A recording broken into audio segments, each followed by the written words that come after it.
question my stability. You think I'll fall just like a guillotine, but I am here to stay, won't look away. The storm is coming, so you better start running. No, you can't control, feel it in my bones. I'm coming for the, coming for the.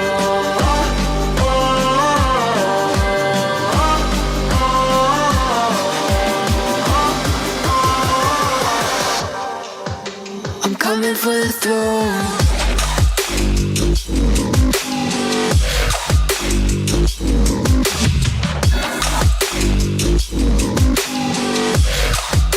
I'm coming for the throne.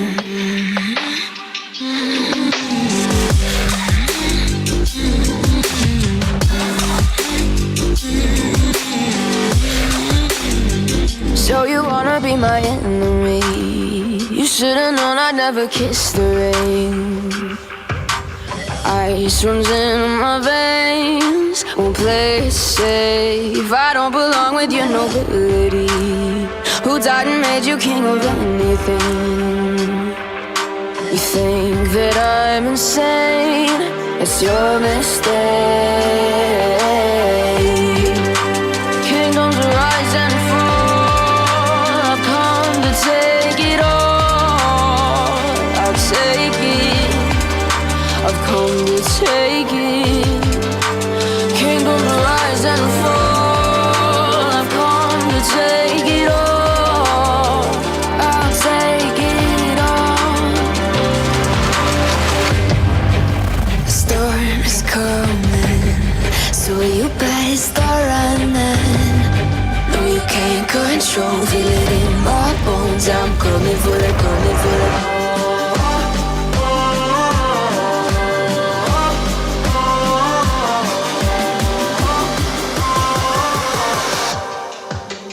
Coming for the throne.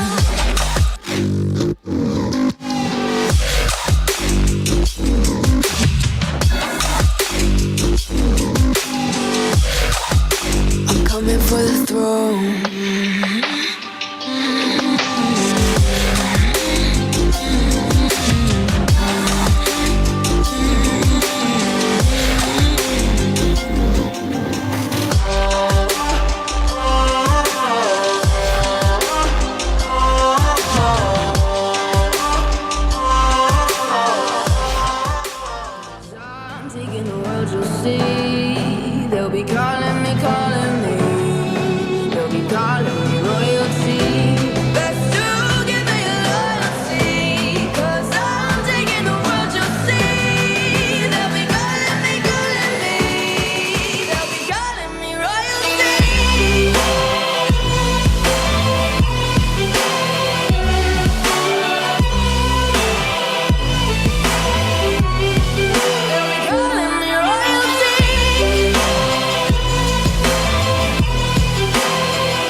What's going on, folks at home?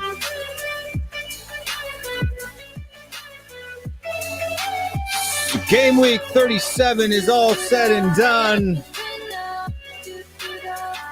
Now we move into Championship Sunday, where all of the last matches are played. Who will go up? Who will come down? Who will get Champions League? Who will win the league? All comes down to the final day. The drama. It's probably more than we can take. But it is there. It is there. And it exists.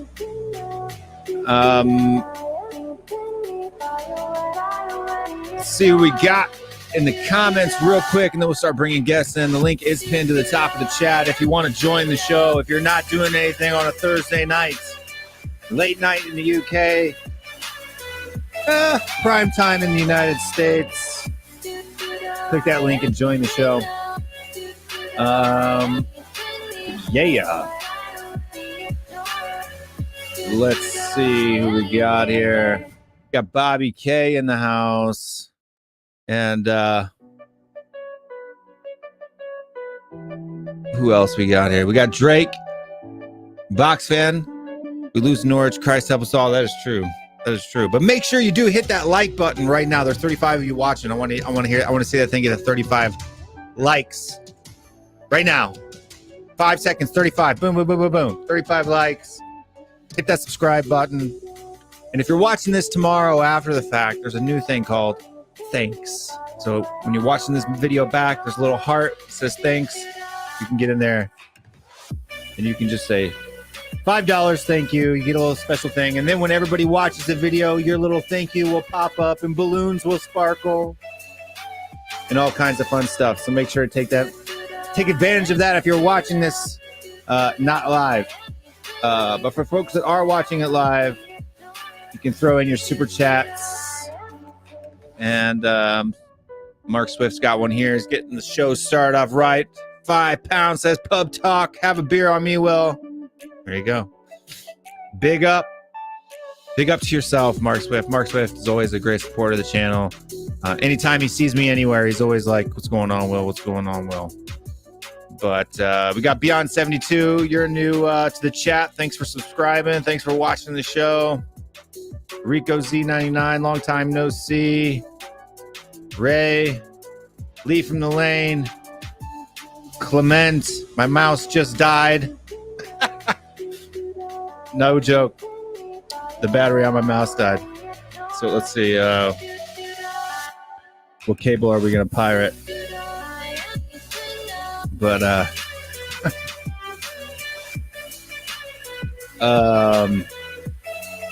well, let's bring in the first guest because I got to figure this mouse out. And there's somebody who has a mouse that works at the moment while I find a cable to charge my mouse up. And we'll do that here by playing his music. Cody Mack is in the house. Bring yourself in because I can't bring you in. Come on! Get your ass in here! There he is. You gotta wait for the bass to drop. The bass already dropped, but I gotta find I have a cable here that's supposed to charge this thing. What kind of operation is this? I mean, it's a wireless mouse. You never know when it's gonna run out of battery. It's not like it talks to you, but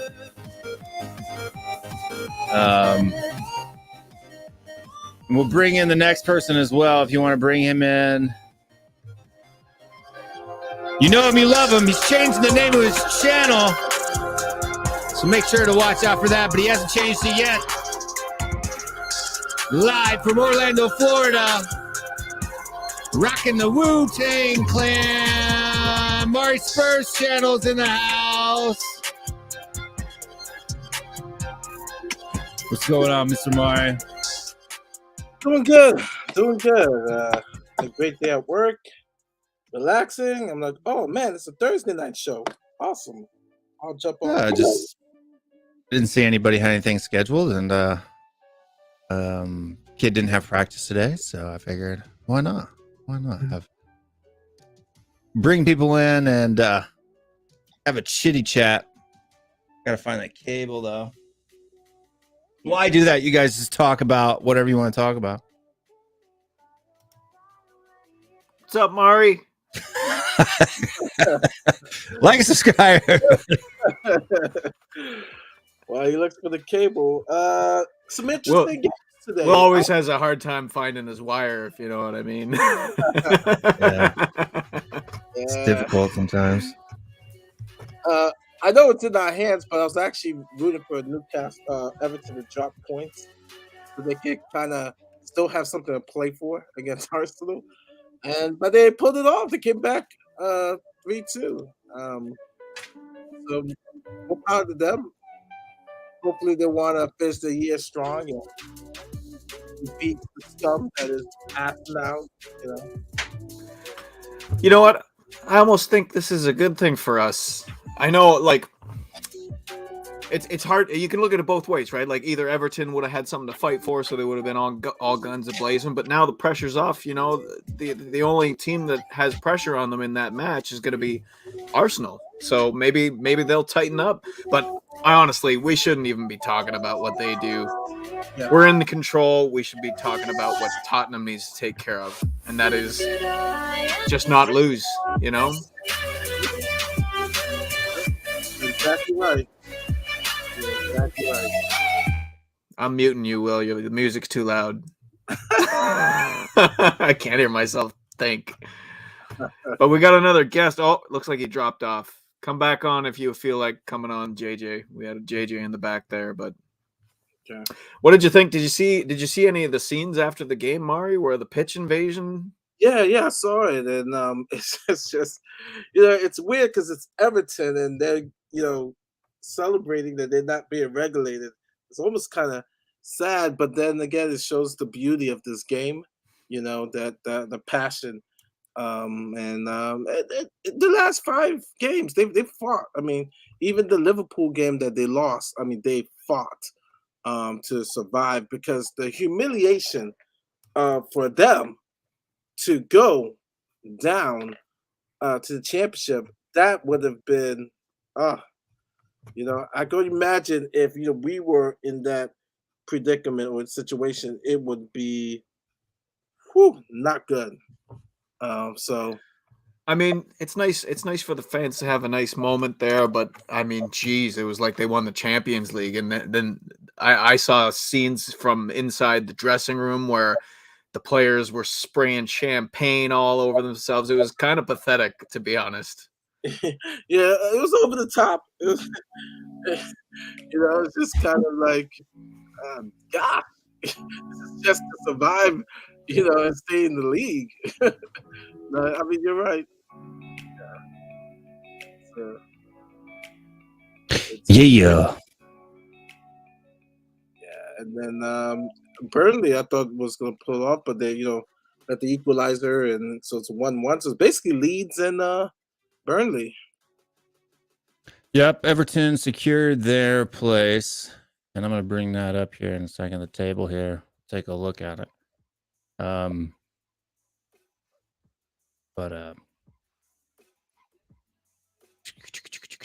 Premier League share. All right.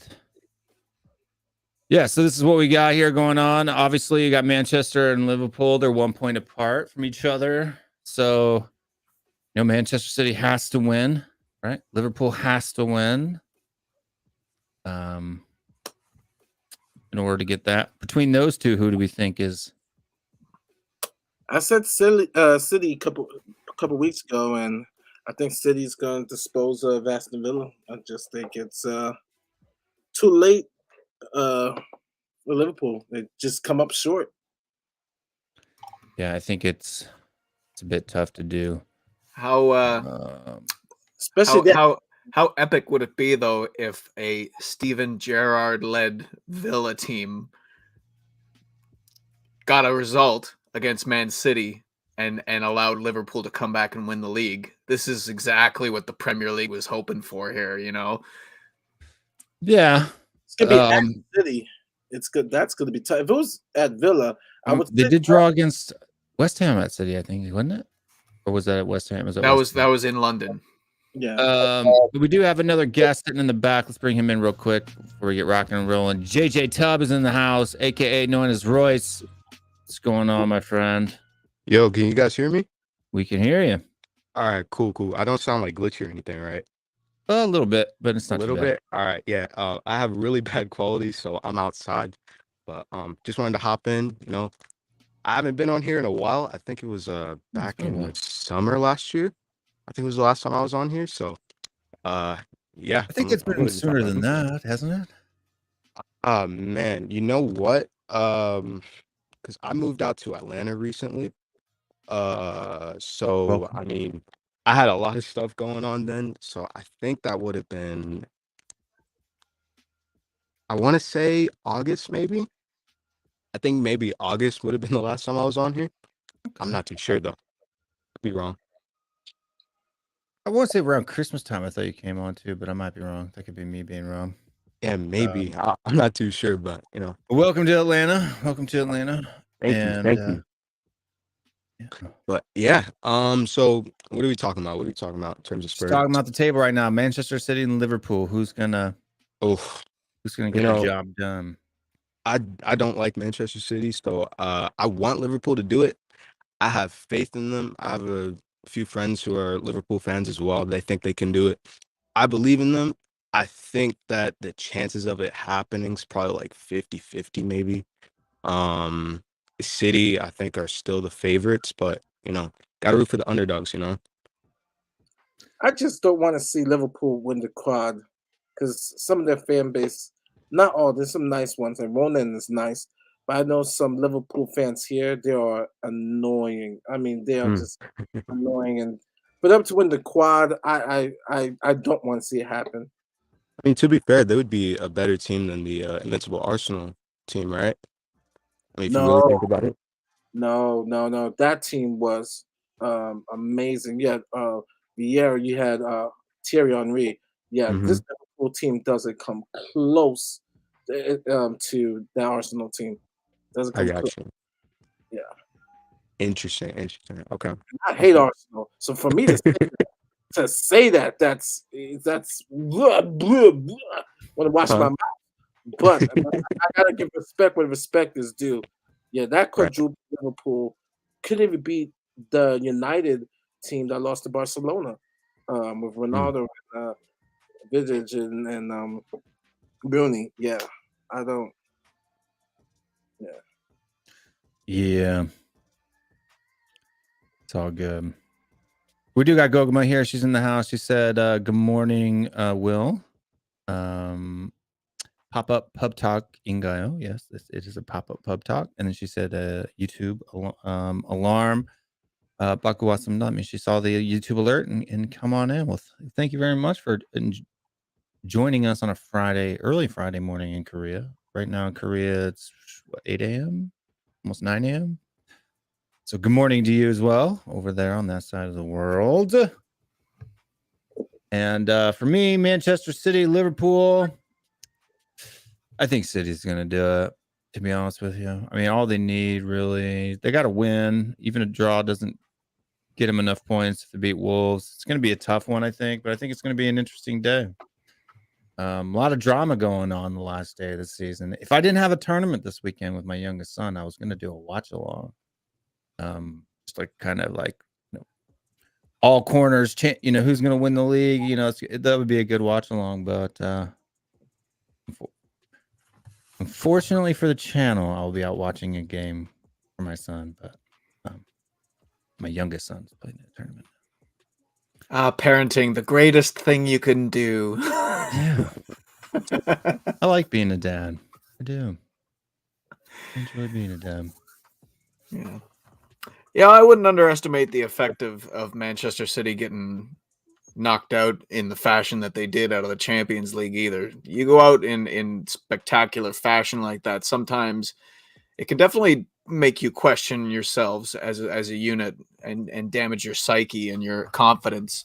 So I think they know they need to win the game.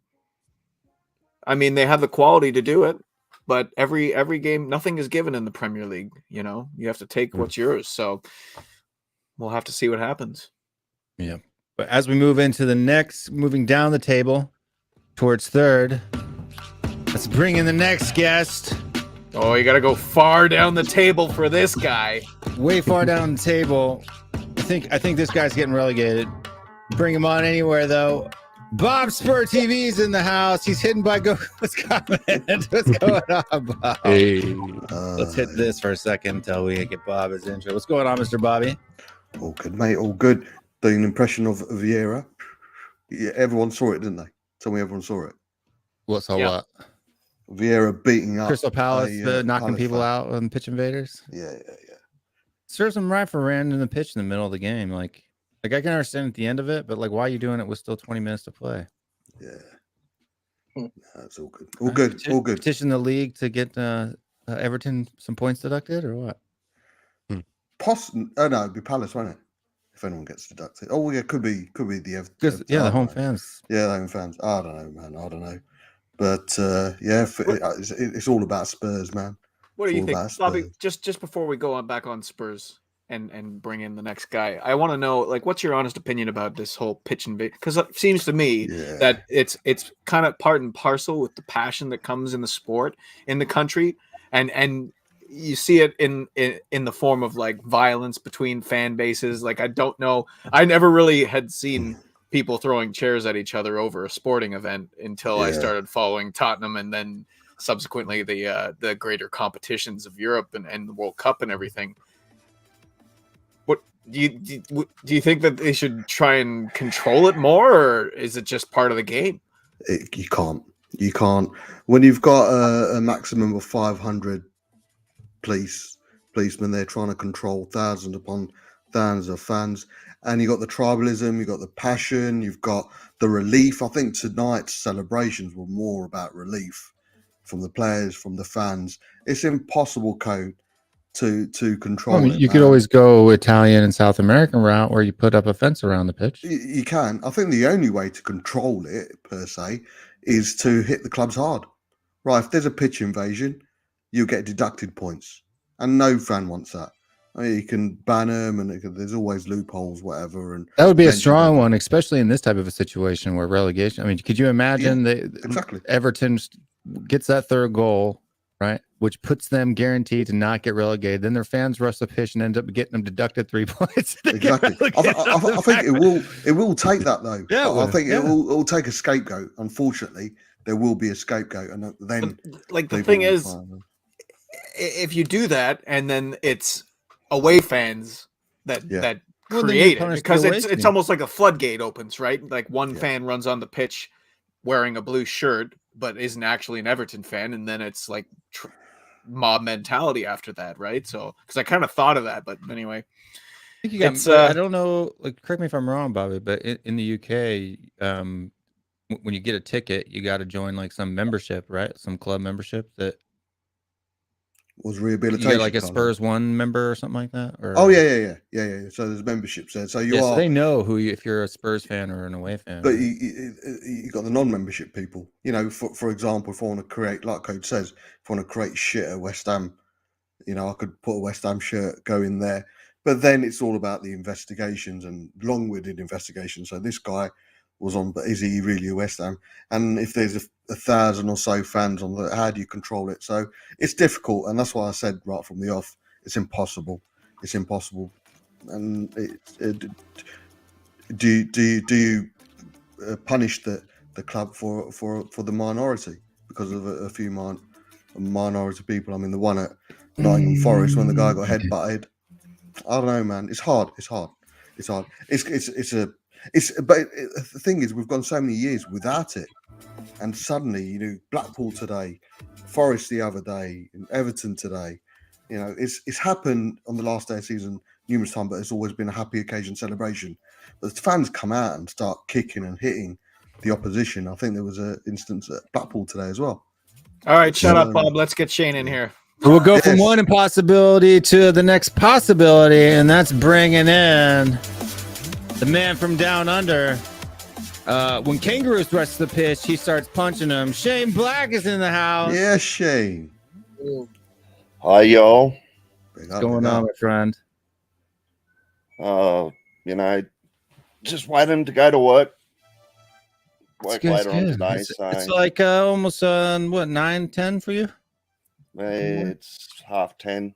Yeah. No, 10 o'clock. Yeah, right about 10 o'clock. Yeah. But I want to ask you a question that's not so much football related, but how do you feel about like the main exposure the Americans have to Australian culture as the crocodile hunter? So, I mean, does that bother you guys? It's better than Paul Hogan. I suppose. Right, but I mean, and then what's that guy from the movie Crocodile Dundee? That's it, man. That's what we got. That's Paul Hogan. Paul Hogan, yeah. You got Crocodile Dundee and then the Crocodile Hunter, who died. Got eaten by a crocodile. At least there's exposure. Oh yeah. Oh yeah. Well, everyone. Shane was the last person expected to come out with the "oh yeah" tonight. Hey, there you go. He's the first one to do it too. Yeah, he is. He is the silent person. That's right. Lee from the Lane says, "Call that a knife. This is a knife." Yeah, that's it. That's Crocodile Dundee dialogue, isn't it? Yeah. Yeah. Crocodile Dundee #1. Yeah. Yeah. The sequels were a bit shit, weren't they, Shane? The sequel. Yeah, the first one was fine. First one was okay, but the other two are just a little bit naff. No. I hear you talking about the pitch invasions. We don't really do a pitch invasions here in the A-League. Or Australian Soccer League. We have very passionate supporters, but we don't really have the pitch invasions. The scenes were chaotic at Everton. It was unbelievable. I've never seen pitch invasions like that. Yeah, we don't have pitch invasions here either, because if you jump the fence and run onto the pitch here, the cops just shoot you. So yeah, pretty good deterrent. Right. Yeah, I thought of that. I was like, okay, so they took firearms away from most of the people in the police, and now this is what you end up with. Just in college sports, you see from the students, you see like a pitch evasion or court evasion. Really, with the college sports, the professional sports, like Will says, you get on, those cops are like waiting to grab you. Yeah, and they're not nice like that. Like, they'll tackle you. Yeah, they'll tackle you hard. I wouldn't take away the pitch invasion. It's part and parcel of the British football tradition. It really is, especially in last day. If you've either won the league, I mean, I guarantee you, Man City, there'll be a few people running. It's the violent side that's really crept in of late, and that has been a rarity. I don't remember 2 or 3 instances being shown on Sky Sports in the space of a week. I can't remember last time. So it's the violent side that really, really worries me, and I'm sure it's going to worry a lot of professional footballers and managers as well. So the pitch invasion, Everton when they saved themselves from relegation, 3-2, away to Wimbledon or against Wimbledon. Graham Stewart scored in the last minute, and there was pitch invasion back then that we were talking about 20 years ago. So that was it's always been there. 90s? It's the violent side. Sorry, mate. 80s or 90s? Yeah, it was late 90s. Yeah. But wasn't there pitch invasions when there back in the 80s and 90s course, when there was more fisticuffs between the fans and Yeah, you had the whole hooligan era, didn't you, within British football? But that went out recently, especially in the last fortnight or so. Pitch invasions plus physical altercations with the opposition players and managers. It's a rarity. But we've been saying it too much of late. I think the more dangerous thing is really outside of the stadium. I don't know if you guys saw the Rangers fans versus the Frankfurt fans. Yeah, Chairs. They threw it. I was just like, wow, this is before the game. yeah. People, I don't know. I just don't get it. I mean, yes, show pride and yell for your team and stuff. I don't see how you get to the point where you want to fight before the game. Now, I'm not condoning fighting, but after the game, if you're salty because your team lost, I can see that happening. But the beginning, like, that's Isn't there some things that they could do? For example, like here in the United States, on certain areas of especially youth pitches, they have like this, netting that goes around the pitch. Why not put up like it's quite large mesh. It's not small mesh, so you can easily see through it. Just make it 6-7 feet tall. I mean, it's not stiff. It's not like a chain link fence where somebody could climb over it. Or heck, just even put some plexiglass, that's 7 feet tall. People can't really climb that. So the underlying factor is alcohol. You take away the alcohol from all of these people, and you tend to find you'll have a more civil sort of audience. But yeah, I know. Not that I'm saying that you take away. It might even alcohol, help the game continue faster when balls go out of play. You don't have to wait, because like I've noticed recently that a lot of crowds aren't throwing the ball back into play; they're holding it, trying to keep it, and it's delaying the game. I just see there's no way of banning alcohol outside the stadium or within. First of all, because it's an economic for clubs to make money is the sales of alcohol sales it's needed. But even then, people pre-game before the game, it's just times are. I hear what you're saying, Ellie, but the Hillsborough disaster was a different case. It was overcrowding, letting two people failure from the police, letting too many not exits, locking, not having turnstiles that can be released quickly during an emergency. There's a lot of things in that, because we're talking about the pitch here. So unless people need to get onto the pitch to avoid a fire in the stands, I guess that could be a possibility. But you could easily work it now with modern technology. For example, say you had a 6-foot plexiglass wall across the pitch line.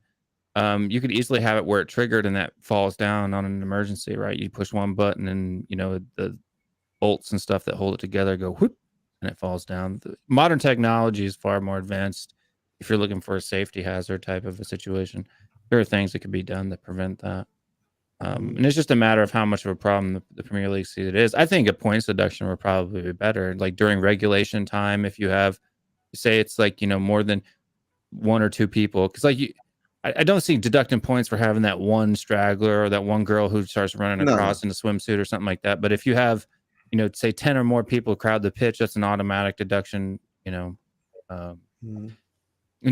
where home fans, that's the great thing about the Premier League is home fans and away fans are separated. So that they're a home fan if they're coming from one specific area of the pitch, and they're an away fan if they're coming from another. So you could determine that very easily by what section of the stand they came out.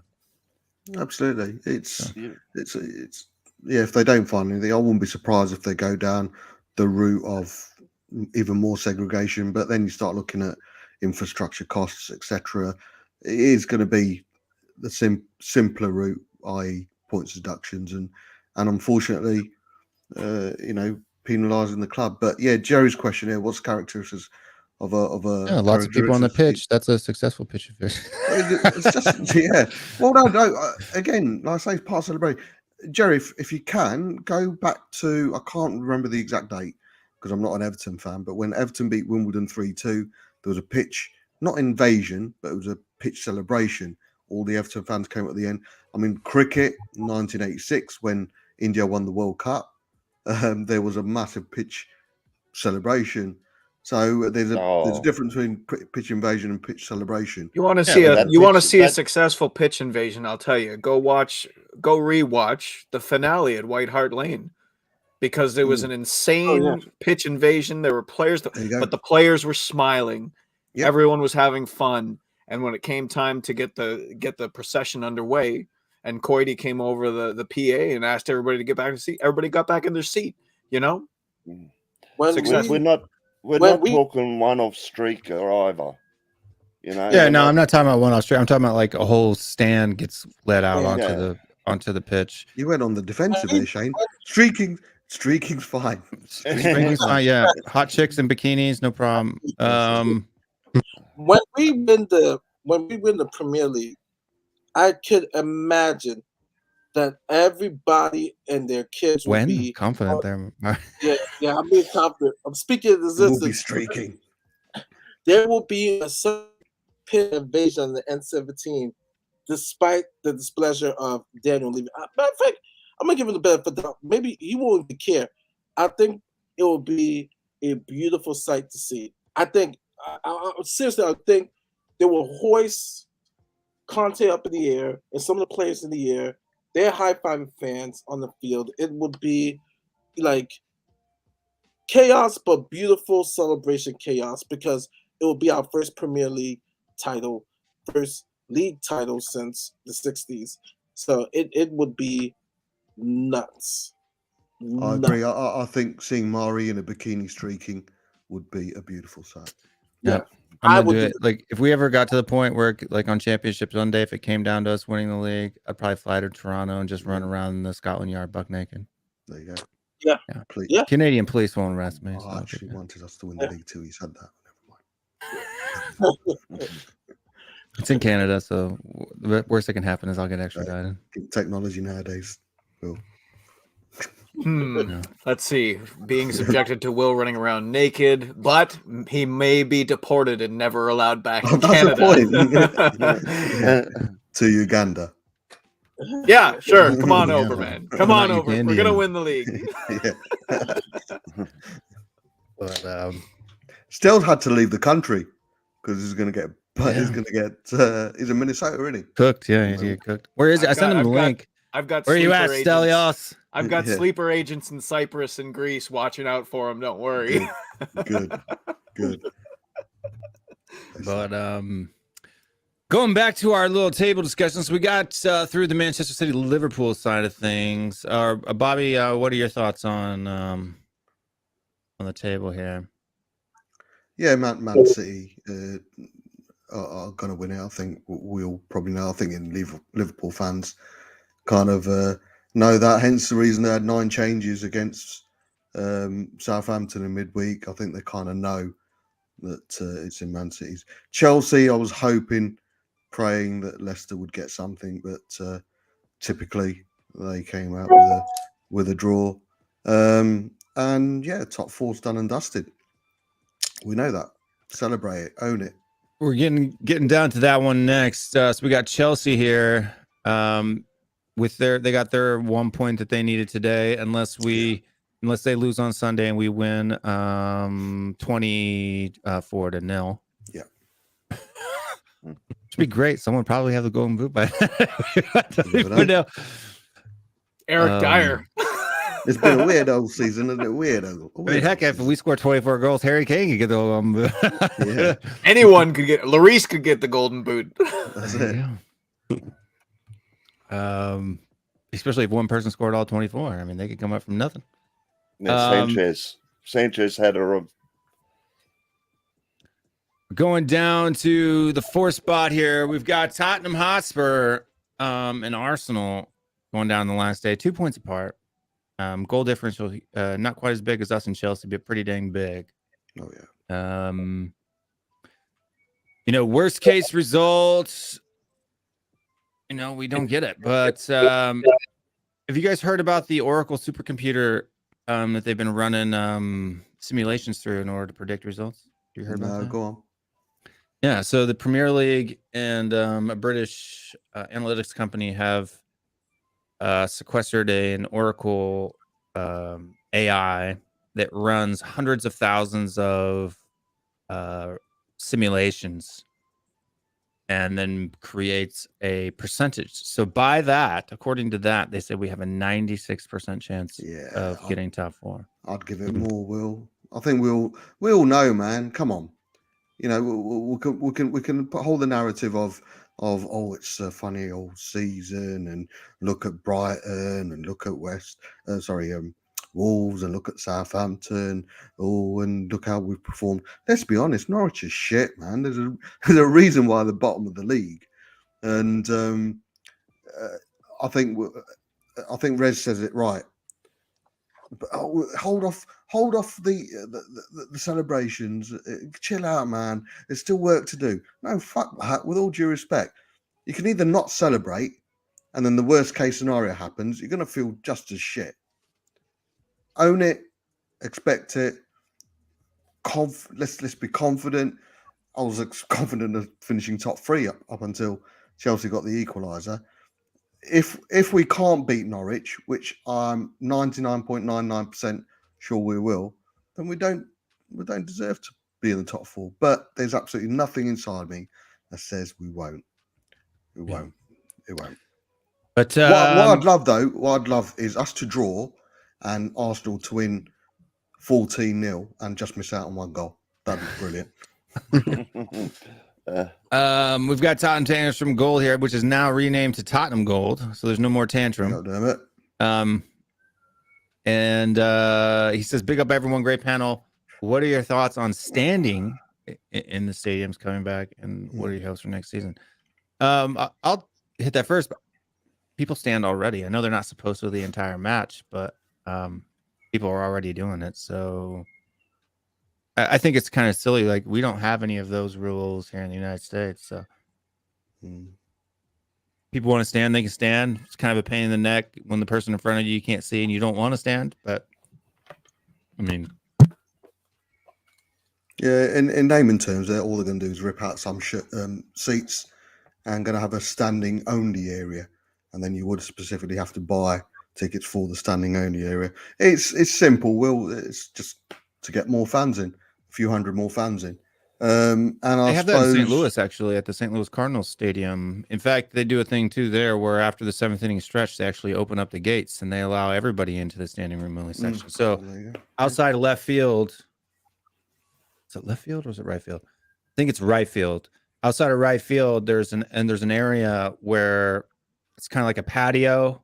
It's fenced and gated off that leads to the seat, and the stadium kind of sits on a hill like this. So at that side, it's kind of height level, and at the 7th inning stretch, they open up those gates, and that entire, so anybody who's just kind of been standing outside or been out in the pub or whatever local can come in and catch the last 2 innings of the match. So it's kind of a cool little thing. I think it's for free. Great. They don't even charge anything. So I remember going to football when we were allowed to stand. That's how old I am. So yeah, bringing it back, I think it's sensible. Like you say, everyone normally stands anyway. There's a section, certainly in the south stand. There's every time there's an attack on the opposite side, everyone stands, man. So yeah, it makes no difference. Yeah. Anybody got any concerns about top 4, or is it pretty much locked in? So for me, I don't necessarily think it's as locked in as the supercomputer. I say, because life isn't a supercomputer, but talking probability wise, I'm probably looking 85%, between 80 and 85% right now. So yeah, I'd say it's somewhere between what you're saying and what Bob's saying. The only kind of X factor would be the fact that All or Nothing documentary is just kind of simmering beneath the surface, waiting for a massive collapse of Spursy proportions. But I agree with Bob. I think it's whether you're anxious or confident about the match, if we lose and we miss out on top 4, you're gonna have a massive hole in your chest either way. So you might as well make the decision to be confident about the result, and whatever happens. Yeah, I mean, I'm confident in it. I've been confident for a while. I just think that it's going to take a massive capitulation, because even Norwich on its best day has a hard time beating us on a bad day, right? So if they do end up beating us, I mean, heads have got to roll somewhere. And I don't mean, I'm talking players, right? Like, Yeah. They've scored what, hardly any goals. They've conceded nearly 80 goals. Only two teams have conceded. There we go. 23 goals they've scored. They've conceded nearly 80. There's only two teams that have kept more clean sheets than us, goalkeeper wise. That's Edison and Allison. We've scored only two teams have scored more goals than us since Jan. That's the top two. Kane, Sonny, like I say, our defence, Lloris, everything counts towards at least a draw, and that's all we need. But we will win comfortably. I don't know if you're coming to Arsenal later, Will, but what's your thoughts on the narrative that a lot of gooners are coming out with? Oh, we would have been happy with fifth at the beginning of the season. Let's put everything in perspective. Yeah, we're happy with fifth. Yeah, I mean, it's a bunch of bajuba. Big up, Gogs. Yeah, but Gogama here, the 3,001 super chat says, let's go. Let's get Norwich. Uri Santo do fighting. That means let's go, our players. Yeah, I mean, I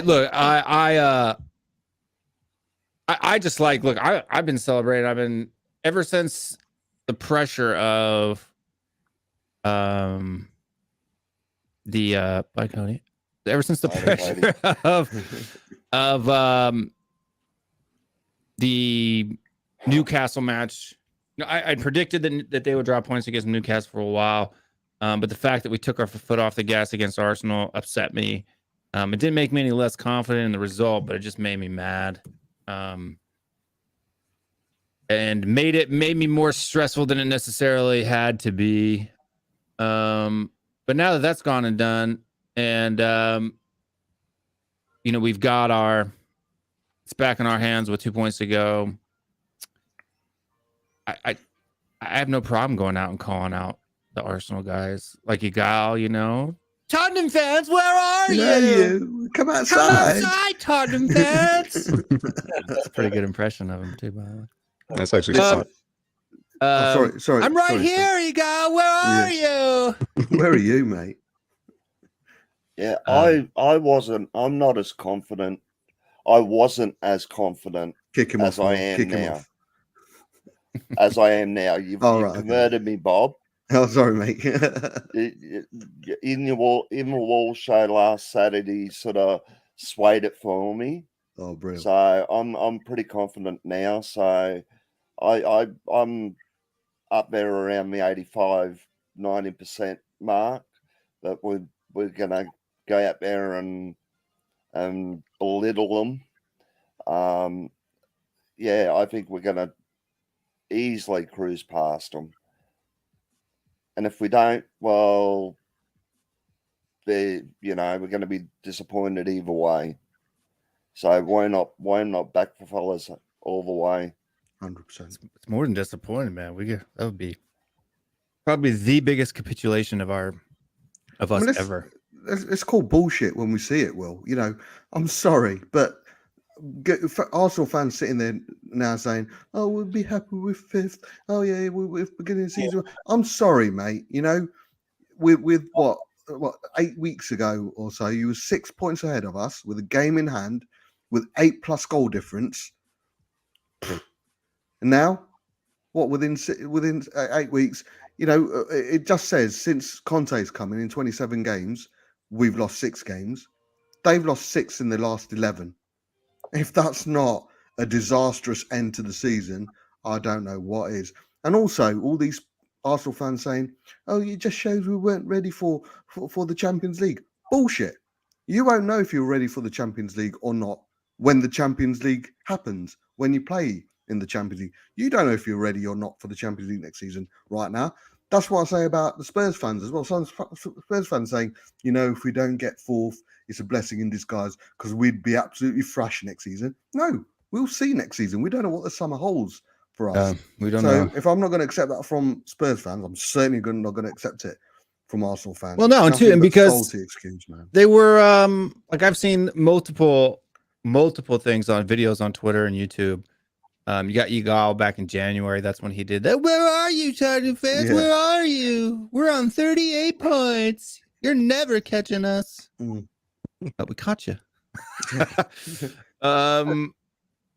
And then you had, I think there was like on Talk Sport, there was one that ex-Arsenal player or whatever. It was like Martin Keown, yeah. It was like, we're gonna finish 8th. Tottenham's finishing 8th this season. And that was back in a long time. I mean, they've been doing this for months now, right? Not like the last month, right? Because like in the last month, especially like the last 2 to 3 weeks, right? They had points in hand, and they had points on us, right? There's only 3 or 4 games left. Them getting a little bit, counting their chickens before they hatch. Then I could understand, but in January, when they didn't even have 40 points yet. I mean, come on now, right? Like you got to be like, I think Bob, you had said that we would get top 4 back in February-ish time. I think that a lot of us too, even around when Conte came in, said that now it was a possibility. Like we weren't nobody, I don't think it was anybody saying we would get it back in November, but after we had, 2 or 3 games in a row of no defeats, I think there was a couple people that said now it's become a possibility. March 16th. Was when I said we're getting it, based on the points in the runouts.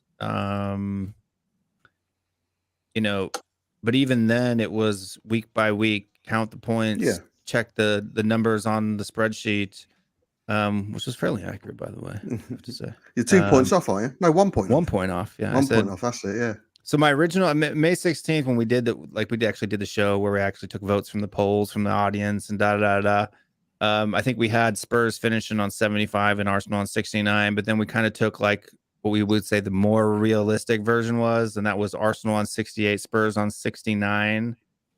And then I think in April, after we had beaten and they had lost, I kind of readjusted my prediction to 72 and 69. So I'm off by 1 point. So the best we could do is 71, and the best they can do is 69. So I mean, hopefully they lose to Everton. Maybe Everton gets some wind in their sails and feels like actually coming out and playing on Sunday. And I know they don't have anything necessarily but maybe because the pressure is off, they'll have a little bit of, air in their sails. You know what I mean? Sometimes not having the pressure and you're just playing for fun again, like you did when you were a kid, actually helps you to play a little bit better. So. Not only that, Will, but Arsenal look broken, man. Yeah, they do. I was so surprised with of course I wanted Newcastle to win, but the lack of fight or oomph from that Arsenal performance and players, it's like no one had told them that it's a must-win game. They went in, there was nothing there from first. I thought, and me and Rez Saturday watched the game and were like, Newcastle need to score in this first half because Arsenal won't be this bad in the second half. They were fucking worse, man. Yeah, they were. They were worse. And it's like as soon as they scored. So I have a feeling if Everton scores first, they'll fall apart. Yeah. Right. Yeah. If Arsenal get the first goal, maybe you'll see an Arsenal win, right? Being at home, being the last day of the season. But I think if Everton score first, the Arsenal will capitulate. The fans will start leaving, right? It'll be an empty stadium. It'll be a joyous occasion. Because for us to finish on 71 and then to finish 66 would even be even better, right? Because even then, if we only finish 1 point above them or something like that, they're going to be like, "Oh, you guys, you just got us on goal differential." Trust the process, Will. I personally think Arteta's done brilliant and he deserves a 10-year contract. He got a 3-year contract, didn't he? Yeah, 3 years. Yeah. Too short, man. Too short. And ever since they announced that, they've lost every game since. But then we go down to the next kind of battle, and that's the Manchester United West Ham one. I know on Shelf Side Spurs today, you guys talked about this one a little bit too. I actually think West Ham's going to end. I know that we all hate West Ham, but I think they're going to end up finishing ahead of United. Brighton's home record is horrible. Yeah. I think they've only gotten like 19 points the entire season at home. They've lost 7, drew 7, and only won 4 at home. It's their away. They're 4th in the league in away form, and 17th in the league in home form. So, I think that West Ham's going to end up getting a result there because they looked pretty good against City last week, to be honest with you. They got their players back. They're not dealing with some injuries. Like I said, they have this to play for, but I think after that loss in the Europa League, I think they're playing with a little bit less pressure on their shoulders. And I think you'll see it there. And, they got to get a win, but I think it's possible. And Man United plays Brentford. Wolves, I think. No, right? Wolves. Wolves at home or away? I can't remember. I think it's away. Away. They've had their last home game. Yeah. So that's not going to be an easy one. But Wolves haven't been playing very well either, to be honest with you. So,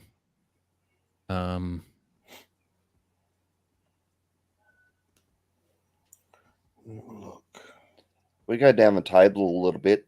I'm sort of glad to see that Brentford's up there in number 11.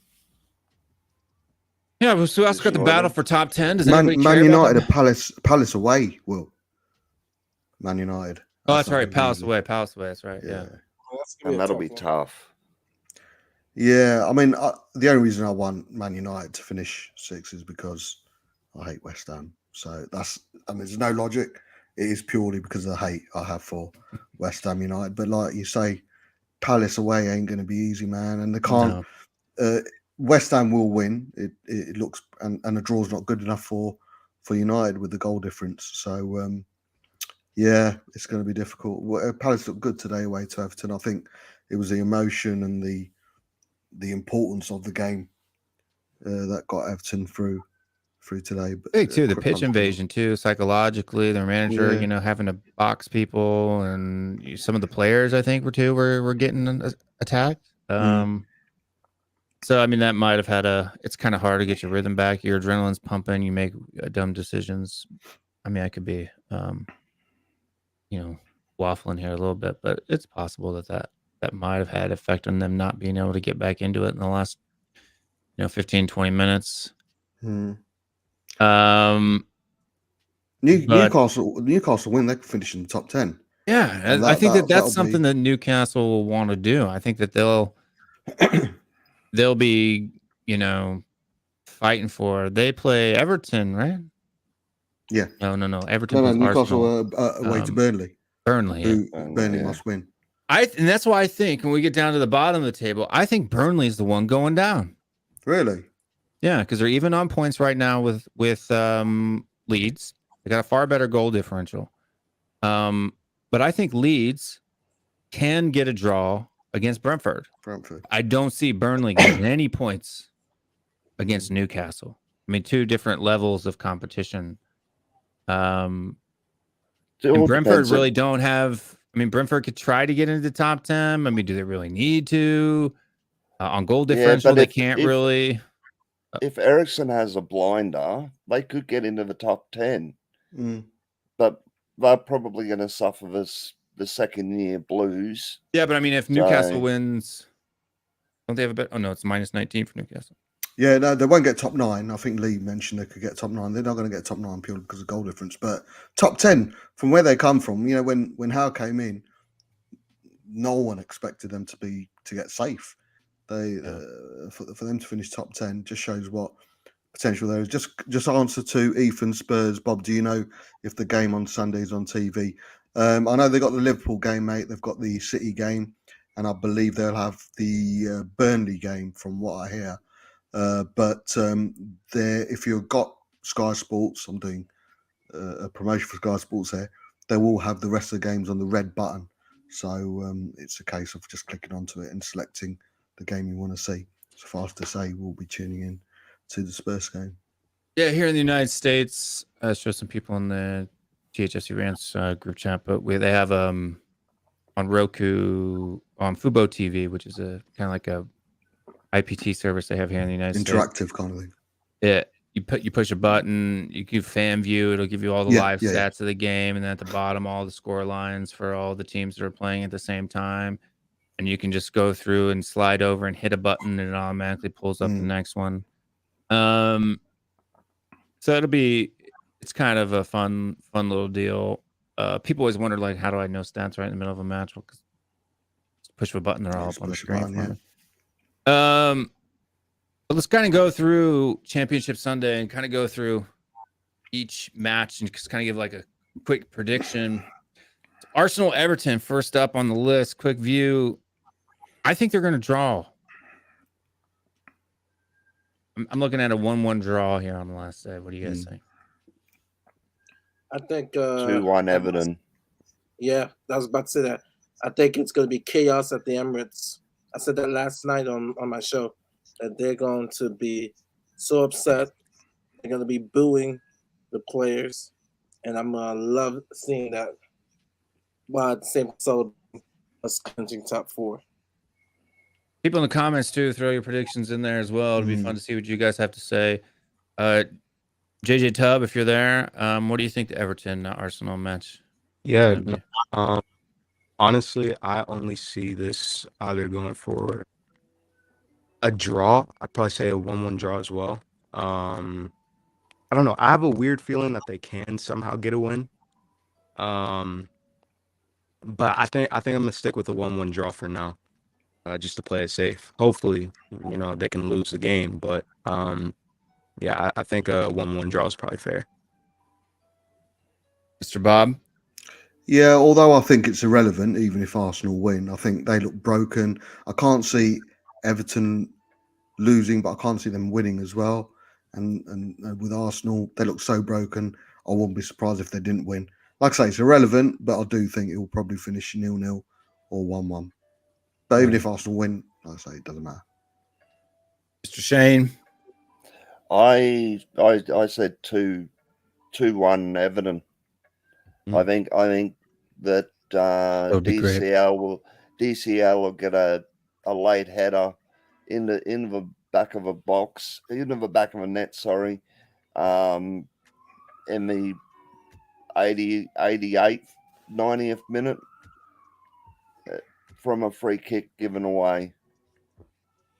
So I reckon they'll snatch it at the end, 2-1.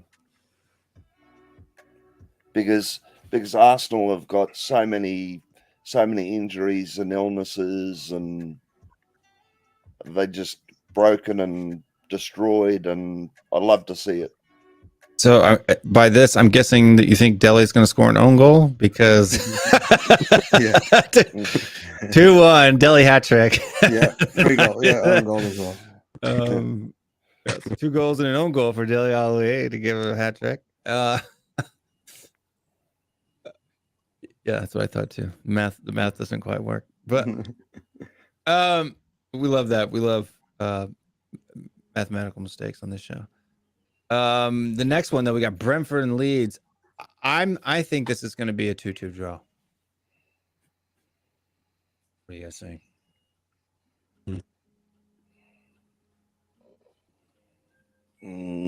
Mari, Brentford and Leeds. Gosh, Leeds really needs to win this game. They're fighting for their life. All they need is a draw if Burnley doesn't win. They need 1 point. That's it. And they're on the road. Oh, gosh. Both of them. I think I don't know. I think they pull it off. I think they get a 2-2. I think it's a 2-2 draw. And I think Burnley is gonna be the one suffering. Yeah, I'll give it 2-2. They picked up a much needed 1-1 draw last week, or the last match that they played, which wasn't an easy one either. Can't remember who they drew against. Wolves. Yeah, so further up the table than Mr. Brentford there. But Mr. Tubbs, what do you think? Man, I'm gonna say a 3-3 draw. I don't know. I feel like there's gonna be a lot of goals. Leeds are trying to stay up. I think if I were to, I don't know, say who's, I think Aylin would probably score for Leeds if he's going to be available for the game. And Ivan Toney for Brentford. I don't know. I think it could be entertaining. Just being given the fact that Leeds are trying to stay up. Usually the relegation battles are usually pretty entertaining. So, yeah, I'm gonna say 3-3. Yeah. Mr. Bob. I think it's going to be climactic, mate. I think Brentford going to win 4-5-0. I really do. I think Leeds are shocking in defence. They've, I think, conceded the third highest goals. Yeah, that was under Bielsa, though. Fun fact: under Jesse Marsh, they haven't conceded more than they haven't lost by more than 2 goals since he's come in. So. Oh yeah, they lost 4 against Man City, didn't they? City. That was the only. Yeah. I suppose that's Man City. But I think Brentford win's going to be behind them. Great first season in the Premier League. Tony, Ericsson, etc. I think it will. I just think today's result will take a lot out of Leeds as well. Knowing full well that Everton are free and clear, and Burnley have an easy-ish game at home to Newcastle. Don't have anything to play for. So I think it's going to be a comfortable win for Brentford, man. I wouldn't be surprised if they put 4 or 5 past them. I really do. Shane. Yeah, I'm with Bob on that one. I think Brentford's going to walk it in. Yeah, 3 or 4-0. It's going to be a celebration, ain't it, Shane? Yeah, big season that they've had, mate. Yeah, I think it will be an occasion. I think they'll comfortably beat Leeds. And Brentford are at home, and the Hive is such I'm assuming the Hive's such a cauldron for them. So I want to come away with them. I agree. I just think it's time for Burnley to go down. You know, they've been up for a while. Yeah, there's nothing there, is there? They do nothing all season. They don't have good games. They're never involved in thrillers. They're always at the bottom. They're always fighting and get safe. And at least Leeds that occasion gives you that one shocker where they beat, somebody. They play a lot more exciting football than Burnley too. I mean, although Burnley's gotten a little bit more attacking since their new managers come in, it's just so boring, dude.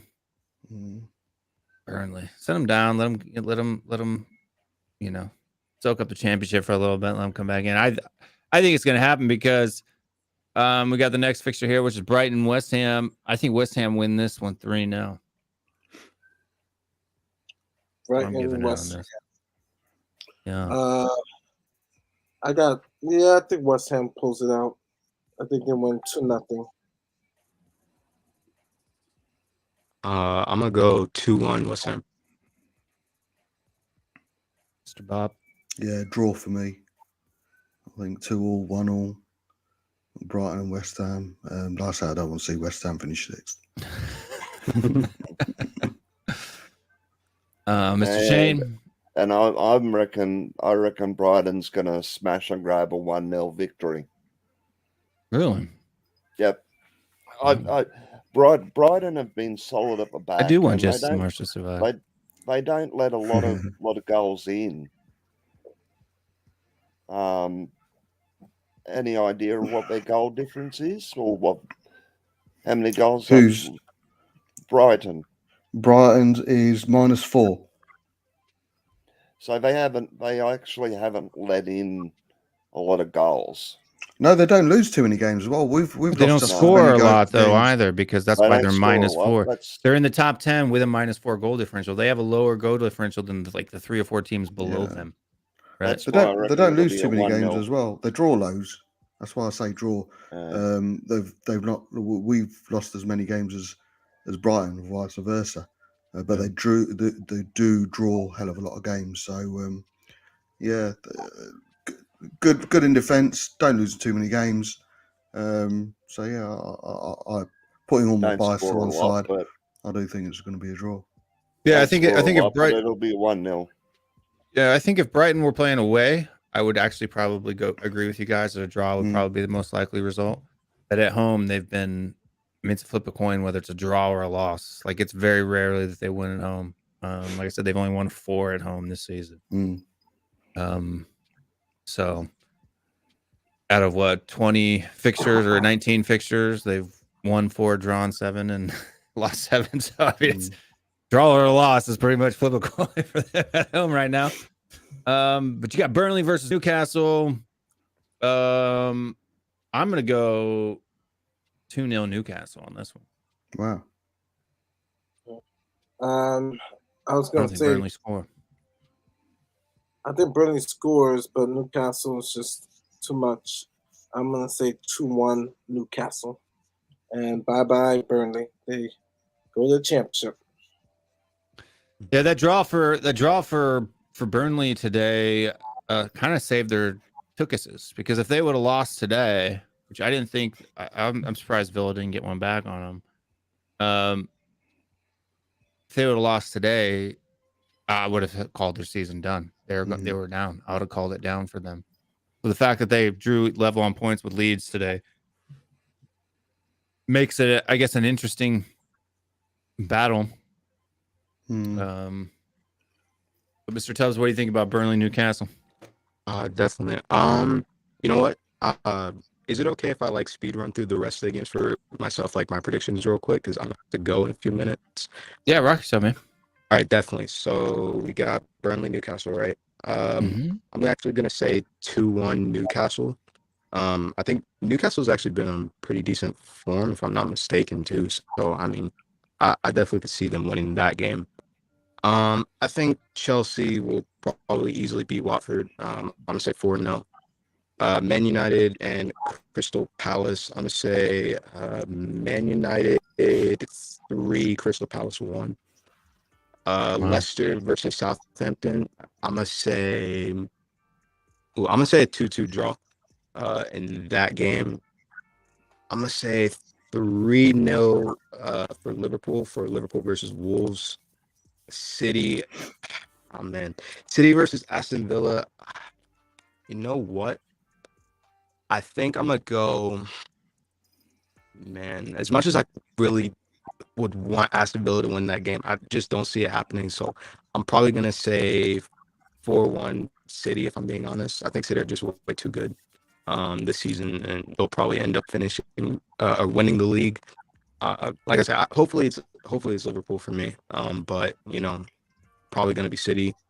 And then finally, Spurs versus Norwich. I'm gonna just throw a wild one out there, if I'm being honest. I want to see us do absolutely amazing, just smash it out of the park. I'm gonna say 5-0 Norwich, Sonny hat trick, and Harry Kane with 1, and Kulusevski with 1 as well.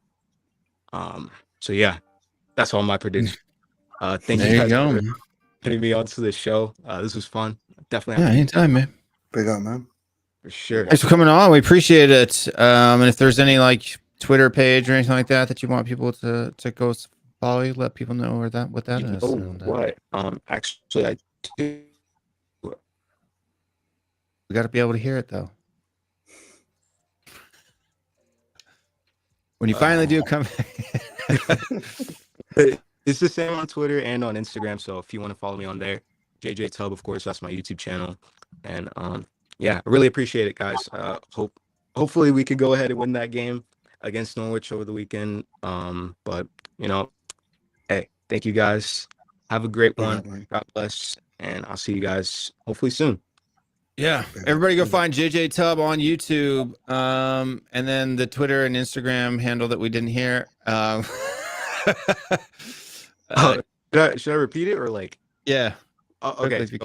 Royce_Lewis17. That's on Twitter and on Instagram. Gotcha. Royce_Lewis17. Yes, sir. Yeah. Everybody go follow him on. Check him out on YouTube and Twitter and Instagram as well. For people that are watching the show too, there are 79 of you, almost 80 of you watching. There's only 50 likes. So in the What's going on, man? What's going on? In the next 30 seconds, I want to see that 50 turn into an 80. Because I know we've got 281 views. So all of you haven't been here from the beginning. We got 51 likes. Make sure you do hit that like button. If you guys watch streams, the like button's free. I know I used to be, before I was a YouTuber, and I guess you could barely call me a YouTuber now, but before I was one, I never really hit the likes on videos because I like to use that like playlist to go back and watch shows that I didn't finish or whatever. So I was kind of weird about hitting that like button. But now that I do that and I realize how important it is to, even if you don't like the show, just hit the dislike or something, but hit something. That way it pushes the show out. Makes the algorithm think, let people think that this is actually something that's good and quality that people enjoy, even though it's not. So go ahead and hit that for us. If you don't mind smashing that like button. Also, too, hitting a subscribe. We're at 1,810 subscribers, and I'd like to get that to 2K by the end of the month, but that's probably an auspicious dream. By the way, Will, congrats to Tottenham away. Yeah, Hitting 5K. 5K, man. Big up. 5K. That's well a huge window for them. Still a bunch of wankers, but hey. Yeah, big bunch of wankety wankies. And we got another guy in the back who just jumped on. So I'm gonna hit the pause button here. Josh Pavitt, the Tottenham guy, he's got some rhymes, by the way. If you haven't checked out his TikTok. You're gassing me up, man. You're gassing me up. I'm gassing you up. Let's hear something. Go for it. Nah, I'm good. I'm too. I'm not feeling it at the moment. Josh, he's a Tottenham guy. Josh, yeah, that's like modern rap, right? Yeah, Josh, he's a guy. He likes Tottenham, yeah. Gucci gang. Big up, Josh. Hope little one's well. Hope mum's well. All good. Hope the milkman's well. Yeah, Milton's doing perfectly fine, mate. He's been quite lenient when we're visiting. Good. That's why I made that joke. I don't know if you guys remember way back in the show when I used to do like nursery rhyme raps, right? Like nursery rhymes have better lyrics than modern mumble rap. Well, I'm an old fogey. Well, I'm going to give you just props, let alone a kiss on the cheek, for saying that I hate mumble rap. You see the show more Wu-Tang. As a rap purist, that's real rap, bro. That's real. I hate the Migos. I hate all the mumble rap. Yeah, they got a good beat to get people moving, but I hate mumble rap. It's like unintelligent rap. I like a story to your rhymes. I like some content. You mean not nursery rhymes? Like not nursery rhymes, but I mean, like, that's what I'm saying. That's why I used to mock them with nursery rhymes, because even the nursery rhymes have better flow than modern mumble rap. It's because it's like, if you go back to when I was a kid, I'm gonna show my age here a little bit, but I don't really care. Everybody knows I'm an old man anyway. But Bone Thugs, P Diddy, Biggie Smalls, Busta Rhymes, all those guys. Dre, Nas, Tupac, Nas, all of those. In that area, you probably get Ludacris on that list as well. Yeah, Ludacris, I get, but the rap, Cool J. LL Cool J, but a lot of that was poppy. I wasn't too into the pop side of things. I like the stuff that was more like a lyrical story. It was almost like they were telling stories of their life, things that happened to them. Right, like it's almost like the lyrics to that rap were almost like an episode of TV, right? Like if you remember, like "Regulate" by Warren G is just like the ultimate ultimate kind of rap song for that kind of thing. That's why I really like Bone Thugs, because every one of them was a narrator, a story, yeah. But back to the football side of the show, we can do. In the summertime, we'll have plenty of time to talk about nothing, because there'll be nothing going on. Skirts, that's right. And weird chirping noises. Skirt. We We did Burnley, Newcastle. I don't think we got to Bob yet on Burnley, Newcastle. What do you think? Yeah, I think Burnley are going to get the win that they need, man. I think Newcastle have been absolutely fantastic, but I think the emotion, the fact that it's going to mean more for Burnley. Like I say, Leeds are going to lose anyway, so it's irrelevant to an extent. But I do believe they'll beat Newcastle 2-0.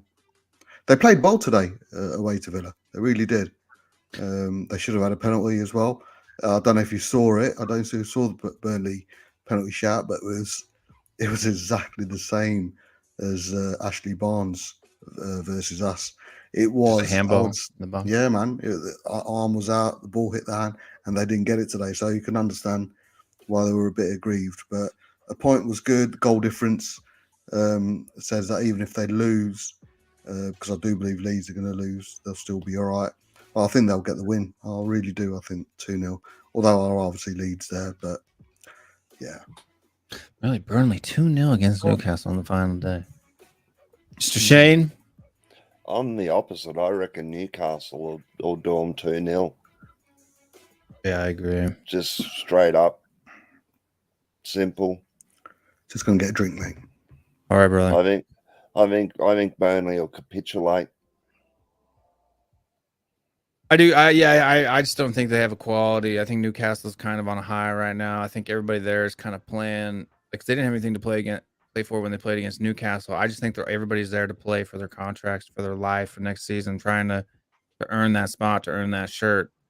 I think Trippier will be back. I think he'll be starting against Burnley, and I just don't think he'll have a chance. But Mr. Josh, what do you think? I think it all depends on the Leeds result, who goes down between Burnley and Leeds, and who Leeds are playing. Burnley have got everything to fight for. Newcastle are pretty much safe, so Burnley are going to come out and all guns blazing. They're going to have the 12th man behind them with the crowd as well. I could see Burnley putting an upset. You know, I could see Burnley getting pinching a goal. I don't think there's going to be much in it. I think it's going to be 1-0, maybe 2-1. I'll swing it. I'll say 2-1 Burnley. And it'll be like a last-minute goal. There you go. Just to stir the pot a little bit, just to add that little bit of tenacity to the final game of the season. Yeah. I hear what you're saying, but I just think the Newcastle right now is firing on all cylinders, especially when it comes to the lower teams like Arsenal and stuff like that. You know, they're pounding them.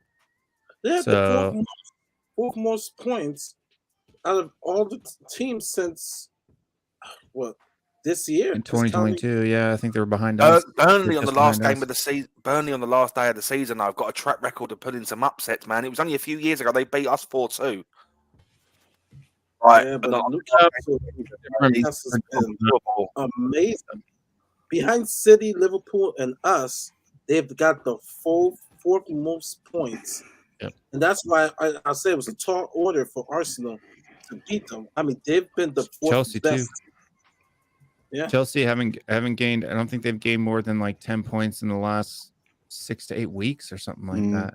It's been pretty bad. They've been kind of coasting on their first half of the season for the most part. Because if the season started in 2022, it would be us in third and Newcastle in fourth. Yeah. Is it? I mean, they have two shows. Is it really because of the whole, the ownership? Yeah, Abramovich was here. He'd be sacked. He'd have been sacked weeks ago. He's getting away with it. Chelsea. Do you think Chelsea is struggling because the players just don't care, or because their club's being sold, or is it? I mean, it's weird because it's just like it's all the above. If the season started in January, I mean, other than beating us in January, I mean, they've been horrible. I would say even West Ham has been better than them, these last couple of months. Yeah, I don't know how many of you have ever been in have worked for a company that's under like about ready to get bought out. But people start getting weird, dude, especially the higher ups, because it's usually the higher ups that end up going when a company gets bought out. Yeah. So things start to change. Like if you're a player and you're flying on private jets every week to go to games and do this, the next thing you know, you're flying coach, on a plane. or things just, things are just happening. People are getting laid off. It makes you uneasy, and it's not easy to focus on what you're doing. So I worked for a company one time that went through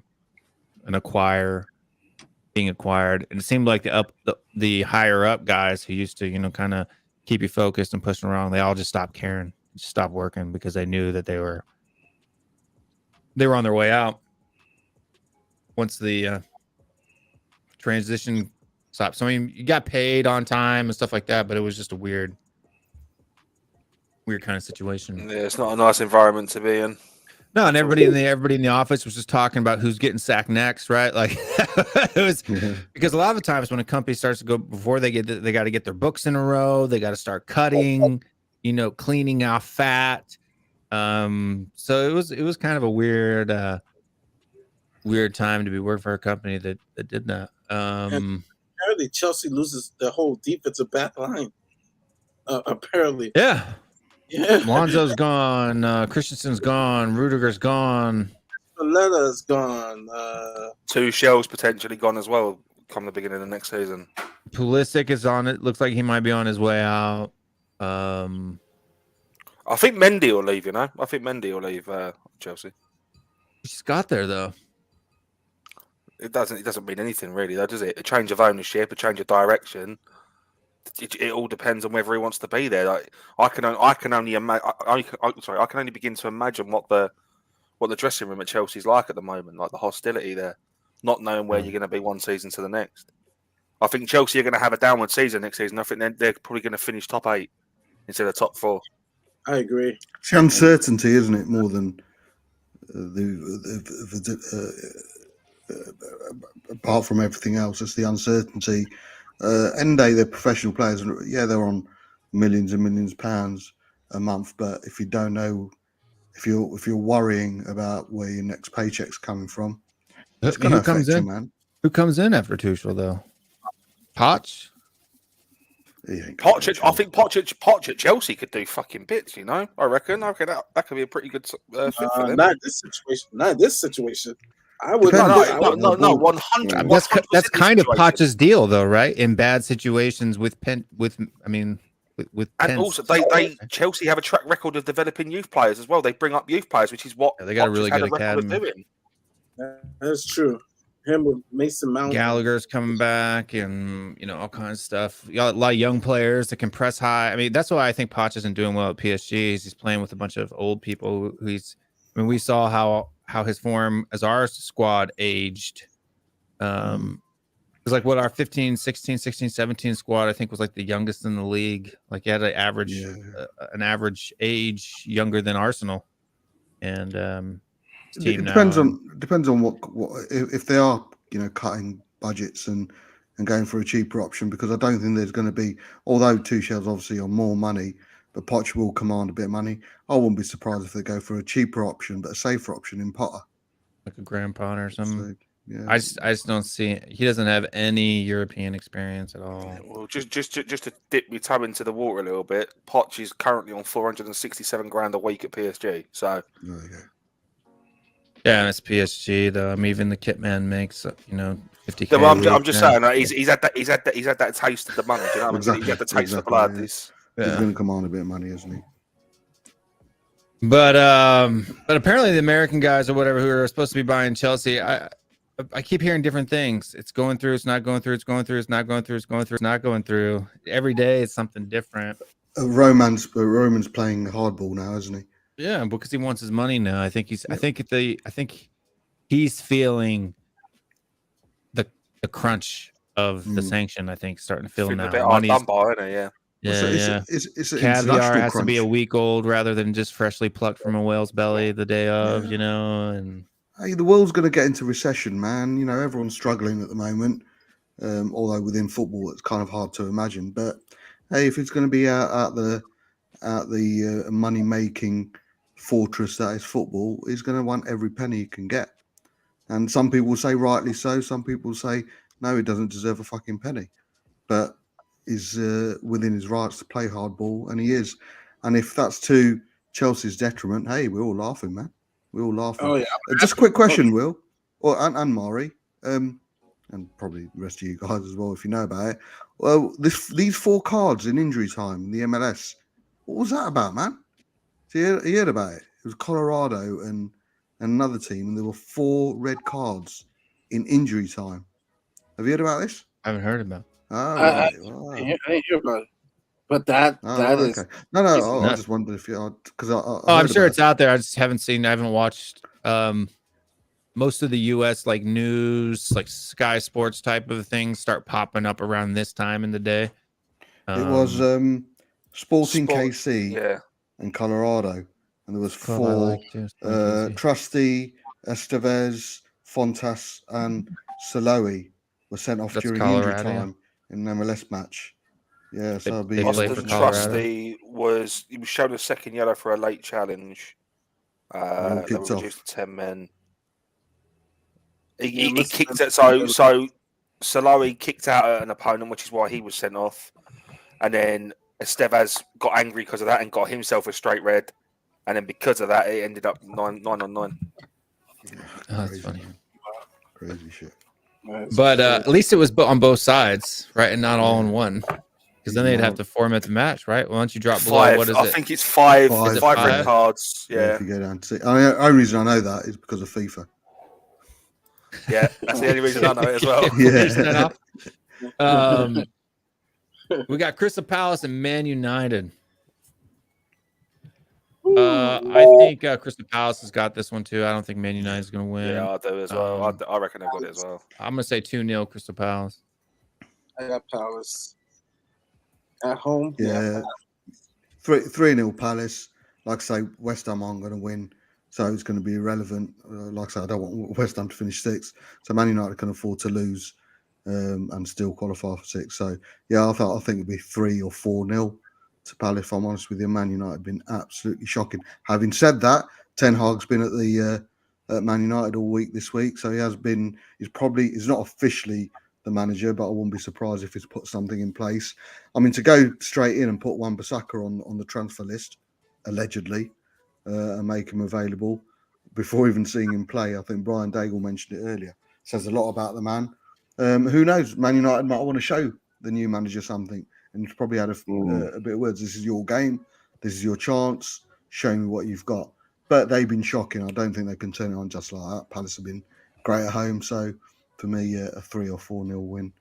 He might be an Arsenal game, but I've got to commend Patrick Vieira at Palace this season. I remember at the beginning of the season, he was the favourite to be the first manager to be sacked, and he's actually done wonders there. Yeah, I agree. Like, I agree. He's absolutely incredible. Like he's scary to imagine what this guy could potentially bring to the Premier League next season if he's backed by the board. Oh, we talk about Chelsea's next manager. Yeah, I don't think he goes to Chelsea though. I think this one's going to be a 2-2 draw. I think Ronaldo will get a brace, get the double. But then that means if West Ham win, with that pretensive Man United, if this game ends a draw and West Ham do manage to win, West Ham gets 6 goal difference. 6, yeah, which I don't want. I hate West Ham more than I hate Man United. To be fair, I've got a soft spot with Man United. They were a team when I was growing up that I saw. Dominant. In the 80s, they were average. The 90s, they got better, and they were always that glamour team that I looked at, thinking, I wish Spurs were like that. They, of course, everyone hated them because they were winning things left, right, and centre. But they've always been a glamour club for me. I love Alex Ferguson, loved them, and majority of the players that I saw when I was growing up in Beckham, Ryan Giggs, Paul Scholes, Van Nistelrooy, I think one of the best strikers I've seen live. Yeah, I've got a bit of a soft spot for Man United. See, for me, it's all that shit they're doing, but I hate West Ham. Yeah, so for me, it's Liverpool that I have a soft spot for. Not so much anymore. It's kind of waned, but it's like when I started watching Tottenham, real regularly, and then having friends that were big football supporters was around, 15, 16. And so, I mean, they had always been finishing behind us, right? So they were never really a threat. But I had a lot of friends, like 3 or 4 friends were Liverpool supporters or whatever. So it was fun. We finished above them, but they had good players. They played good football. So it was just kind of a fun team to watch. And it wasn't until the Champions League final that they really ever did anything that made me have bad feelings about them. But, because before that I was in Korea. So I didn't really have a whole lot of like friends that are. To be honest with you, I don't have many friends now anyway, so I'm a bit of a loser. But, We'll love you all. no, I'm at home all the time. Literally, the only friends that I have are soccer dads.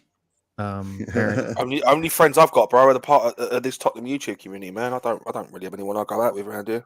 I haven't been out. I haven't had a beer with anybody other than myself, and probably. Well, I mean, it's not totally true. Like when I go to trade shows, there's a lot of guys in the industry for the work that I do.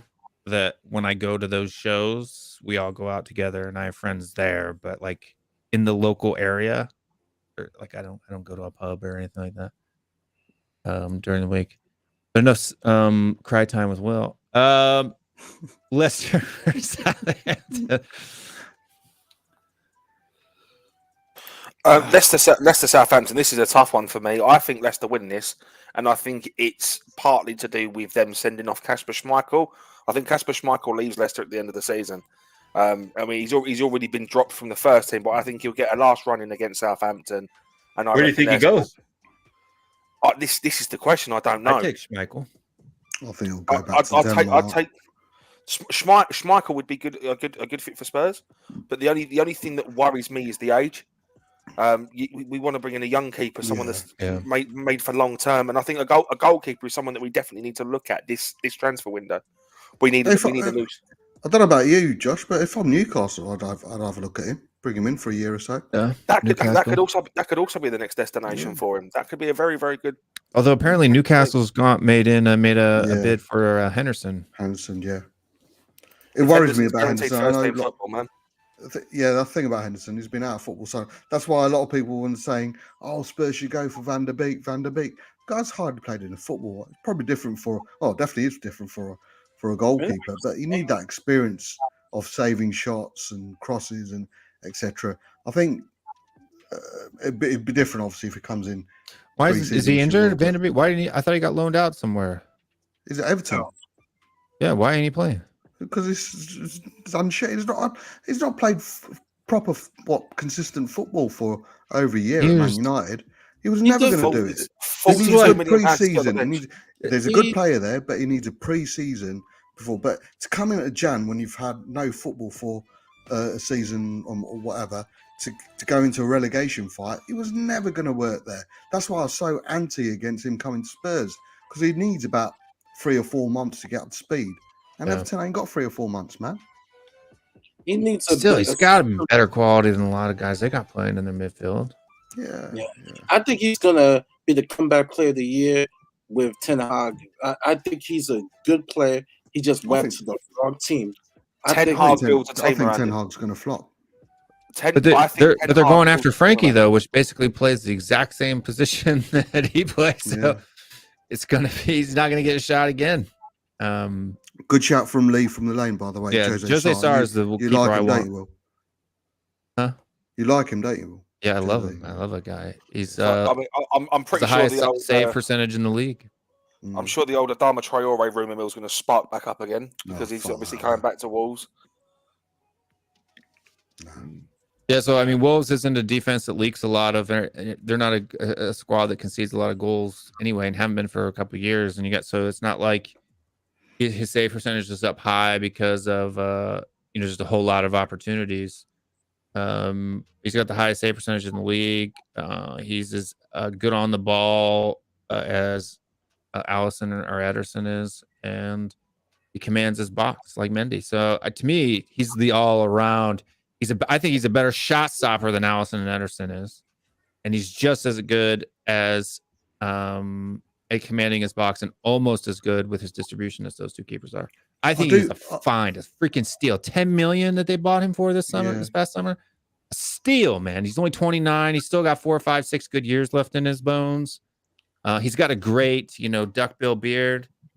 Yeah, I'm telling you, I love that guy, dude. But I don't think whatever keeper we'll get in, I think we'll have this issue no matter who we go for. Because I think there's still one more year in Lloris. I really do. I think for Conte, Lloris is going to be number one. Mate, we like to pick out Lloris's faults this season, and he's had a couple, but he's been solid, man. Let's be honest. He has been I solid. don't think any keeper's been flawless this season, man. Like, I think every keeper's made a mistake this season. Oh yeah, of course. You look I at think- Alisson, I think- Edison. I think the Southampton Leicester game will be a draw. I can't see anything but a draw. It's a nothing game, isn't it, Shane? Yeah, it's kind of another. Yeah. Like, why would you? I wouldn't even check the score. Doesn't mean anything for either team. I want us to go for Nick Pope. If Burnley get relegated, why not go for Pope? He's a bit dodgy tonight, Shane. Yeah, Pope for me.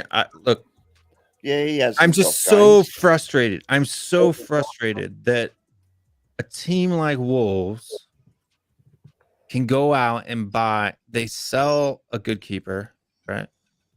And go out and buy another 7 million. really good keeper for 10 million, right? Like I think if we had to buy Galini, it was going to cost us like what 20 million or something like 20, that. yeah, 18.75, something like that. Yeah. It was like 25 million euro or some crap like. But Yeah. they and yet Wolves goes out and gets statistically the best keeper in the league this season for 10 million, and he's not even on our radar. Like, we're not even putting in offers on this guy. It bothers me that our recruitment is so bad. But speaking of that, we've got the two teams that both have very good recruitment, Liverpool and Wolves. Liverpool at home got to win to even have a chance of winning the league. Do Wolves come and pull a nasty and grab a point, or does Liverpool finish them off? No, Liverpool will finish them off. Because Salah is probably not going to play this one either. If he comes on, it's going to be off the bench. Yeah. So he was a maybe, but I think FPL today had him at a 50% chance of playing. Yeah. I think Man City winning will mean that Liverpool's result's going to be irrelevant. I'll certainly believe Man City will easily beat Villa. So Liverpool, yeah, they could win 3-1, 4-1, I believe. It all comes down to that Liverpool result, doesn't it? Also, it all comes down to the City result. Yeah. But again, like you said, Bob, I think Man City win that easily. I think that now in the coffin's going to be a Jack Grealish screamer from about 45 yards out. Yeah. I think City, you understand, they're playing at home, and there's no other trophy that they've won this year. They usually win Their only Carabao option, Cup. yeah. They usually win the Carabao Cup. They haven't won it. They win the FA Cup. They're out of the Champions League. This is the only trophy they can get. It would be kind of funny to see City just completely capitulate and Pep Guardiola in the mud. That would be a little bit funny, but I don't want to see Liverpool win the quadruple either. I don't want it to happen. Yeah, I don't want it to happen. They're not beating Real Madrid. They are not beating Real Madrid. Oh no, I think Liverpool beats Real Madrid. I don't at all. I think Benzema is going to. That's Liverpool's competition, dude.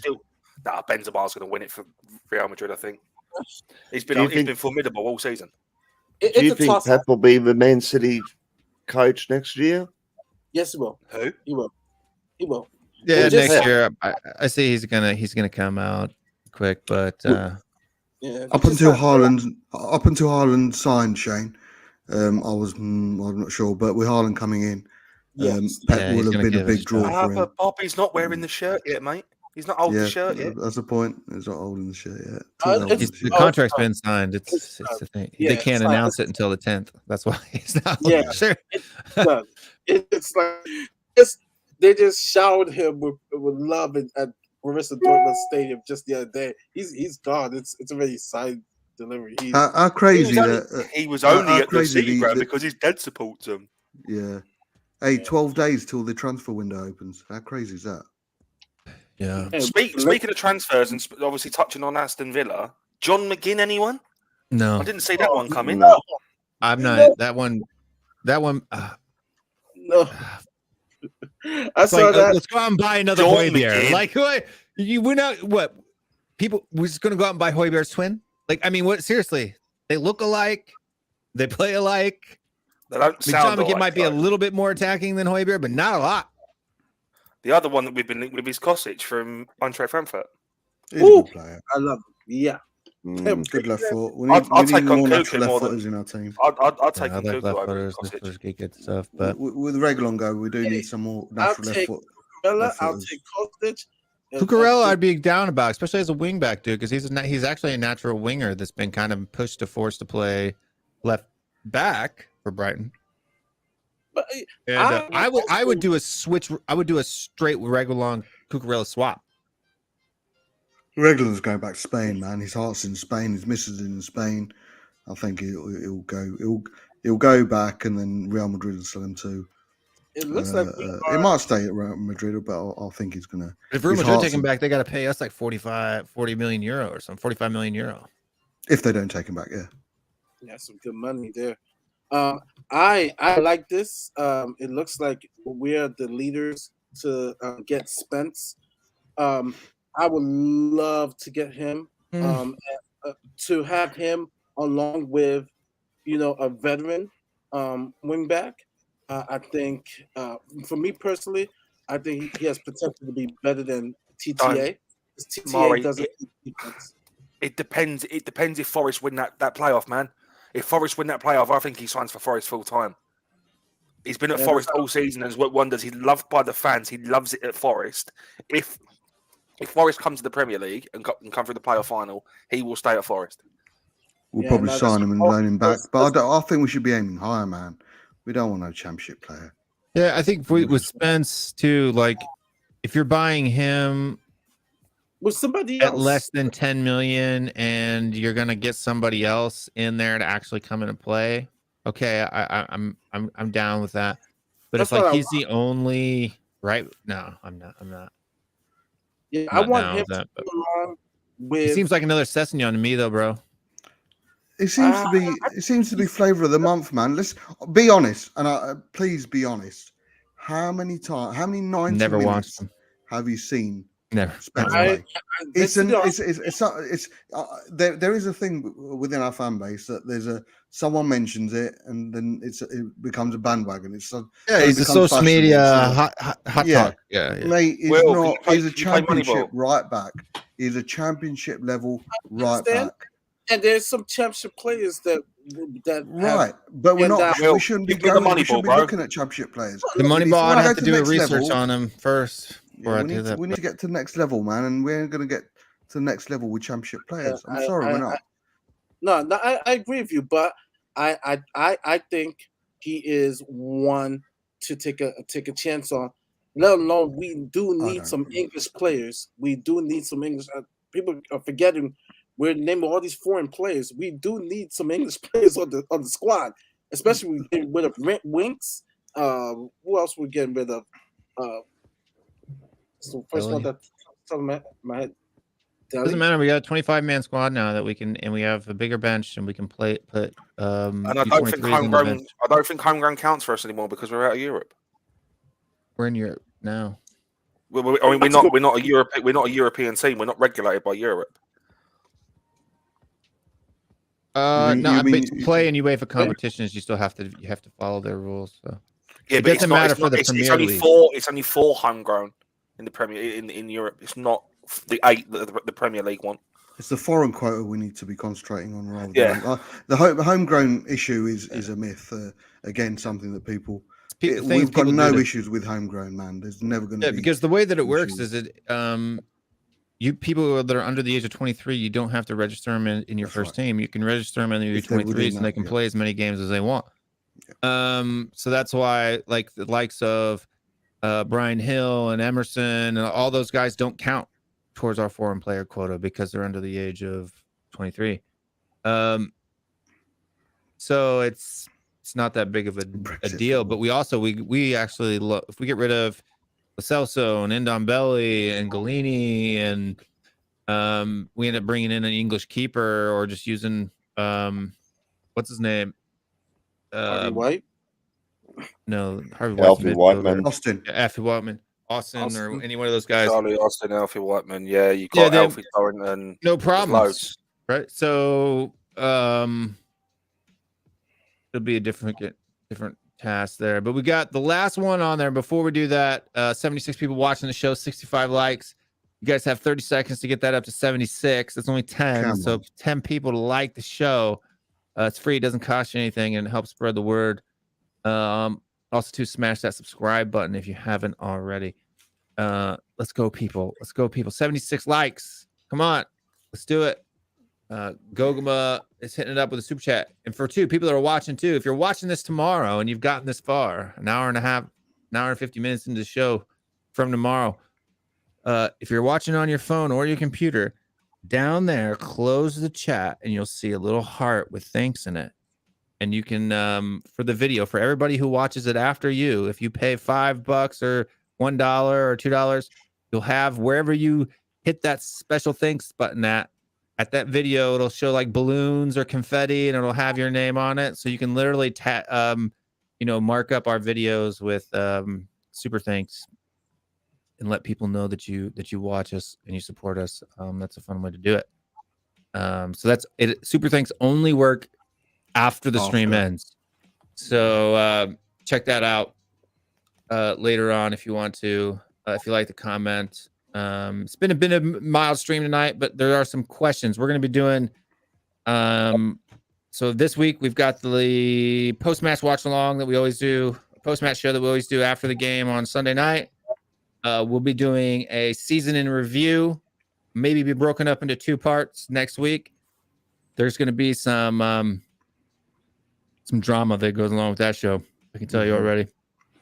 And then I'm going to be starting for the summer. We're going to be doing a show that I call True Transfers.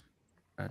So I don't know if people saw on Twitter today, I got in an argument with a little guy named Milton or Moron or something like that. Mason, maybe. I think it was Mason. And all I asked was there's the Dybala link that was going around like yesterday, like a white check said, right, Dybala's coming to Tottenham, right? And then a couple of the other checks. Well, somebody retweeted a tweet from another person who was sourcing another person. But when I went on the original person's Twitter page, nothing about Dybala. Like searched their Twitter page, hadn't mentioned him in like 2 days, and even that had nothing to do with Tottenham. So I'm like, where did you get this information from? And this guy's like, what do you think they're doing? Will lying? And I'm like, I don't know. I don't know who Max, Max Statman is on Twitter. Like, I don't know who that guy is, right? He's saying this journalist said this. Where did the journalist say it? You got a link? Blah, blah, blah, blah, blah, blah. See, then, Bob, I've started to listen less to Twitter because there's very, very few ITKs. Until they're wearing the shirt, I do not believe it. Good lad. Yeah, Lee from the Lane says, yeah, Mason, he's about 17. He acted like he was 17 because he kept arguing with me. And I never said that the information was wrong. All I said was, where's the link? And he kept posting me to the guy, right? Like they said, this guy said it. I'm like, where did the guy say it? Where did it? You know that he has a website and a podcast and stuff. It's like, okay, where's the link to the website or the podcast that he said this? Right? Like if he said it, somebody knows where he said it. And then Ben and Sim, or Sim posts a post on theirs or whatever, and he tries to throw that in my face. See, I guess they got the exact same thing. And I said, no, I guarantee you. I said, I'll ask Sim. So I said, hey, Sim, right there in the comments, can you send me the link to this information? He's like, I got it in a private DM, voice chat. And I was like, cool, great. I believe Sim. I know Sim, right? If Sim says he talked to the guy on Instagram, he talked to the guy on Instagram. There's no reason Sim would lie to me, right? Yeah. So this is the difference between you and Sim, though. This is the difference between you and most other Tottenham YouTubers. Other Tottenham YouTubers will report on all rumours where they found the sources on the internet. You will fact check it and go into depth with it to find out if there is some legitimacy behind it. Yeah, because you got to check your sources. That's rule number one in journalism. Exactly. Class. I only took it for 1 semester in high school, but still, that's the rule 1. Check your sources. Validate your sources. Right? I don't even listen to Romano, man. For me, till they're Romano's just he's a glorified. Yeah, till they're a Hotspur way, holding up the shirt. He's a retweeter. I believe fuck all, man. Exactly. He's not an ITK.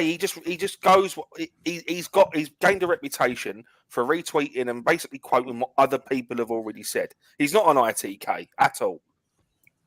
We got Norwich and Spurs. We'll run that around and then we'll answer Cody's question here. And then I've got some teasers for the season wrap up show. So we'll ask some what I call some hot questions, and then we'll end it out. But we got Norwich and Tottenham.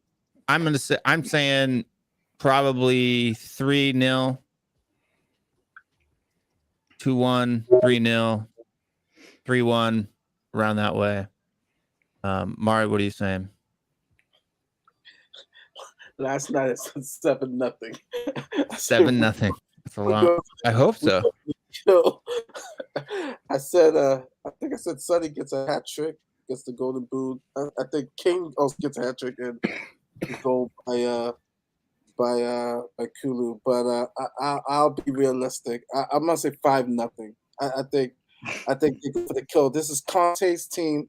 This is no bullshit Spursy.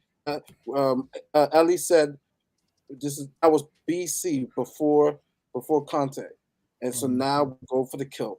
I think it's an early goal, a beautiful assist from Kane to Sonny to open things up, and it just opens the floodgates. So I think it's a brace for Sonny, a brace for Kane, and probably a goal by Romero. I had by Romero, and it's 5-0. I think we take care of business. I'm that confident. These guys are going for blood. They're going for kill. That's what Conte wants. He wants killers. He wants that mentality. I think this is the beginning of a beautiful thing. Yeah, 4-1 for me. 4-1. Yeah. That's a relative score. I think that's a realistic scoreline. 4-1. Bob says 4-1. Even though you say it every single week, Yeah. this week it actually is realistic. Yeah, it is realistic. Yeah. Hey, even a broken clock's right twice a day, right? Exactly. There you go. I think we're going to keep a clean sheet. I reckon it's going to be 4-0. See, I don't. I think it's going to be 3-1. I reckon it's going to be 3-1, but I do think that Sonny gets a brace and gets the golden boot. Yeah. I think 3-1 is probably likely. 3-0, I think, is probably a good scoreline too. I don't want to see another 1-0 Burnley stink up. Man, that'd be fine if it ends that way. I mean, in theory, we only have to play for the draw. And as long as we get a point, I'll be happy either way. But I do want to see us go out, and I want us to fucking make a statement on next season. Yeah. Well, I just think that you'll see Son frustrated as crap, and when he gets frustrated, he doesn't play as well, and he makes Sonny will mistakes. score, man. 100%.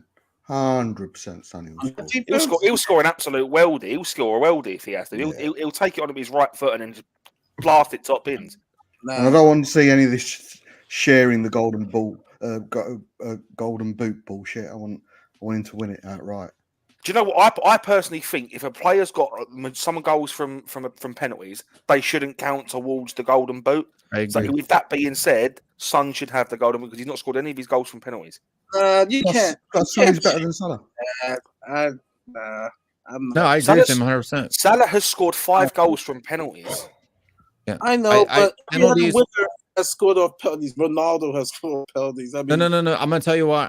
Because the same reason, like when I do a head-to-head comparison of two players, I always use minus PKs, is because not every player has that opportunity, right? So if Golden Boot is supposed to be there and available for everyone to get, you've already got 20 players for each team who have a remarkable advantage over anyone else. So it's not an open playing field for them, right? It's not. It's not fair. So it has to be from open play. Cody likes to bring up the context of corner kicks, but corner kicks are considered open play. They're not considered a dead ball. It is a dead ball, but it's free kicks. Then do we go free kicks as well? Free kicks would be the same thing because you have free kick goals as well. So, for example, if you wanted to remove corner kick assist or whatever, you would have to remove corner kick headers for goals as well, because those are all part of the set piece. The set piece doesn't end until the ball is cleared from the Sonny's better. Sonny's a better free kicks the player exact than same Salah. way. For example, Son is on corners, so yes, he has a higher opportunity to do to gain assists in a high XG situation. But it also means he's never has the opportunity to get goals in that same high XG situation. So corner kicks, free kicks. Do you know how many assists 2 or he's had 3 from corners? Yeah, it's not a lot. We don't score from corners. There's a lot of things that are unfair in sports, and I just think it's something that 2022, you just don't change it. I mean, it is what it is. Like So the thing is, if Bryce you says ask, if you take penalties off Golden Boot, then Harry Kane loses World Cup one. He loses most of them, to be honest with you. so the thing is, if you'd asked me this, and Son was in front with loads of penalties, I probably wouldn't say the same thing. It's just my Tottenham bias coming through. I mean, there's a lot of great scorers that you could, legendary scorers that would totally hurt this. That's starting with Ronaldo. That's the reason why they call him. It's just I don't know. It's just, he's 9. He has had 115 penalty kick opportunities. 95 of or 90, I think 99 of them he's made. Ronaldo. He's taken 115. 115 penalties. It's about Kane or Ronaldo. Crazy. Ronaldo. Harry Kane has missed 3 of his in the league. I think. Yeah, that's cool. Tapping, aka Mr. Ronaldo. But yeah, it's just Bruno Fernandes. Bruno's not that many, to be honest with you. I mean, yeah, it's true. I'll take Bruno. If Bruno become available from Ten Hag, I'd take him. Yeah, I'd take him on a heartbeat. We could have had him 3 years ago. Could have had him 3 years ago. Yeah, I know. Instead, we signed his brother. Wrong Fernandes. His brother. Yeah, we'll Jetson. Jetson instead. Cousin.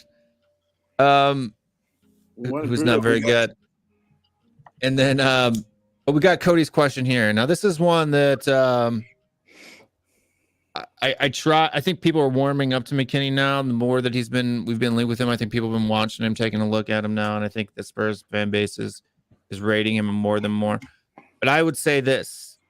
I said last summer when we were linked with him, if we don't sign him now, his price will go up, and it has. And if we don't sign him now, his price will go up even more. Right? So, 35 million pounds for McKennie or McGinn at like 45, 50 million. I take McKennie all day. The thing is, it's all well and good asking these 40 million pounds so much for McKennie, but as someone in the chat's already said, the question you should really be asking yourself is 40 million too much for Tottenham? No, I don't think it is. No, if Conte wants him, no. Yeah. Well, we'll see. Yeah. Should have signed him in January. We should have signed him last summer. Last summer they were only wanting 20. We should have gone for a pre-contract. We should have now it's 40. We should have had a pre-contractual agreement with him set in stone in January for him to come to us at the beginning of this season. Don't be daft. That's sensible, man. Yeah, or we could have signed him in the summer and loaned him back. Yeah. Bob, did you just say don't be daft? That's sensible. Yeah, that's sensible. Yeah, Tottenham don't do it like that, do they? Yeah. Don't do that here. What do you mean? From what I can make out, I think McKennie's Barcelona bound, isn't he? No. Did that fall and through? in fact, Barcelona's offered us Sergio Dest, which I think he's not a super great player, but he's way better than Emerson, especially going forward. Spence, I'm telling you, right? Being from Derby, I lived in Derby for 14 years, so Derby Forest is a big rivalry there, and without a shadow, I've probably watched, without exaggeration, about 9-10 Forest games this season. Derby Forest, Notts County, or wherever they play. I've watched a few Forest games. I'm telling you, Spence isn't all that. Yeah, no, I don't. When I say that, Spence isn't all that. I'd go over Dest more than Spence. I really would. Yeah. He's a championship level player, man. Sergio Dest isn't a really very good defender, but he is very good going forward. In fact, that's always really good at going forward. He actually plays a lot, very similar to the way that what's his name, Doherty was playing during the good half of this season, where he likes to cut inside late, right? So like how Doherty will show up at the corner of the 18-yard box, like after the fact, and get shots and stuff like that. And he's also a far better. He likes to get forward. He's a player that wants to get forward. He can take people on the dribble. He's not afraid to take people on. He's probably, I would say he's level wise. He reminds me a little bit of Reguilon, like probably around that same level, but that's a big upgrade on Emerson. Yeah. It's better than Emerson. And they're asking for us to take him on loan. We don't even have to buy him. Yeah. So if they're willing to loan him to us, I'd say why not? Cody's right. I was thinking of Frank Kessie, not fucking Mr. McKennie. Yeah. I'll be honest. I'm not going to be a hypocrite and say you know, a lot of people don't know about Spence, yet they seem to be jumping on the bandwagon. I've only seen McKennie play. In fact, it's your watch along where I saw him play. For the That's first the only time. time I've seen him play 90 minutes. So, but I know you I watch him every think highly week. of him. Well, I haven't recently because he's had a broken foot, but Yeah, when he's fit. he's injured, isn't he? But hey, if it's an upgrade, man, and Conte wants him, then 40 million's not a big amount to pay. Not at all. And Cody asked, is that what they're asking for McGinn? Well, according to Ben and Sim today, they did a little show on it or whatever, and they said that they were asking more for McGinn than they were for McKennie. So I'm guessing if McKennie's 40 million euro, then McGinn's probably close to 40, 45 million pounds. Maybe 50. I think it's closer to 50. Yeah. But yeah, McGinn for 50 million from no, I'm sorry, dude. Like McGinn hasn't. I mean, maybe we see at the World Cup. I mean, that's the thing. I'm really disappointed the World Cup's not this summer because I always like to. Yeah, Villa aren't selling good players this pre-season. Don't be surprised if they spend a bit of money as well. You know, Gerrard's they always do. is a demanding manager, and I think they're going to be spending a bit of money. McGinn ain't leaving Villa unless someone comes in with stupid money. I'm not a big fan. And that ain't going to be us. No way. I'm not a big fan again. Like I said, I would rather have Spence than McGinn. I think McGinn, like you perfectly, like another Højbjerg, it's just, it's not spectacular for me. He's a good player, but if we're spending 50 million, I'd rather go a bit more and get Ward-Prowse in. Exactly. Yeah. I agree with you 100%. McGinn to me just seems like we're just buying another Højbjerg. Yeah. They're built the same. Their ball control is the same. Their skill on the ball is the same. Their work ethic's the same. They look the same. Like, I'm seriously, they could literally, you know, like people are going to have to memorize their tattoos in order to tell them to part in the shower. Like, I think it's going to be. McGinn probably holds a bit more of an attacking mindset, but I don't think. But not yeah, exactly, not a lot. It's not that much of a difference. Whereas Ward-Prowse would bring something completely different. First of all, good set pieces, good corners, good free kicks, and don't underestimate what a ball. I hate that word, ball, but you know how good he is on the ball. He can find a pass, man. He can find a pass, and when you surround him by better quality players in Kulusevski, Sonny, Kane, and possibly a Skip or a Bentancur, or even a Højbjerg on his day, it will bring out the better in him. But how ironic would it be that if we do sign Ward-Prowse, we could have 2 ex-Southampton players starting in midfield. So, but yeah, Ward-Prowse. If we're actually gonna seriously consider 50 million, 40 plus million for a McGinn, I'd go a bit extra and test Southampton's nerve with an offer for Ward-Prowse. Yeah, I mean, we're talking 3 goals and 3 assists and the type of midfielder. I mean, that's Højbjerg, right? That's literally what Højbjerg is. It's 3 goals and a few assists throughout the season and type of midfielder. I mean, that's what he is. Yeah, he works hard. He's got like 12 yellow cards last season, 8 this season. So I mean, he's an active, hard hitting player. But like even looking at like his chances created or anything like that, I don't think that he's like SCA and GCA is even that high. So I mean, his end product's not very high. His let's see here, SCA 91, so 2.81, not high at all. GCA is even lower than that. 3, dude. He's had 3 hockey assists this whole season. That's it. 3 hockey assists. That's the assist to the assist. He's only had 3, dude. I want to throw another name into the mix, and there's a player that I was watching the whole of the Europa League tournament, and he did stand out for me, and I think he definitely stood out against Rangers. Daichi Kamada from Eintracht Frankfurt, I think would be a very, very good fit for us. My god! That's Shane's favorite player, dude. Yeah, man. Daichi Kamada would be sick. For good Tottenham, age as well. Good 25, age as well. 25. Yeah, good age.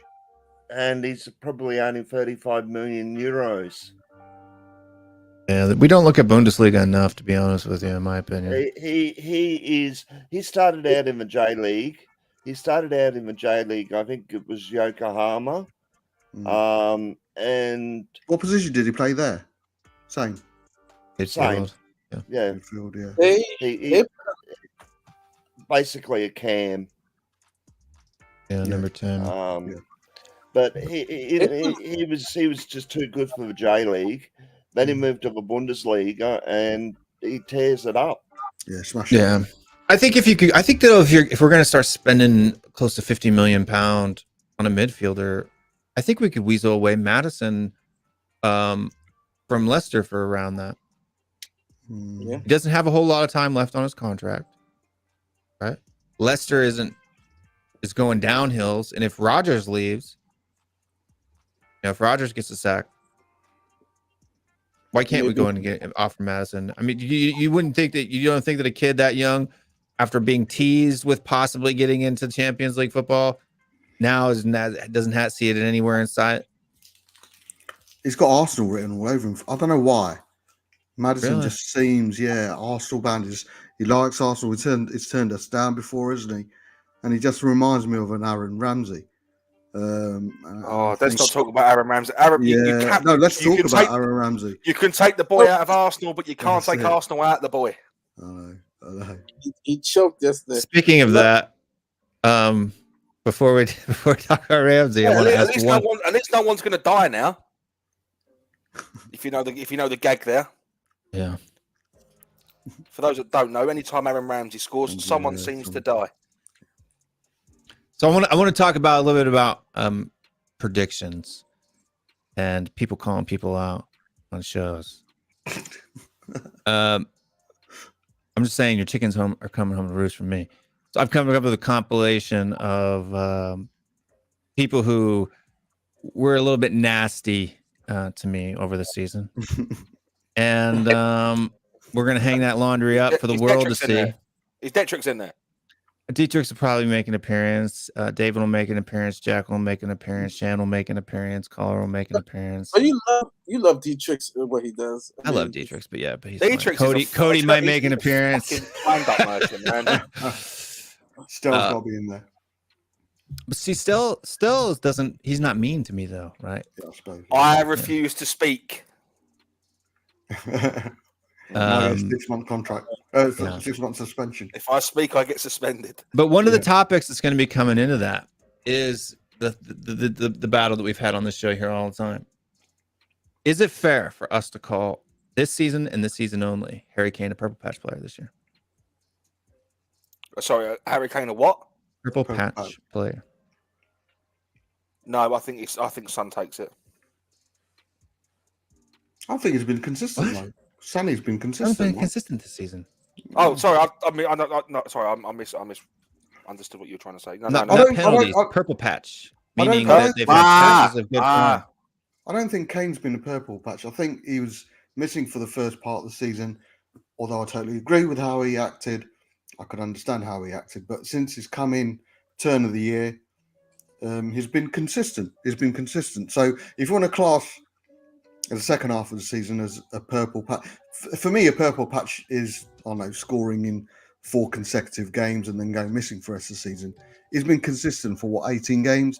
No, but he hasn't though. I mean, that's what I'm saying. But he scored and assisted pretty frequently in February, March, and he went missing for 5-6 weeks. A few assists. He's playing well though. He was still contributing. Yeah, but I mean, I just think that it's a bit unfair to Son, especially in the past. He's been labeled a purple patch player because he scores in 3 or 4 games and then goes missing for 5 or 6, and then scores in 3 or 4 and goes missing for 5 or 6. And this season, Harry Kane's done the exact same thing. So if we're going to call Son a purple patch, if that's okay for our fan base to call Son purple patch, say Josh, it has to be allowed. I've never called Son. I've always said, and I've said it for 2 seasons, 3 seasons. I think our fan base takes Sonny for granted. I think what he brings to the team is again taken, and that's probably because he's too nice. He's always smiling. He seems always happy, so we should always be happy. But I think a player like Sonny we'd miss, and I've been consistent with that. I've never called him a purple patch player. I personally don't think Kane's been a purple patch player this season. I think that's fair, Bob. You get a pass. But if you're comparing the two, again, Sonny's been head and shoulders, and I would say that head and shoulders above Kane. This season it's not even question. question. I'd go as far as saying, Will, I know stats don't suggest it, but I'd say Son's been head and shoulders, and I really mean that. He's been much better than Salah this season. I really do believe it. Oh yeah, I agree too. Yeah. He's been stat-wise, he's been better than Salah this season. Yeah, To be honest with you. I'm talking about goals. Goals would suggest something else. Yeah. Only if you count. Only if you include penalties. Does Salah beat Son? So But conversion rate as well. Yeah. conversion rate, The Son three- smashes. Salah as misses well. too many sitters, man. Yeah. Salah The misses three too many things sitters. I would say, and I agree with Bob, and I was talking about this in my show. I mean, it was He funny did. enough. Kareem It didn't was score funny for over 5 weeks, It was and the funny only goals enough- he scored in the last 8 weeks have been from penalties. Other than it's the been- header, I guess that wouldn't be true. But It's been funny enough that Jamie Carragher and Gary Neville named Harry Kane to that team of the year along with some other people. And I'm scratching my head like, damn, for a bad year, he still makes it as the center forward of a lot of people's teams of the year. But the second thing I will say this, you know, is I will own it, but and say it again. For me, when we're losing games, it's a sense of everybody's playing bad. So when I said, I think I said they it did. late- That's why we lost. Yeah. I think But it's. I think I told you, Will, in late October. All right, Sonny's off his form, but my reasoning was because we had very few chances, and as a team, and we didn't execute it. It looks bad. Losing makes things look much worse. Yeah, sure. So I know I said that in October, but the stats show. Mari's worried he's going to get clipped next week. But I did say that in October. I was like, his form is off, but because we're losing.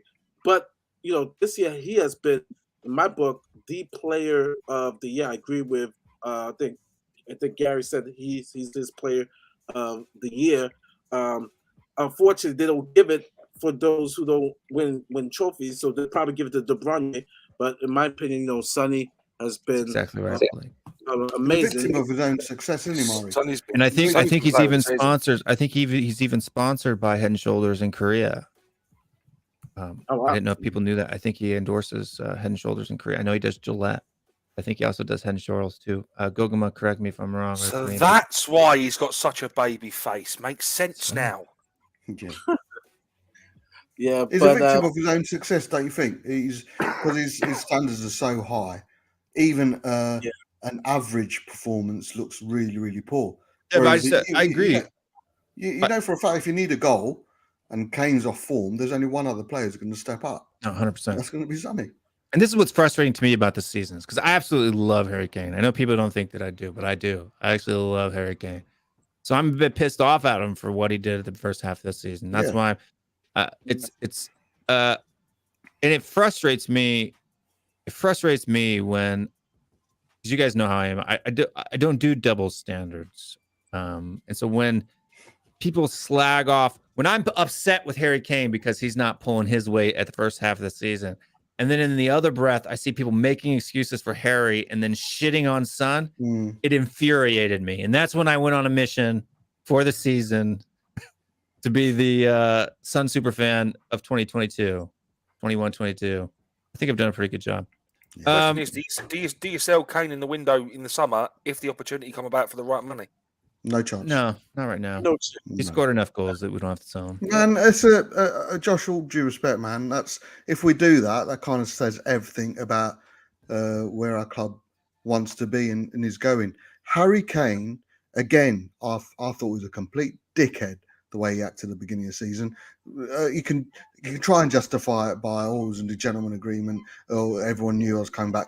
The guy threw toys out of the pram, and went on strike. He did. But again, I can look at the other way. You know, he's gone from Mourinho, who I had an issue with, but to a Nuno. There's no ambition in that. Nuno came in and did exactly what he was capable of. Down the middle, average manager. 5 wins, 5 defeats. Conte comes in and lo and behold, he's bad. But with regards to selling Kane, he is, for me, the best striker, the best number 9 in the Premier League.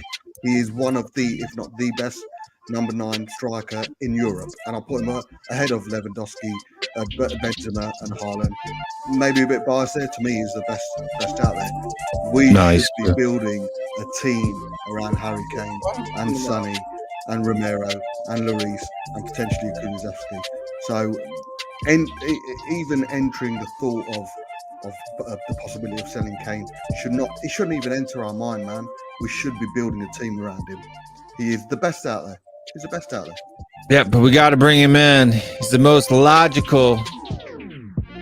And I don't know. He's Canadian. Bring him in.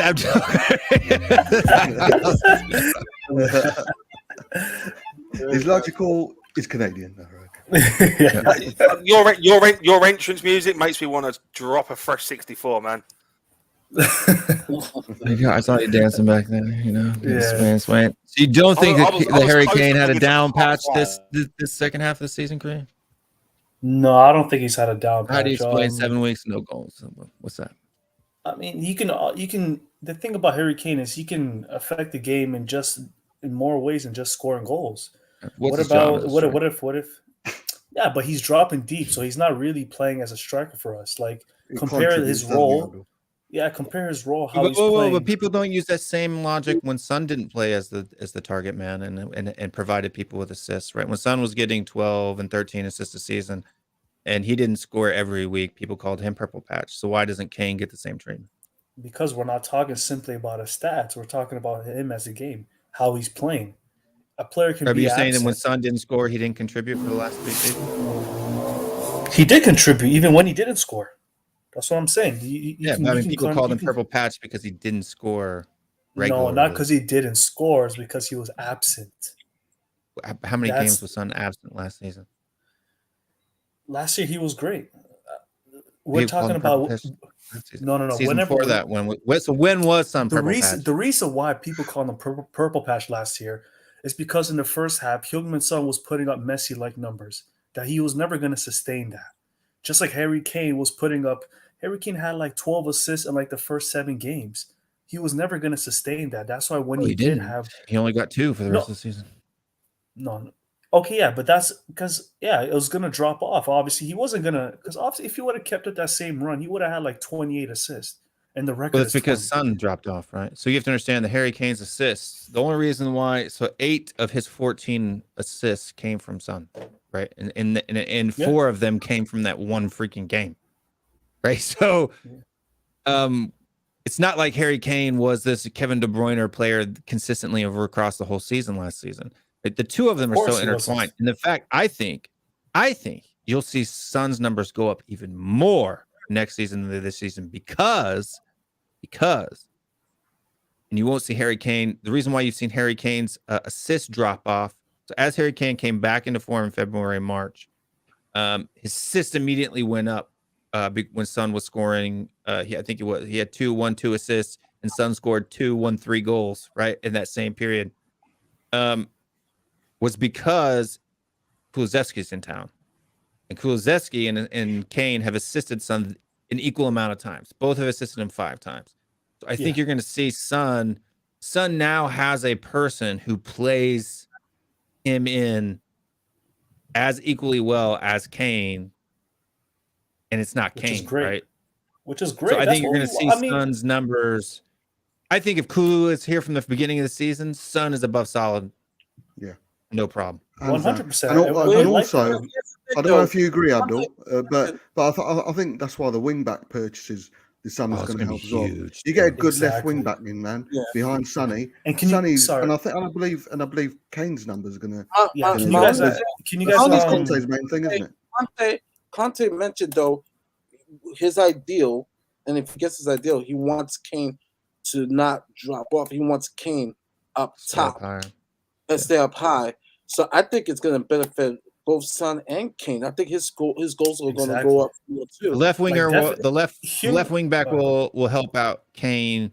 I think when we get a right wing back in, that's really going to be on Son's purview. Because the cross was on. Kulusevski as well. Really, if you're Kane, if you're in the middle, you can definitely benefit on both sides.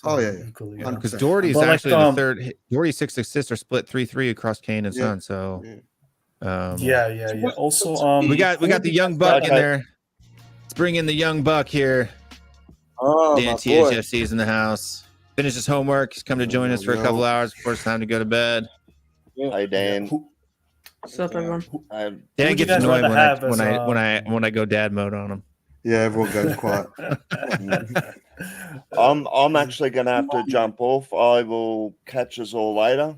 Big up, Thanks for Shane. having me on. See you guys. See you later, buddy. Take care. I'm going to have Shane. to do the same. See It you. is Take 3 care. a.m. I'm going to get some sleep, so I will let you guys.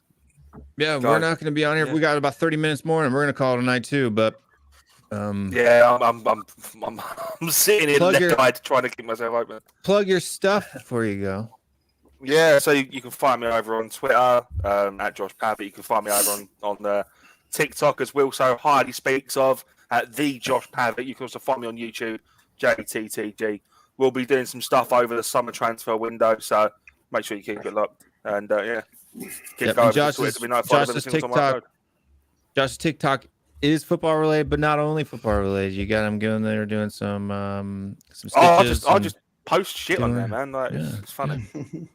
Well, you ain't dancing, Cheers. are you?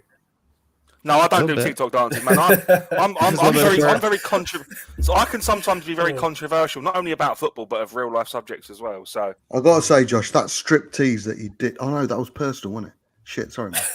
Bob, He don't does some leak my twerks. Do it secrets, for it, bro. Josh. Come on, Josh. Do it. Twerk it for us, Josh. Twerk it. He just woke the baby up. Nah. Right. Anyways, guys, I will see you all later on. Big up, man. Thanks for having me on. Love to Lily May, mate. Cheers, buddy. Yeah. Speak to you Back soon. to the milk, Take mate. it easy. Take care, man. Bye-bye. Take care. Take care. Yeah. Yeah. Who would you guys rather have as like one time we need to actually compare like the stats between like Carrasco and Kostic, and just like we need to for example our left wing back, because that's obviously a position that we're gonna get. We need to just compare the stats, carefully analyze the attack and defense, not just the goals and assists, but just the dribbling, all that between like Kostic, Carrasco, if going Perisic, if into we are Carrasco. linked with him. Yeah, we are. You've seen that link? Yeah, we'll be doing that. I haven't seen that at all. So in the Yeah, show, it's in been- the it's show that been- I'm going to be doing, and Abdul, if you want to Even be a it's- regular, Sorry. I was In going the to tell start- Dan TH6. All right, go. Yeah. It's just real quick. If in the show that we're going to be doing this summer, called what I call true transfers, that's what we'll be doing, right? We'll actually be going. So anybody that we're linked to for that week, I'm going to kind of make a list, and we're going to go do an actual statistical analysis of these players, rather than just saying like, Emerson used to play for Barcelona. We'll actually find out how many matches he actually played for Barcelona. That we know there's only 3, right? And we know that we can see what this type of player is. We'll look at heat maps. We'll do all this other BS. Bob, kind of like what we did with Tomiyasu back in the day, way back long ago. But we'll be doing that once a week throughout the summer. So that we'll, if you want to be a regular part of that show, That was a good show, man. That was a good show. give hits. Yeah, Dan, just to tell you, we've been linked with Carrasco. You can also see it on we are Tottenham TV. They have like a lot of Yeah, I've They have, always like, watched a the lot videos, of- but I've never seen a Carrasco. yeah. thing. If I've you've seen today's, have you seen today's video? They I talk saw about- today that they had Dybala, that they had I forgot the other guy. I watched the most recent one. I didn't hear anything about Carrasco. He's gone. His device got not The connected. left wing backs that I've heard of have been Perisic, Kostic, and Cucurella. Well, for me, the number one that I'd go for is Kostic. Kostic, yeah. Carrasco is a weird play. He's the type where you were like, oh man, this guy's going to blow up to be a star. He's not bad, but he's not great. He, with Atletico, he's just been okay. And so it's kind of like, do I really want Carrasco? Like, I mean, he's better than some options that we have now, but he's not. In my opinion, I don't think he's like 25 mil. If that's all I'll call, who cares? Let's take him for 25 mil. That's not a lot. Like, is he going for 25 mil? Oh, That's- then, yeah. He's 31, isn't he? So Doesn't Kostic go for that? Oh, 31. I mean, that's. I thought you were talking about yeah, because I looked it up recently and it was 20 mil actually, probably unreliable source. a higher number for him. Okay, if he's less than 25 mil, Oh yeah, well, I'm not wanting to pay over 30 mil. I would want to get someone better. 29. That's not bad. If we buy Cucurella Krasko's though, 31. Krasko's 31, isn't he? if we buy Cucurella though, surely Brian Diego has to buy a Cucurella I want jersey. Cucurella. Personally, I like him. I think he was good when Brighton played against us and they beat us. I rather Kostic. I think him under Conte would be. He's young. He's like what? Cucurella's like 25, right? Yeah. So Kostic is 29. Gets under the skin of Kostic. other players. With him and Romero, do that shithousery. Yeah, I heard come back in when you get your stuff figured out, man. I heard City's coming trying to get him. He's 23. Yeah, though the shithousery between him and 23, that's Romero. even better, dude. Koi's in the chat asking if Conte played 3-5-2. He did, mate, but he had two good strikers at Inter Milan in Martinez and Lukaku, who smashed it. It's you put Sonny. I know the argument will fall There he to is. why can't we play Kane and Sonny up front? Sonny's the best left winger in the world, man. You don't take him out there. There was That's a a bold conversation early this season or early this last week.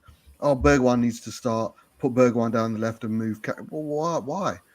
Sonny's the best left winger in Europe.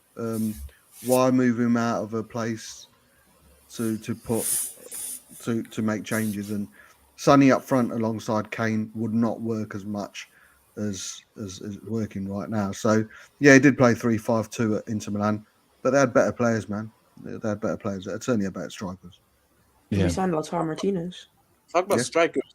There was a list of strikers, and I think they maybe got from Ali Gold. The striker that I like, and I've said this since the beginning of the season, and I'll say it again, because I mean, of course, we mentioned Vlahovic, but another person impressed me with his team. He plays it in the Bundesliga and in the Euro. Is Patrick Schick. Patrick Schick would be a good striker for us, second striker for us. I like him, and he comes from a team where Bayer has been good to us, and whenever we've brought a player from there, I like Patrick Schick. He runs well. He's good movement on the ball. I think he'll be a perfect signing. Victor He's Osimhen, putting up crazy numbers, right? Isn't he putting crazy numbers this year? crazy, Like no, yeah, 25 or something. crazy numbers this year. All he does is score goals, but he's highly intelligent. He's good in space. Like I'm like, it's a no-brainer. Victor Osimhen, because I watch a lot of Napoli. They're like my Italian team. Because Maradona played there and stuff. I watch Napoli and Victor Osimhen. I just feel like in the Premier League, he's not gonna. Maybe because it's Conte, because Conte did well with Lukaku, he could work out. But I think a much safer pick for us. I like Patrick Schick. I'm pretty sure like Victor Osimhen they got him for like 70 mil or something, right? Some big money signing. So Oh yeah, they got him. They got him from Lille. So like if we're gonna try and buy him from Napoli, they might add like an extra 10 mil to that, or at least they're gonna try and get around the same value to what they bought. And in that case, it wouldn't be efficient to. So I think Patrick Schick would be the much better signing. I've got to make a little bit of an announcement too. We're starting to get our late night crowd rolling in. Make sure you smash that like button. We're on 74 likes. Let's get it to 100 right now. So we got 70 people watching, 439 total views, and only 74 people likes. Right? But let's get that up. Our late night crew. If you've just wrote in here and you haven't hit that like button yet, or if you haven't hit that subscribe button yet, if you want to get involved in the chat, you do have to be a subscriber to the channel. Keeps the riffraff out. So just hit that subscribe button. Doesn't cost you anything, and trust me, you're gonna like it. We don't do a lot of shows, so we're not gonna fill up your feed with a bunch of BS, but do that. But also too, this summer, another show that I'm gonna be doing is called I Want to Be a Football Streamer. We're gonna be going over all the little gibs and gadgets, what cameras that you guys should be using. Any competitions? Maybe we might do some giveaways. what Mike, you guys should be doing. See, Mari's already on board, right? What things? What are the key components that you need to put on a pretty good quality? What lights you should be doing? What's important on a budget, right? So everything here, the 4 things that I just showed you, if you were to buy all of these, it's not cheap. You're talking maybe $500, right? So like all this fancy crap that I got up here, a lot of it's unnecessary, and I'm going to do it. I'm going to show you $1,200 camera. The price has just been lowered on these from $250 to $167 in the United States. So $1,000 camera, $150 camera. What's the difference? Because in the camera world, it's not about price, it's about quality, right? So like with your iPhone, the iPhone's got a really good camera in it, and it's probably costs $5, right, for the factory. But we'll be doing that too this summer too. It's going to be a series that I do called "How to Be a Football Streamer," and sound, audio, lighting, cameras. We'll do budget price points, mid-range price point, and then if you just want to get crazy and spend thousands and thousands of dollars, like my dumbass did, how you can do that as well. Sounds very similar to Brian Daigle's summer show, which is How to Be a Middle-Aged Prostitute. There you go. But I didn't realize he was doing that show. I'll have to check that one out too. Man, I like how-tos. Some of them may not be live shows. They may be pre-recorded. Daigle will be doing the live stream, yeah. I will do a couple of live streams. I do have an overhead camera here set up now. So I'll be able to pull the stuff out, and you guys can see it and stuff like that too. But I know you got a late night crowd in, and but I'm gonna have to be up in 3 hours to take my meds, man. So I'm gonna bid you farewell. Bid us farewell. Yeah, I'm gonna. Everybody go, Bob, tell them where they can find you at. Everybody go subscribe to Mr. Bob Spur. Yeah, Bob Spur TV. Got my last In the Wall show this Saturday night. I don't know if you're free, Will. The next series is going to be called In the Hole, right? Yeah, In the Hole, yeah. every hole's a goal, bro. Yeah, so, yeah, going to be doing a preview of the last day. Wankety Wank will be back by popular demand. And we'll smack that like, James. Yeah, smack it, man. And then we'll be doing a weird season awards. I've still got to think of them. So yeah, thumbs up, thumbs down, and then we'll see what the summer brings. But it's 10:45 UK, Bob Spur TV. Yeah, and you're starting your OnlyFans.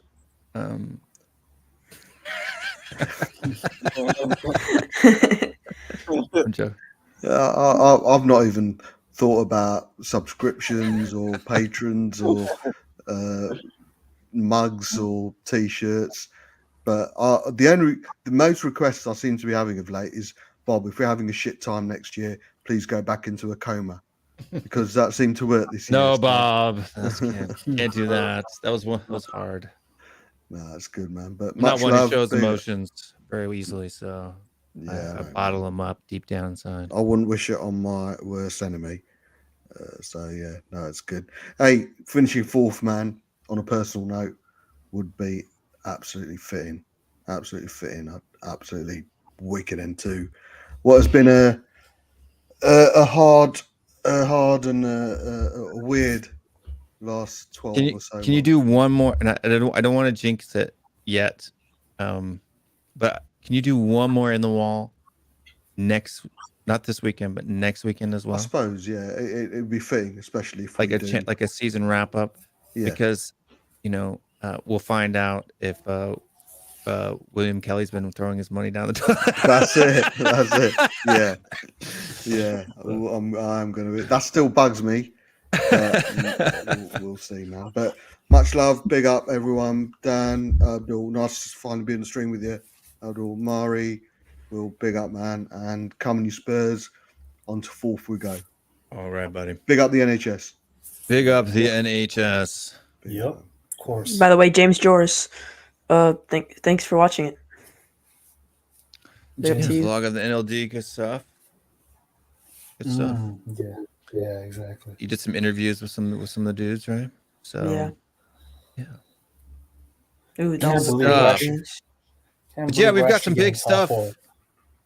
I think we're actually gonna get it, man. I think we're actually gonna get it, unless hell freezes over tomorrow, or not tomorrow, but on Sunday. And Sunday. First thing, if anybody's in Toronto or around that area, make sure you come to the Scotland Yard pub. It's going to be like a party on the last day of the season on Sunday. there you So go.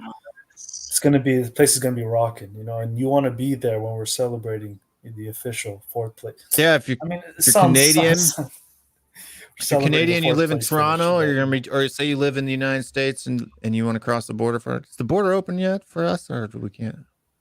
Yeah, I'm pretty sure you can cross the border. Yeah. Because I know that back in the day you had to like quarantine and all that crap for a long time. Yeah. I don't think anymore now. I don't think anymore. That's good. That's good. So I'm guessing masks aren't really required anymore either indoors. So No. Like if you go to the mall right now, like a good 70% people don't even have their masks on. People just have it on because I guess maybe they're used to it. habit. But you don't even need it anymore. Honestly, it's not even a rule anymore. Yeah, I noticed at the Scotland Yard that there weren't many people wearing masks. So. No. Nobody was wearing masks. No. Yeah. Everybody had their face stuffed with chicken wings. So and beer. Right. So Yeah. That's good. Standing on chairs and hippity hopping. Crowd seemed kind of full too, so that's good. I'm surprised. I plan on making it up there next year, probably for maybe like a Champions League game or something. I checked the prices yesterday. It was like $350 or something. Don't like that jinx it, Will. Don't jinx it, Will. What, for the plane trip to Toronto? I don't believe in jinx personally. So. No, we're getting top four, 100%. 100% we're getting fourth place. Put my life on it, bro. I don't know if I put my life on it. I don't know if I put my life on it. If we, with the things I've said, with the day that Arsenal bottled that, I went on Twitter and I started running my mouth, like straight up running my mouth on Arsenal. And if we lose to Norwich, I'm never coming out of my room. I'm never just coming come back out, out of dude. my It's room. no big deal. We all run our mouth. I mean, Arsenal's been running their mouth since January. Are you friends with Egal? Is Egal Canadian? Yeah, but he moved to the UK. So he's did he? actually living there. Yeah, but but I'm pretty sure he's from Toronto. I'm pretty sure. Yeah, sounds like a Canadian. His voice was. Yeah, but he moved there. He moved there now. So yeah.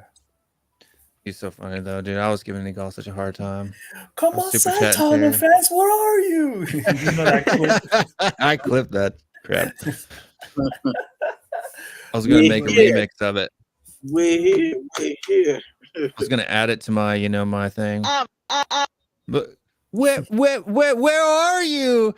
Come outside! Come outside! Oh my God, Arsenal! I don't know how they choked it, man. These boys, bro, they're not gonna have a better chance of top four for a good amount of time now. And the fact they're blaming it on the referee is just absolute jokes. I'm telling you, they're coming 8th place next year, man. They're gonna come 8th place next year. With Man United gonna get better, I'm saying we can actually pass Chelsea, man. Chelsea will get a lot weaker in the summer. Well, I don't know if weaker, but they're gonna lose a lot of players. Their team's gonna be a lot different next year. So they're very lost. Apparently, they're going in for Koundé. Yeah, they lost Azpilicueta. I think he's going to Barca or something. I think Christensen already went to Barca. They have any team can get Koundé. Because if they don't get this ownership sell out, they can't sign anybody. That's what I'm like. I saw that rumor. It's a rumor because they can't sign anybody. They can lose people. I don't even think Koundé is that great, to be real. I've seen him play a couple times. He seems really error prone. He has that bonehead gene, that bozo gene in him. I don't know, something. I've seen him make a couple of just stupid mistake, but he's a good defender though. Yeah, he's a type of player. On Dybala though, we're not signing him. Forget it. Yeah. I don't necessarily think that's the case. I think that I understand that Paratici and stuff like that. It was kind of the one that wanted him out and stuff like that.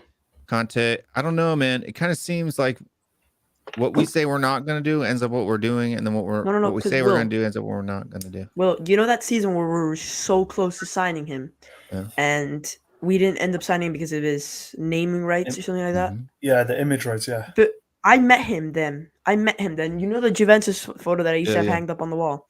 That was Oh, signed by fair. Paulo Dybala when I met him. And I asked him if he was coming to Spurs, and he absolutely died laughing. He died. He's not coming to Spurs. He's not coming to Spurs. Hear it here first. He's not coming to Spurs. I'm 100% certain of that. As long as he I doesn't hear go to Dybala rumor- Arsenal, it's not going to bother me, to be honest with you. But if he goes to Yeah. Arsenal, it's not happening. My son is a huge Dybala fan, like Mhm. ginormous.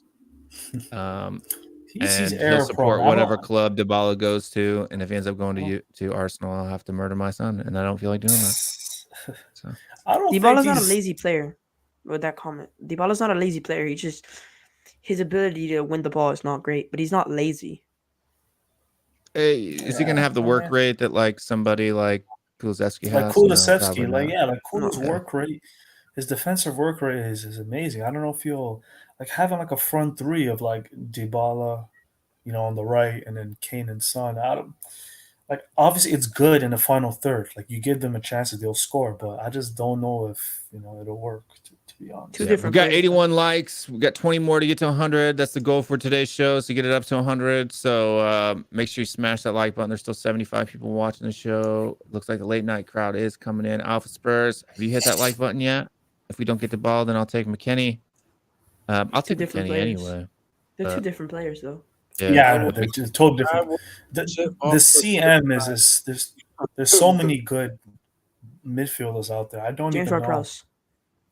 I mean, okay, there's Ward-Prowse, there's obviously McKennie, there's McGinn, there's tons. I don't I know. think Like, I'll McKenny's take a lot of way them. better than McGinn, dude. Way better than McGinn. Well, obviously, yeah, but I rate James Ward-Prowse higher than McKennie. Yeah, but I mean, I if like McGinn's going McGinn. to cost more than I McKenny. rate McGinn. McGinn's a McGinn. good player, but for me, he's just Højbjerg. It's like signing Højbjerg's twin. They look alike. They play alike. I think he's a lot Ward-Prowse. better going forward, though. I think he's a lot better going forward. Ward-Prowse. Than Højbjerg, yeah, but not. The one thing, Not No, like- McGinn. I think McGinn is a lot Yeah. better One going thing, forward than Højbjerg. Oh, Right. you got Yeah. Ward-Prowse and you got McKennie. One offers both offers things that the other player doesn't. What I like about McKennie is he crashes the box. That's how he's able to score goals from the midfield. Ward-Prowse He's doesn't got do that basketball mentality of crashing the boards after a shot like that. He's He brought that crashed- into. But Yeah. James Ward-Prowse, A lot of course, footballers don't do that, and it's a shame, dude. Like it's always Yeah. a shame. Follow Your shot. He you know? crashes the box, and he I'm doesn't. pretty sure I seen a stat of like James Ward-Prowse is like 5th in the league and like winning the ball back, like something like that, right? Like I'm pretty sure like Højbjerg is like 3rd of like winning possession. I'm pretty sure Ward-Prowse is like 5th or something. So Yeah, but I like mean, I I think wouldn't it's be like surprised. 5 of his 9 goals have come from dead balls. But no, I'm not gonna talk about the goals. I'm talking about just him winning the ball back, his defensive skills. James Ward-Prowse is a good player. I'd like to see him in too, but A really good player. I like to see I don't know about really good. Like if we're gonna spend, I'd rather He get is really I'd good. rather get like Mason or Madison if we're gonna spend that type of money. Do you think he's better than McKennie or Ward-Prowse? Different players, different type of player. They're different players. That's what I said. I mean, they're same position, but I know they're different players, but they're same. I'd rather position, sign but- Ward-Prowse. I would rather see a Ward-Prowse McKennie double pivot. To be honest with you. Go for Really? And both. what we sell. Who would we sell them? Because we can't have 5 midfielders. Sure we can. I mean, Højbjerg Wings. actually. I think Højbjerg he holds value. So if we sell wings, so if you think about it, we've gotten rid of Deli, Ndombele, and Lo Celso, right? So Well, we that's haven't 3 gotten rid of them midfielders. yet. But I mean, we will. Deli's gone, right? So we have 1 out. We need to get rid of Winks. We need to get rid of Lo Celso and Ndombele. So we have the room to sign 4 midfielders. So signing Yeah, 2 but I mean, like, is not a big deal at all. Two with the extra substitutions. Now you Yeah. can make 5. You got 4 competitions. 3-5-2, 4-2-3-1. You know, there's a Yeah, that would make sense if we play with 3 in the midfield, though. We only play with 2. You saw what happened to. you got to still have at least 1 deep. At least 1 deep in each position. and we also have Skip. We also have Oliver Skip too, right? So Højbjerg. don't forget about him. Yeah, Oliver Skip as well. If we get rid of the people that we're supposed to get rid of, it will leave us with 3 midfielders. So we have to sign 2 midfielders. So again, James Ward-Prowse and McKennie would be a benefit. unless they're going but to. are they know, the two best options though? Like I mean, like we're saying McKinney and I mean, Ward-Prowse, there's but probably better options. No, I mean, I can't really think of. I mean, there's Savage that we've been linked with. I mean, I'm talking about realistically. We could sign from the midfield. It's not. The list is not that long, to be honest with you. I mean, there's like that Kumara kid from Marseille. I mean, there's some players out there. The Kumar is the Frank Kessie. Is that officially like agreed and everything, or is it Oh, like he's- it's not I think official so. yet? He signed for who did he sign for? Did he Frank sign, Kessie. or did they have like a Yeah, verbal they agreement? signed. No. Barcelona. It's Barcelona. official, I think. Yeah, he's Barcelona. Barcelona's looking to get rid of a lot of people too. There's not a whole lot of people they got right now that I necessarily want, to be honest with you. Like I'd take Dest on loan, like if it's just a loan deal, with like an option to buy. I think I'd he's take good. Dest I on don't- loan. There's I mean, not that'd that be many cool. great right wing backs. So now when I think about it, like I mean, Yeah, the but players on that the used right to hand lead them- side, that's willing to come. It's not a lot, man. Yeah. You got what's The his name left-hand who plays side, for there's a lot. Ajax. You got Dest who's decent. I mean, Dest it's got like Doherty numbers, right? So for Barcelona, and he was injured for a good half of the second half of the season. Tillemans is a player. I'd rather Oh, sign for Ward-Prowse. midfielder, yeah. That's it. I'm gonna put this out I here. I'm not a huge James Basuma Ward- fan either, to be honest with you. James Ward-Prowse free kicks are world class. To me, that is a 100%. fact. Dybalas are better though. You're muted, Mari. No, I say he's one of the best in Europe. I mean, there's In not my too opinion, many. the best in the world. He's Yeah, the best he's- in the world in free kicks. I think Yeah, Ward-Prowse is right the now. best in the Dybala's world. a better set piece taker. No. Paulo Dybala. No, I'm no, like- no, no. Dybala. I give the edge no, to no. James Ward-Prowse. No. 100% James Ward-Prowse is a better set piece taker. You're telling me that you remember that free kick from Paulo Dybala in the 17-18 season where he is just on he's about a yard north of the baseline and then One free just kick. outside the 18-8. just It's a long outside time. just One free outside the 18-yard box, so basically behind goal, and he buried it in the roof of the net. One I free can kick. give you so many examples Doesn't of make Ward-Prowse. that position. I hitting don't it think from 35 Ward-Prowse yards. could hit that free kick with nobody standing there, much Yeah, less but the you keeper. cross it from there. He do what now? Sorry, I You froze can up. cross it from there. And do you remember the game where James Ward-Prowse scored 2 free kicks on his birthday? He had the same exact position. I can name you many occasions. I could look at it now and name From you. there. No, not from there where Dybala hit it. And like a Just a normal free decently kick? far free kick. Yeah, but Yeah. twice in one Yeah, game. but Ward-Prowse can How hit many it from dead balls, 25 yards. You can hit it from More consistent. 35 yards. You can. More consistent. Ward-Prowse can hit it from anywhere. If you I've see seen him James Ward-Prowse slap lining up it for a with free his kick, laces. I've Yeah, watched if him. you see He scored James him against Ward-Prowse us. lining up for a free kick, you feel terror in your eyes. You I feel think terror. Ward-Prowse is the best I don't free know kick taker in the world terror. right now. Right now, he is. Maybe If right you now. see a Yeah, player, probably now. because this actually Yeah, comes because into factor. Messi dropped off. I've seen it against Southampton many times, where a player from Southampton is running forward and the player is hesitant to make the foul. You know why that is? Because they know that if they foul them, they're gonna have James Ward-Prowse taking a free kick, and possibly that could be a goal. Yeah, I Pulled think up he's. unders, I think he's the best free kick taker. But I mean, yeah, he is. He is great. But I've always said for Ward-Prowse. Well, he doesn't run back to play great. I'm not looking for him to be a defender. That's what He has like that's not what- he has like the fifth most like possessions one in the league. He does go back and play defense. Yeah, Like, and I mean, I've he's- heard people say that, oh well, Yeah, I know. Yeah. running back, tracking back, great. I'm not asking him to do that. What I'm saying? It's like asking Messi to be, Van Dijk. No, I'm not asking him to do that. You do you. All right, we get you My because thing, how about someone like, for example, like I know the thing about Ward-Prowse, like the reason why I'm kind of not so sold on him is his midfielding work. his midfielder work. Like, how good is he at, Yeah. picking the ball up from deep in his midfield? Like, I how don't- good is his ball control, his So the- dribbling? So the stat is compare him. winning the ball back for their team. First is Rodri with 284. Declan Rice is second for 276. Højbjerg is third for 274th. Nodgaard is fifth, and then James Ward-Prowse is sixth. Well, with- Højbjerg also loses the ball Wait. a lot. No, Norgard's so- No, fourth, he's right? fifth. He's fifth with 254. No, this is possession one. Yeah, possession's one, yeah. So he has good James defensive stats. Ward-Prowse is fifth. James Ward-Prowse is fifth. Well, my thing now you asking me, would I rather He's not a have very big Ward-Prowse? assister though, James Ward-Prowse. He assisted 2 against us from the same exact position. Yeah, but I mean you're talking 12 in his entire since he's had 12 assists since the 2014-15 season. It's not very good. Okay, but what's his assist like this year and last year? Let's look at the most current. Like, what's his He had 6 assists.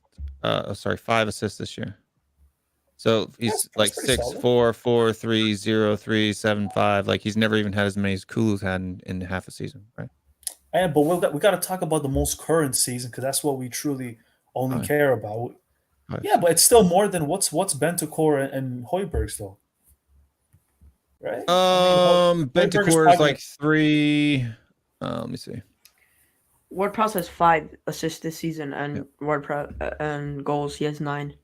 Yep, 9 goals, 5 assists. Let's see. I'd much rather have someone like Ruben Neves. I'm gonna keep This I'll have season Ruben Neves though, over Ward-Prowse any day. he's only got 2 goals from open play. So he's got 4 goals from direct free kicks and 3 penalties. So he's not really producing a lot of the free kick goals are great. That's a big thing. But you're talking about open play goals. He's Højbjerg levels on open play goals. So Højbjerg levels, but Højbjerg actually has same amount of games as him, and Ward-Prowse has the same amount of games, and he has 9 goals. Højbjerg has 2 goals, and James Ward-Prowse has 5 goals, and Højbjerg has 5 assists, and Højbjerg has 2 assists. Yeah, but the 9 goals are coming from dead ball situations, right? 3 of his goals are from penalties, and 4 of them are from free kicks. He only has 2 goals from open play. That's what I'm saying. Yeah, I mean, but you can't discredit dead ball assist. I mean, come on, or dead ball goals. Mhm. It's not like a penalty is like whatever. You could just step up and Penalties just I take a penalty. discredit off. For example, of say you had Mohamed Salah and he scored 12 goals in a season and all 12 are from penalties, but none are from play. He's not a good player, right? Because the Exactly. XG on a penalty is dang near 1, right? It's 0.75, so it's almost a 75% chance of scoring a goal, right? Whereas open play goals have XGs of like 0.2, right? 20% chance of scoring. So a player who has 12 goals from 20% is far better than a player who has 12 goals from 75%, right? That's a Yeah, joke. but what about dead ball? What about Dead ball XG. Let me look here. That must be low. I mean, dead ball Harry XG. Kane can't score from free kicks, so I it mean, must that not Oh, be yeah, that that's because he's easy. must- horrible at free kicks. He shouldn't be taking them. Son's a better That's free why. kick taker than Kane is. Dead ball is probably like 0. I think Eric Dyer is probably our best free kick taker. Open play, direct free kick. XG is like 0.07 on that one. Exactly. I- Yeah, so Yeah, 0.06. say- Pretty low XG. Kicks. and he has what, That's- 4 or 5? That's a great. He has 2 from open play. He has 4 free kick goals. Yeah, man. And then 3 penalties. I feel like if we signed Dybala, it would be more of a shirt signing, Yeah. A big- Yeah, it's a name big signing, player. for sure. a big When he's name healthy- player signing. When he's healthy, he's bar none one of the top 10 most talented Yeah, let's look at Talented his. I've never looked him players. up on Understat Oh. before. planet. Try looking up someone like Ruben Neves. I feel like Ruben Neves is much better than Ward-Prowse and Højbjerg, to be honest I with don't you. know. I I feel think like Paulo Ward-Prowse Dybala's really got 10 strive. goals and 5 assists this season. Yeah, so it was a 17-18 season where he was on fire. He had 22 goals that season. 10 goals, 5 assists this season. Situations. Yeah, so I mean, say in there, so career-wise, same number of years, right? So from 14-15 season, James Ward-Prowse only has Are you comparing Ward-Prowse and Paulo Dybala? You can't do that.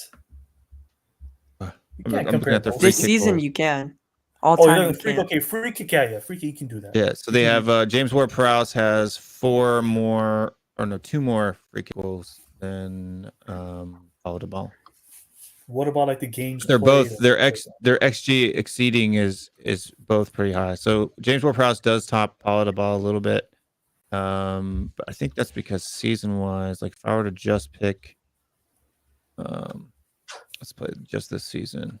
Yeah, so he doesn't have any free kick goals this season. So he only has 1 attempt.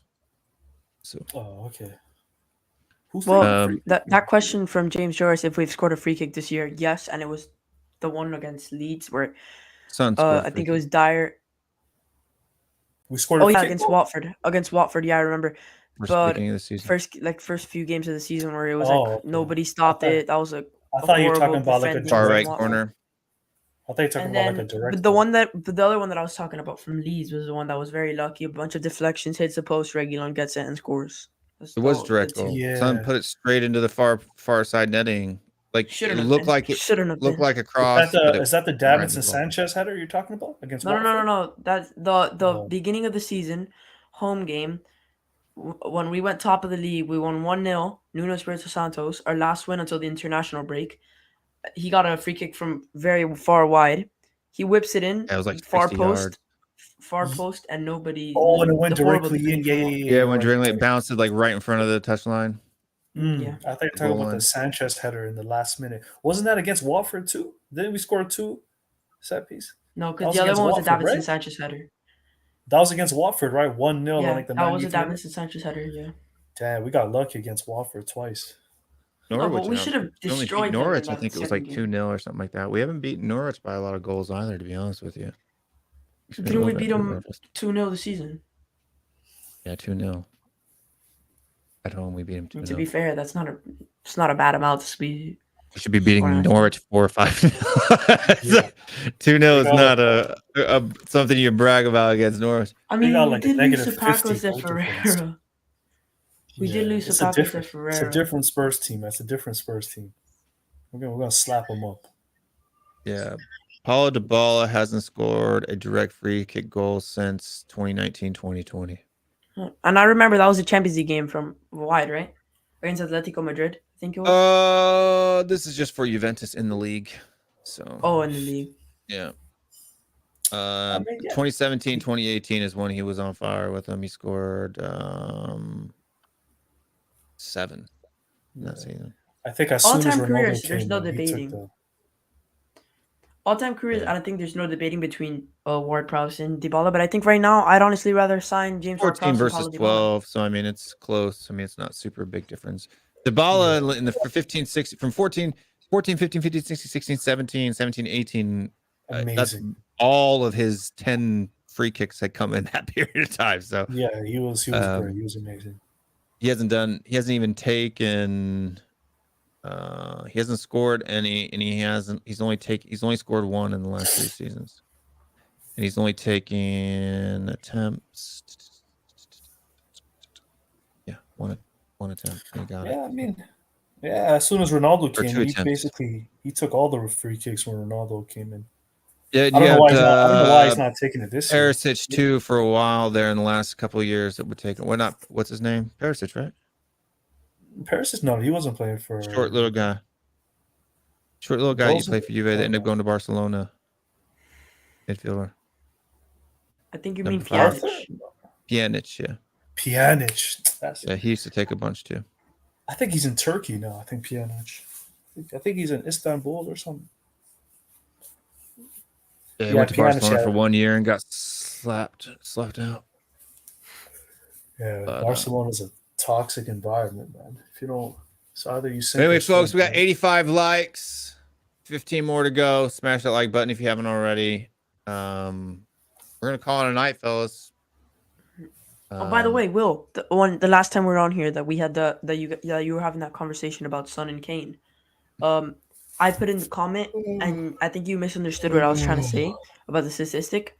So you were saying last season Harry Kane wasn't as clinical as everybody's making him sound, right? last season. You were having the debate where Kane wasn't as good last season, and Son is playing very, very well this season. Kane was amazing last season. What? Kane should have been. Yeah, well, he should have Son, won Kane Player of had the more Year. G plus A. Kane had more G plus A last season than Son has this season. G plus A minus PKs. I'm not sure. I didn't do the Yeah, I don't do no, PKs. minus PKs. Well, PKs still, aren't when you're I'm pretty sure comparing. he had more by like 5 country Yeah. mile more.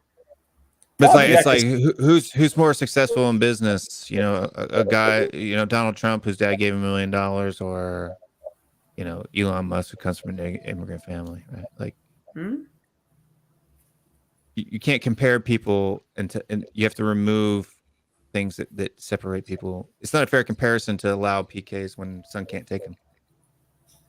I'm pretty sure he did score a PK last season, didn't he? Yeah, he scored Who's one this that? season too. Son? Last He season. scored a PK Son's- this season. He scored a PK Not this this season, season. last season. I don't remember. Not this don't- season. Last season he had one. Yeah, Because against Kane was Southampton injured. when Ryan Mason. But yeah, he's only taken like I think 4 in his entire career. But you can't use PKs when you compare players head to head, unless they're both on PKs. So like if you're I'm comparing gonna check. Salah and Kane, that's a fair comparison because they're both on PKs. But you can't compare Salah to Son when both of them aren't on PKs. I don't really like comparing numbers, man. I just like to watch a game, man. Just watch the game and see Son what. has the most, see what you according to think. Potomac, their Son has the most open play goals in the Premier League since the summer of 2016. All right, so here. Probably, yeah. 20 open play goals is ridiculous, man. It's ridiculous. That 20 open play So goals. Kane, if you take their whole entire career, G plus A minus PK, Son scores more per 90 than Kane does in their entire career for Tottenham. Minus their first season where both of them didn't play any more than 10 games. Some played 12. I think Kane played 5. So Kane has scored 4 penalties this season. Mhm. So that means take away 12 goals. 4 goals. Yep. That You means should compare. he's Once you on just talk of last year, right? Aren't you comparing Kane of last year to Son of this year? 31. Yeah, that's what I'm comparing. So Kane has 31 goals last season if you're taking away penalties, and 23 assists. Son has 34 goals. Oh no, I'm looking at appearances. Sorry. So Are you looking Kane at has complete? Kane has I'll pull it up. It's not hard to do. 19 goals last season, 14 assists. Son has 7 goals, 21 goals. Are you sure Kane only had 19 goals, or are you subtracting the penalties? From Minus I'm that? subtracting the penalties.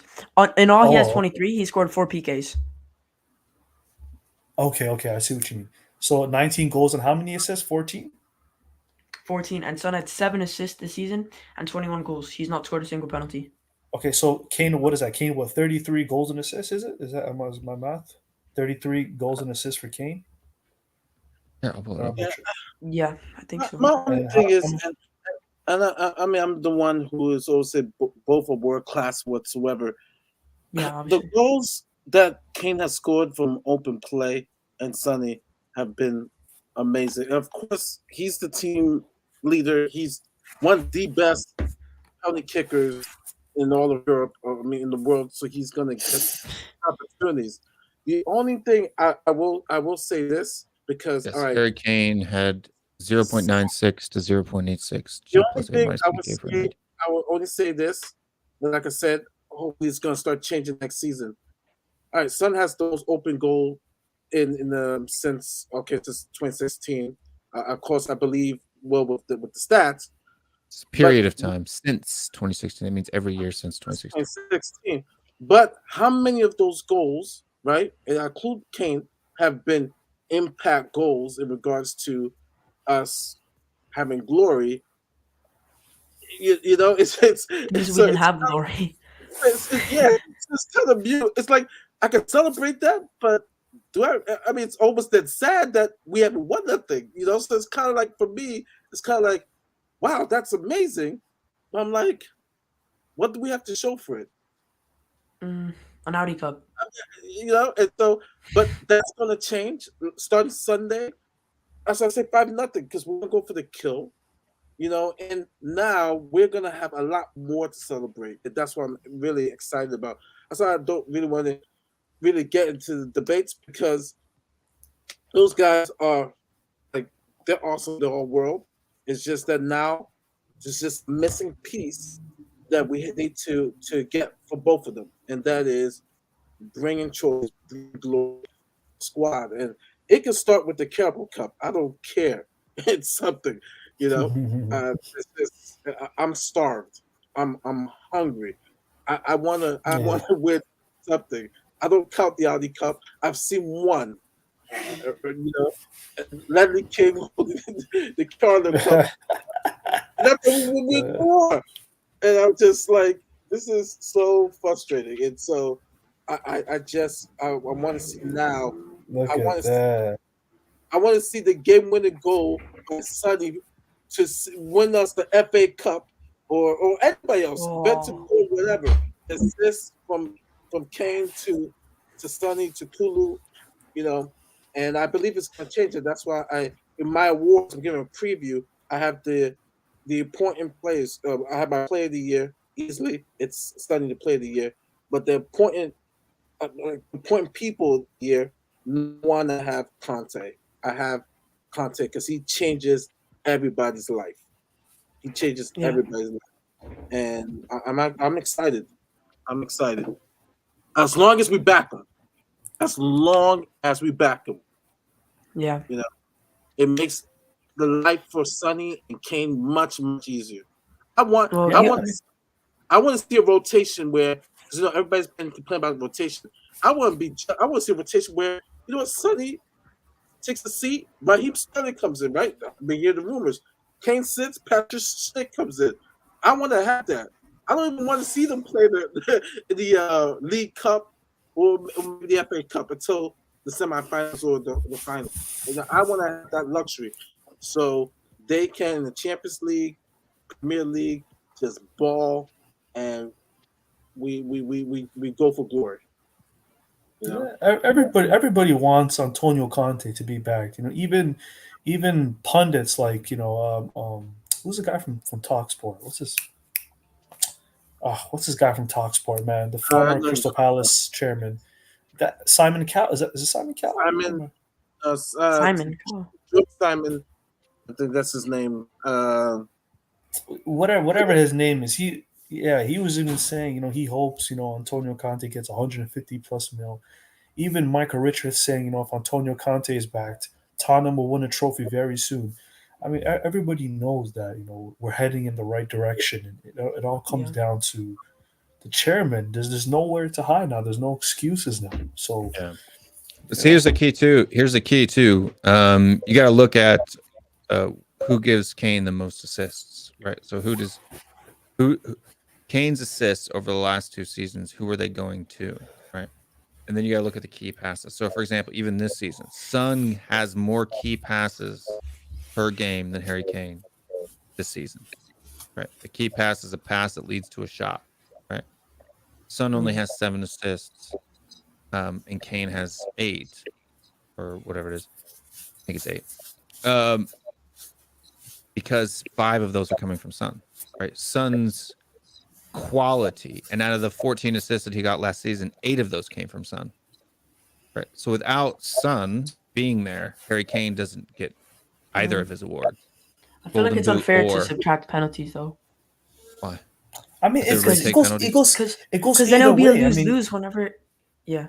I mean, Harry Kane needs Son to supply him, and then Son doesn't get the majority of his goals. Son has 21 goals, and only 5 of those have been assisted by Harry Kane. Son doesn't get the majority of his assists or his goal contributions from Kane. Kulusevski has 5 assists to Son.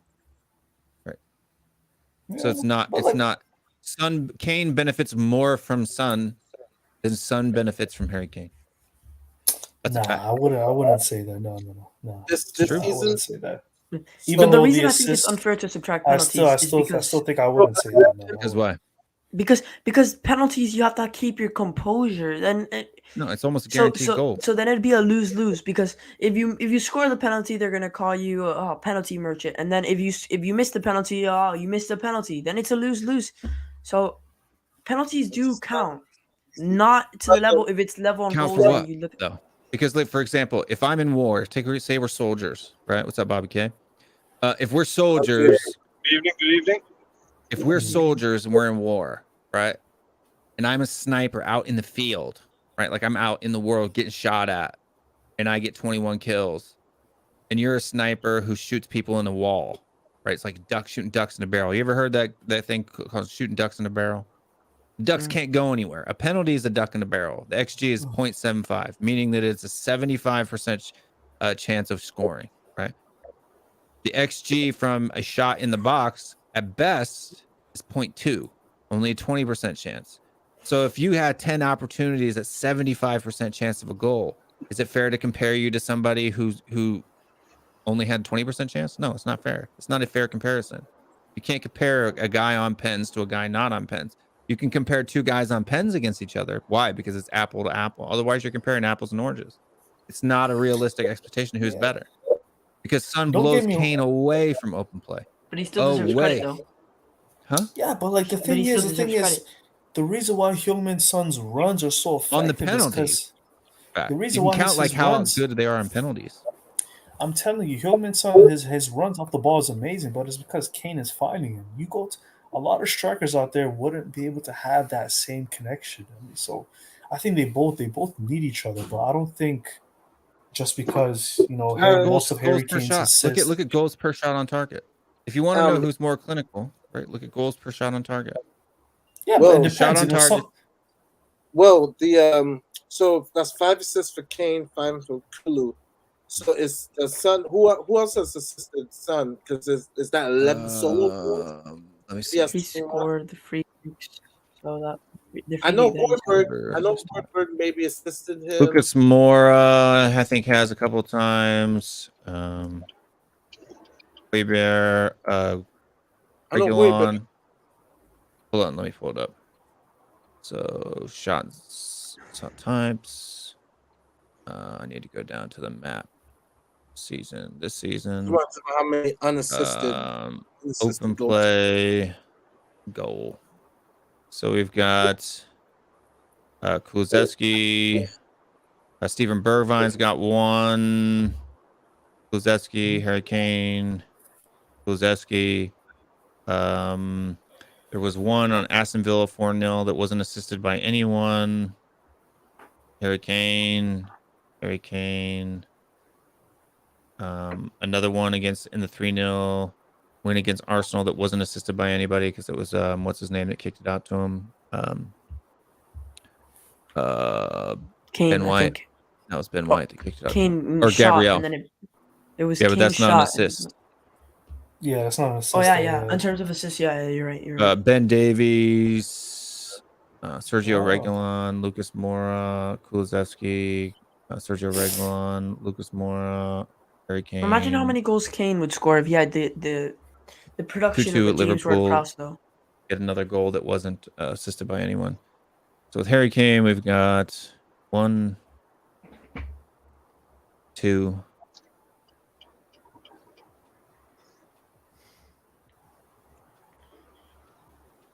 3, 4, 5. What are you talking about? Goals that are assisted by Heung-min Son? Yeah. So 2 Heung-min Son. So 5 of Harry Kane's 8 assists have come from Son, right? And then Harry Kane has 16 goals. 16 goals. And then Kulusevski has assisted Son 1, 2, 3, 4, 5. 5 times. And then Lucas Moura twice, Reguilon twice, Ryan Sessegnon once, Steven Bergwijn once.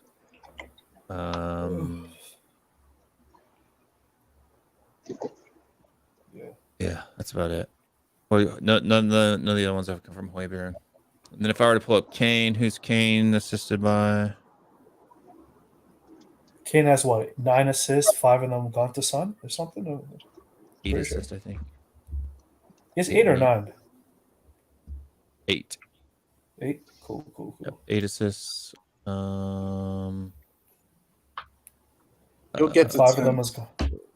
You'll get Five to of 10. them has gone to sub, right? You said. Already? On Yeah, Sunday. so we got So this goes to Højbjerg's got 1 for Kane. Matt Doherty's got 1 for Kane.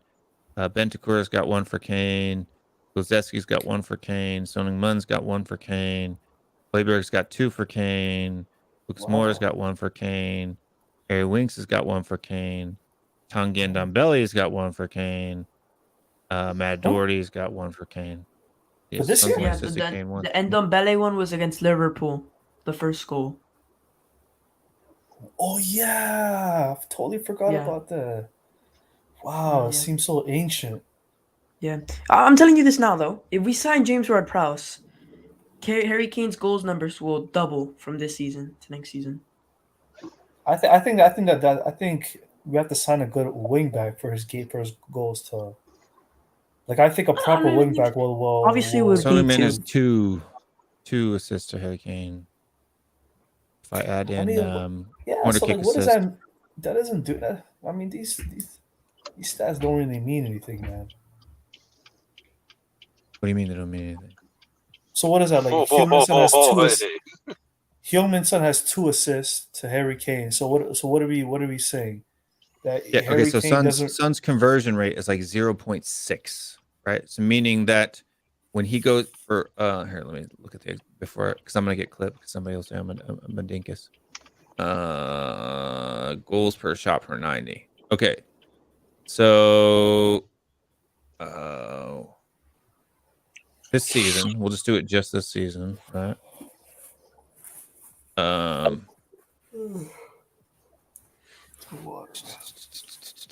Get results. For either way, if you're gonna get statistics, FBref.com. They don't pay me any money, but I really use their stuff a lot. So FBref is probably one of the best sites. It gives you be able to pull seasons, compare seasons. FBref.com. I usually use SofaScore. SofaScore is okay, but the search criteria there is that like I can do comparisons. Boom, boom, boom, boom, boom. It gives you so many more options. Now FBref isn't pretty. It looks like a spreadsheet. It doesn't have a lot of cool things. But the what I call the holy trinity of statistics for me is SofaScore, Understat, and FBref. And then Who Scored can be in there too, but it's pretty much just SofaScore. There's not much difference between the two. But let's see here. So goals per shot on target. So Son Heung-min is 50. Right. That means he's 50% on if he shoots on target, it's going in the back of the net. Kane is 25. Wow. So wouldn't that half? Wait. So if that statistic means if Harry Kane shoots the ball on target, 25% of the time it's going in. Yeah. So if he shoots it 10 times, right? So wouldn't that just or say it's just 4 times? If he shoots on target 4 times, Harry Kane gets 1 goal. If Son Heung-min shoots 4 times, he gets 2 goals. So doesn't that go against Son though? No. Why would that statistic go in Son's favor? He finishes twice as much as Harry Kane. Well, on target. So if pretty they much both they're doing shoot the 4 same times, job. Harry Kane scores once, right? Son scores twice. Son's 2 times as better of a shooter than Kane. But they're putting on. No, he's not target. 2 times as better of a shooter. You got to take context. They're putting it on target. They're putting it on target. That's like feeding someone food. One of them finishes it, and the other person feeds them the food the exact same way, and the other person doesn't finish it. I don't understand that statistic though. I don't understand that statistic. Goals per shot on target. Every time they shoot on target, right? Meaning between the sticks, right? Every time they get a shot on target, Son scores 1 out of 2. Okay. All right. So going back Harry to the Kane, shooting, every time he shoots 1 on target, he scores 1 out of 4. How many? Son is twice as good at scoring. What if one player is taking out of the 4 shot? What if they're taking all 4 shots from outside the box, and then one of them is on, and then another person's taking 2 of their 4 shots in the box? The distance is only 2 yards different. Who's had more shots attempted this year? I would assume Son or Kane, way more. Yeah, Okay, Wait. because I know on another stream, it Son was shots are mentioned- more accurate too. So for example, Harry Kane has taken 124 shots this season. 47 have been on target, right? No, Um, on another something. And he's only got and only 0.26 of those have gone in the goal, right? The reason So why you can- some will always have the better shot, actually, because I remember Christian Vieri, the striker. He's on being sports here in the States. Italian striker. PKs are included in this too, by the way. That doesn't make sense to me. Strikers kind of like basketball or shooters. Like Kobe Bryant always took a lot of attempts. Strikers will always have a lot of attempts, and for the most part, because they take a lot of attempts, though they may score a lot of goals, but their percentage may be lower because they take a lot of attempts. Does Whereas- headers count as like a shot? Headers. Does that count as a shot, or is it just Yeah, from your foot? if it's directed towards goal, yeah. So Okay, you so might going back to the shooter simile that you might go. want to take that in consideration that Kane, like most strikers, minus Harden's very like utterly world accurate. Most strikers do take a lot of attempts to score their goals. It's kind of like a Right. So like shooter's- but that was always Kobe Bryant's downfall, right? Was the fact that he was a volume merchant, right? What we call a volume merchant, meaning he took a ton of shots. He shot all the time, but his shooting accuracy was very low. Whereas Michael Jordan didn't take a lot of shots and his shooting accuracy was very high. yeah. Right. But they're still scoring. So fun. Michael Jordan scored just as many goals, but did it more like he was a better shooter. Because that's what they say by a better, like when you're comparing the quality of the shot of the shooter, you look at their percentage, right? How Yeah. accurate they are, So then not how many they take. It came was shooting from the barn. Like you would take like a wild shot, but it's kind of like the mentality of a striker. A striker shoots like they're just programmed to shoot. It hasn't been till like last year where it kind of And this is including penalties, by the way. This is including his penalties. Yeah, I don't know. I've always never forgot Vieri saying this. He says strikers Here, I'll show it. usually they have the most attempts, so their percentage of scoring, like accuracy of scoring goals, will always be less than sometimes they're a midfielder or a winger because Then they should just have more goals. For example, Cristiano Ronaldo and Lionel Messi come close to Son's numbers as far as goals per shot on target. But that's why they just have so many more goals, right? Wait, but that statistic that you just brought up, this is why I don't understand it. Going back to the shooting Very easy. simile that you just used. So let's say you shoot someone, right? Two people shoot the exact same guy. Shoot him. That guy dies for one of the guys, and then the other one he stays That's alive. not how it works. We're talking shots on target, right? So 47 shots on target, right? 16 goals. So how many goals per shot on target does he have? You take 16 divided by 47 and you get 0.26. Right? You have 42 shots on target for Son, 21 goals, right? You get 0.50. That's how it works. How about headers Just- though? Headers, like how accurate are headers in general? Maybe it's just me. If it hits the target, it's shot on target. That's what it is. You got So when you 79 miss, it doesn't shots in count. total. Here's the thing, too. You got 79 shots in total, right? Almost 3 times higher for his goals per shot on target, right? This is even worse. This includes shots that miss the target. 3 times more clinical than Harry Kane almost, right? He's Right, got that statistic 79 works for me. shots, 21 goals, 124 shots to 16 goals. Right, so that means for every shot that Harry Kane takes, he scores 1 out of 10. Right, Son Heung-min scores 2.7 out of 10 shots. The distance is 2 yards difference on average.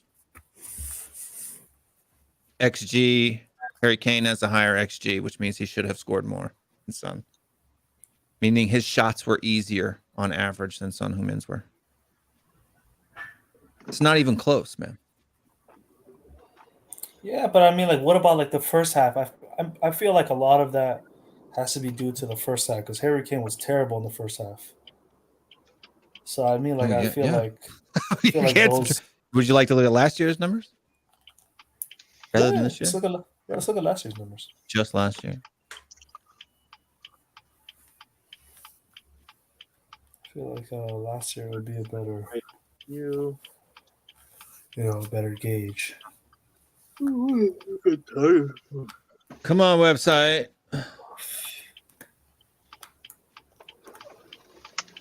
What? Wait. I've just seen on Twitter Yeah. Patrick Vieira was attacked by the Everton fans. Yeah, because Yeah. after then he Everton boxed scored them. the third goal, What? they invaded the pitch. The Everton That's fans crazy. invaded the pitch. Yeah, And but Patrick they were having a full on scrap with Patrick Vieira. Some of the Everton fans. Yeah, Yeah, because I mean, he 'cause he- boxed 'cause- one of them. Yeah, he kicked one of the fans because one of the fans was like in his face recording him. There you go. So even Yeah. last season, Get the video Son ready. Heung-min was 2 times as clinical per shot and 0.6 more clinical than Harry Kane per shot. Yeah.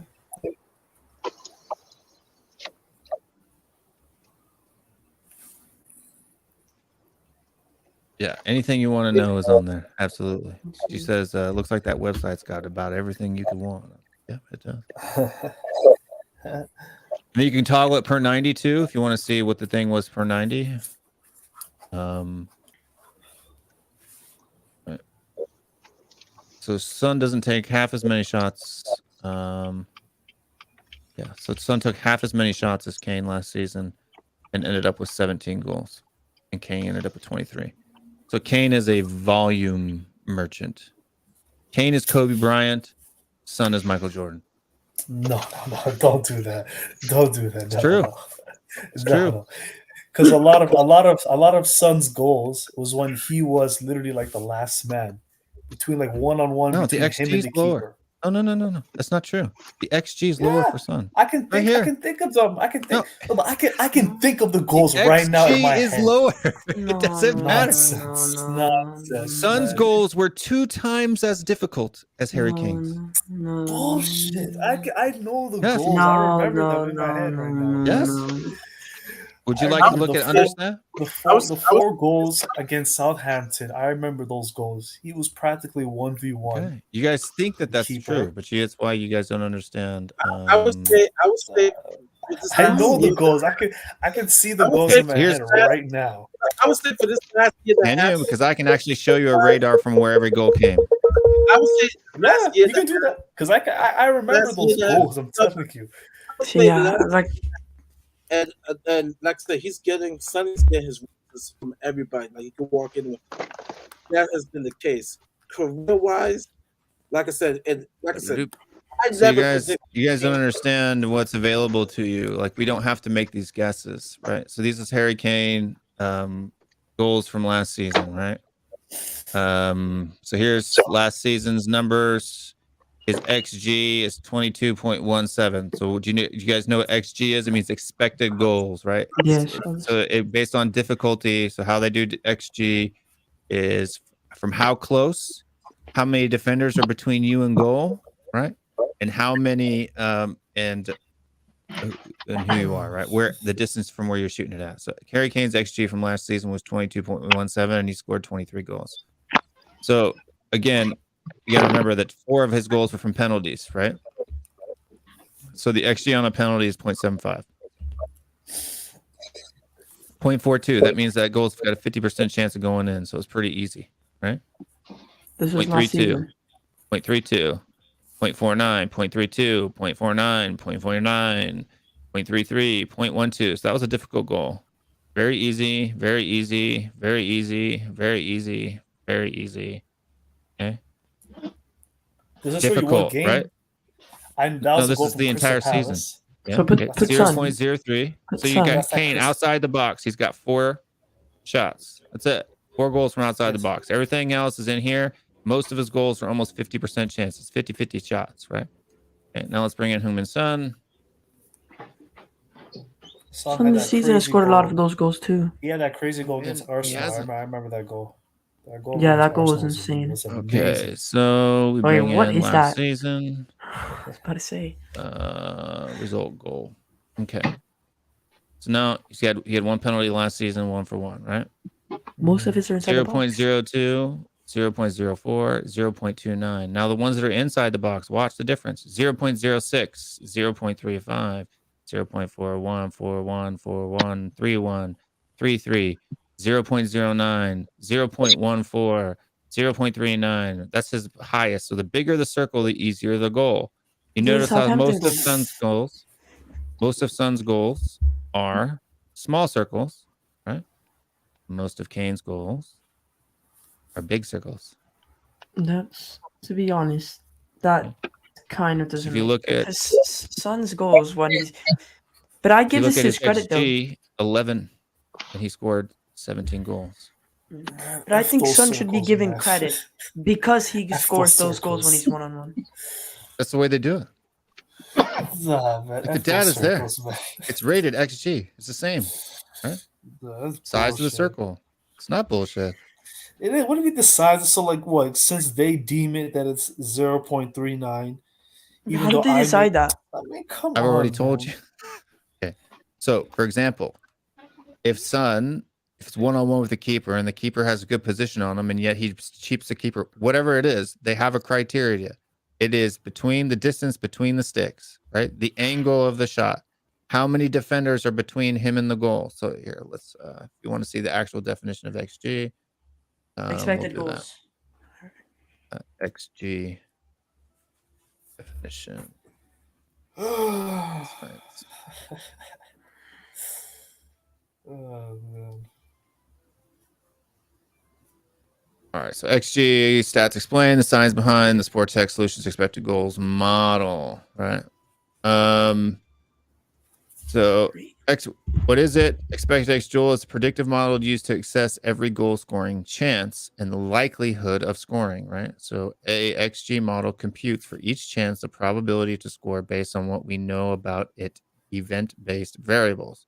The higher the XG, with 1 being the maximum, as all probabilities range between 0 and 1, the higher probability of scoring. So that one for Kane that was like 0.9, that means it was like a tap in, right? It was guaranteed. There was nobody in the thing. In practice, that means if a chance has 0.2 XG, it should be scored a 20% chance of the time. If it has a 0.99 XG, it should be converted 99% of the time, and so on. A typical XG model takes into account the following event-based variables when assessing the quality of chance: the distance to the goal, angle to the goal, did the player strike it with his feet or with his head, in what passage of play did it happen, open play, direct free kick, corner kick, counterattack, etc., has the player just been beaten an opponent. As an example, a close range shot from a central position will have a higher XG value than a header from an acute angle, assuming all the factors remain the same. The above is a model broadly adopted by XG providers worldwide, but match data and technology from Sportech Solutions, so this is just an advertisement for that particular company, a joint venture between DLF and Group and Delatory, is taking predictive power to another level. Using the unique algorithm to combine event and tracking data, STS is available and brand new variables, XG models, blah, blah, blah, blah, blah. Okay. So basically, they put all this stuff into a supercomputer that Oracle runs, predicts probabilities, and you get the thing. It's science. It's about probabilities. It's not bullshit. It's bogus. I'm telling you, I know there's some subjectivity in there. I'm telling you there is, man. There's no subjectivity. Hold on. The only subjectivity in there is the defining. If you want to see the subjectivity is right here, right? It's creating this metric. Once the metric is the distance to the goal, is that subjective or objective? No, like listen, I get it. Hold on. No. You said there's subjectivity. You gotta let me work it out. Is the distance to the goal subjective or objective? Okay, that's objective. Okay. Angle to the goal, is that subjective or objective? That's subjective. I know that's whether subjective. with his feet or his head, is that subjective or objective? That's objective. Okay. In what passage of play did it happen? Open play, direct free kick, corner kick, counterattack. Objective or subjective? Has the player just beaten an opponent? Okay, objective that part. Or subjective? If you just beat it, it's you can say objective. But like something like a counterattack can also be subjective. So whether something is a counterattack? Counterattack has a definition. I know it has a definition, but like there's like a little gray area. There can be a gray area in a counterattack. Yeah. Counterattack is not something like a 1v1. You know, a 1v1, that's you and the keeper, subjective. But a counterattack is different. Whether Well, a it's like counterattack can be a 5 1v1 too. It just depends on the transition of play, right? Yeah, but a counterattack can be like a 3v2, or it could be Sure. like a 5v4. You know, or The reason why they have to take that into account is because counterattacks have higher XG, not lower, right? Because it's a counterattack, there's a numbers advantage for the attacker. The XG is higher than it is on from say open play. That's how they rate yeah, those things. but like, I mean, like, okay, like let's just say, for example, there's a counterattack to where there's 7 attackers and 6 the opponents, and whether there's like a counterattack versus like, you know, like 4 attackers and 2 opponents. I know, like, I feel like There in those is no situations, importance. It's a matter of how many boxes does it check, and that's how many points it gets. It's not there's no subjective nature. What it is subjective is deciding the criteria. Okay, so whoever decided to say, okay, the distance to the goal makes the shot harder, right? Because one could argue that if you're really close to the goal, like, there's some circumstance that you could imagine where it's more difficult to score than it is if you're farther away, right? For example, say you have a free kick from right on the 18-yard line to 10 yards outside the 18-yard line. The 10 yards out is going to be easier to get it up and down over the wall than it is if it's right on the 18-yard box, right? Yeah, so if it's closer in that area, then you could say that would be somebody chose to say the distance to the goal was important. Somebody chose to say the angle to the goal was important. So it's picking the criteria that is subjective. Once the criteria has been selected, it is no longer subjective because it's either A or not A, right? There's no more subjectivity. It's very objective. Once you've selected the criteria, it becomes objective. The only thing that is subjective is the criteria, the selection of the criteria itself. You could say that there needs to be more metrics by which to judge a shot to make it more accurate, but it doesn't make it subjective. For example, if I say everybody who weighs 135 pounds is fat, right? And I don't take into account a person's height or age, right? The fat is objective. It's no longer subjective, right? If you weigh more than 135 pounds, you're fat, right? It doesn't matter if you're 6'5" or what 2'2". I'm saying subjective, right? I'm not talking about the factor specifically. I'm talking about how do you distinguish whether the expected G for one opportunity is 0.4 and another opportunity is like 0.32. I mean, like those little itty bitty, I feel like it's not 100% accurate in those situations. They have an algorithm, Like, right? You have AIs and data entry that enter. It's never going to be 100% accurate, though. Nothing ever is. Like it's way more accurate than what you think goes on in your brain. That's the point, right? It's more accurate than your perception of watching the game, right?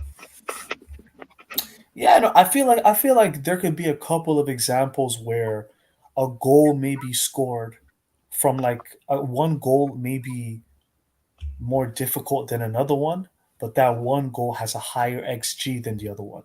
Like I feel like there's some examples where that lies, where like another person may deem it. So an XG, by the way, is not so anything that's XG, XA. Those aren't actual statistics. Those are analytics. Hold on. Right. So sorry, Will. I gotta cut in here for a sec. I gotta bounce. I gotta open work, and the boss lady's on my case about something here, so I gotta go figure that out. But you guys carry on and have yourselves a good night. Appreciate you having me in again, buddy. All right, Bobby. I don't know if you said a single word. I was driving home and just enjoying the show, so no worries, man. I talk enough as it is, you know me. All right, we'll see you on Saturday, brother. It's nice to listen sometimes, man. I gotta work on my listening skills. So no worries, brother. It's all good, man. I'll get my words in on the next one. All right, sounds good, friend. Have a great night, and I'll see you Saturday, right? Yep, Saturday we're gonna be doing I'll be doing the Norwich pre-match show with the 3 Spurs boys over there on Bobby's channel. Yeah, looking forward to it, buddy. And Maury, you still there? Maury. Yeah, I'm getting and you're good for the post game on Sunday? Yes, I'm good. I'm good for the. Brilliant. So there we go. We got my two superstars here helping out my two superstars. Appreciate it, guys. Really. And I'll touch base with you, and I'll let you carry on now. Have a good night, and I'll be watching in the background. Later. I gotta go too, though. Take care. Yep, sounds good. Just last point, like XG for analytics. I'm not a big analytics fan myself. If you notice, I tend to not. Whenever I do player comparisons, I don't use XG. I might do goals minus XG, which is how many actual goals the player scored versus how many they were expected to. But that's the only one that I'll use. Yeah. So I tend to go for the metrics that I say if you're going to compare an attacking player, right? Is there G plus A minus PK, right? Unless they're both PK kick takers. But even then, it's still not fair because say Salah has 12 opportunities and Kane has 4, and it's not fair. That's not a fair comparison, right? So to be honest with you, you should remove PKs all the time when you're comparing two different players against each other. Because the XG on either of those is exactly the same. Now, if you want to say who's the better penalty taker, right, and you want to do percentages of like who's got the best conversion percentage on penalties, that's a different conversation. But that's not on who's a better player overall. You got to remove PKs, in my opinion, in all instances. But and then so I do shots, goals per shot on target. G plus A minus PK. I also do what's the other one I do? GCA, so goal contributing actions, and SCA, meaning shot creating actions. Key passes, right? From the creative side of things, right? How many times does a player's pass lead to a shot? And then, but I don't like XA because XA is kind of like XG, where it's like, you know, I mean, XA can help. Like XA helps out Son because he always performs under his XA, meaning that the people he's passing to aren't finishing. So it does give you some insight to that, right? So, for example, Son's XA last season was 8.9 and Kane's was 7.4, right? So Kane exceeded his expected assist by 6, right? He should have had 7.5 assists and he got 14, right? Son got 10 assists and should have gotten 9, basically 8.9, right? So what that means is, but he had key passes wise, when you go to key passes, Son had 77 key passes. That means he passed to somebody, and after that pass, they shot 77 times, and Kane only had 48, right? So when you're looking at his assist percentage or completion percentage, it's low. It's like Son's is low because the people he's passing to aren't finishing. But when people pass it to him, he puts it away. I mean, yeah, you if can Son make passed like to Son would have 20 assists a season. I mean, you can make it like, for example, like how much like key passes does someone like Bruno Fernandes has? I swear he's up there this year. With, more like, than Son. And he has like no assist, right? So like that can kind of. So yeah, because, are we gonna, because the players aren't finishing. But the so players are we gonna say, like? So basically, is it Son's fault? Say Son puts it on a play for Kane and he fucks it up. Is that Son's fault? No. No, it's not. You know who has the most big? You know who has the most big chances missed this season for our team? Who? For our team, or the whole league? No. Yeah, leads the team in big chances missed. No, I can name you like 100%. 5 off the back of my head right now. 100% fact. That makes sense. Of course, if it's not Kane or Son missing the big 16 chances, big missed chances. Son has had 10. But name me one that Harry Kane has had. He's had like you remember that game against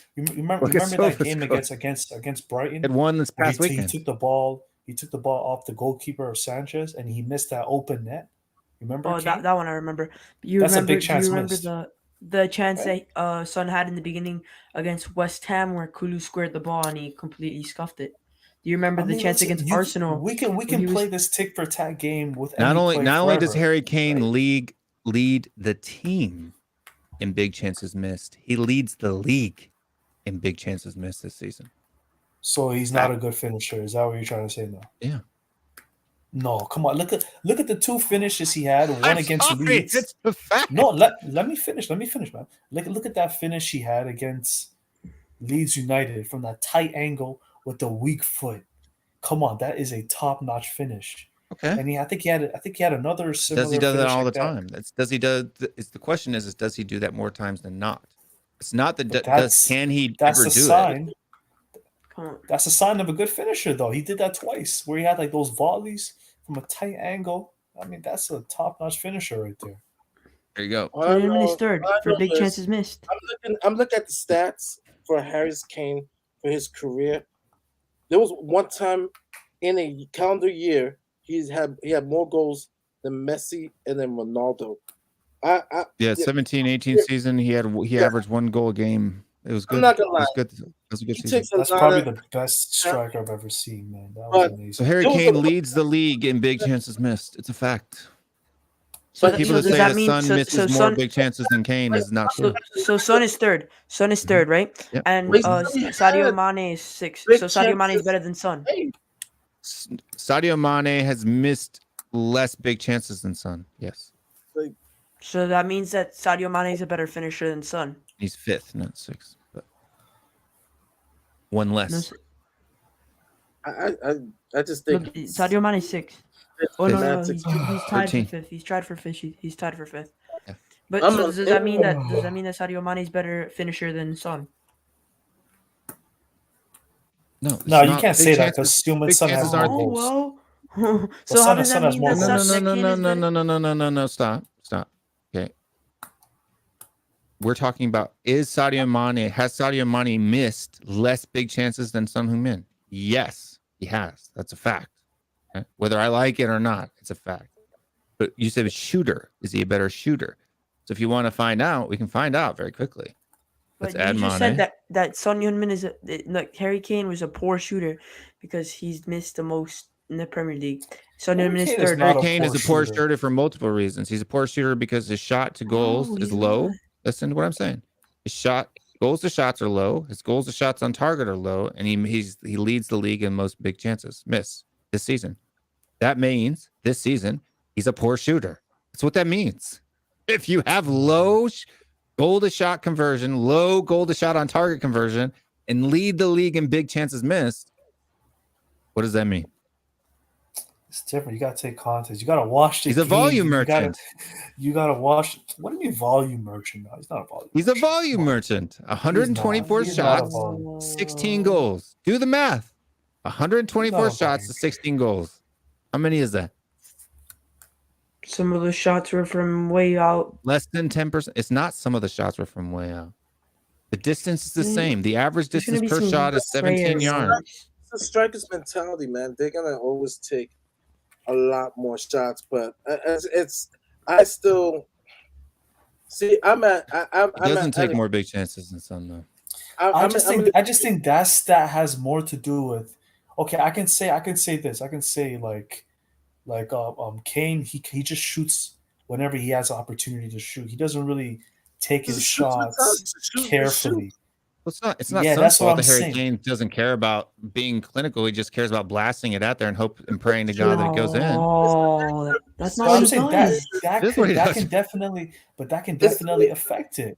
Like a lot of these shots, other players wouldn't take it, but then their stats will look a bit more efficient because they don't taking enough shots. They're not taking And as there's many some shots shots I've seen as Harry Kane Kane. done.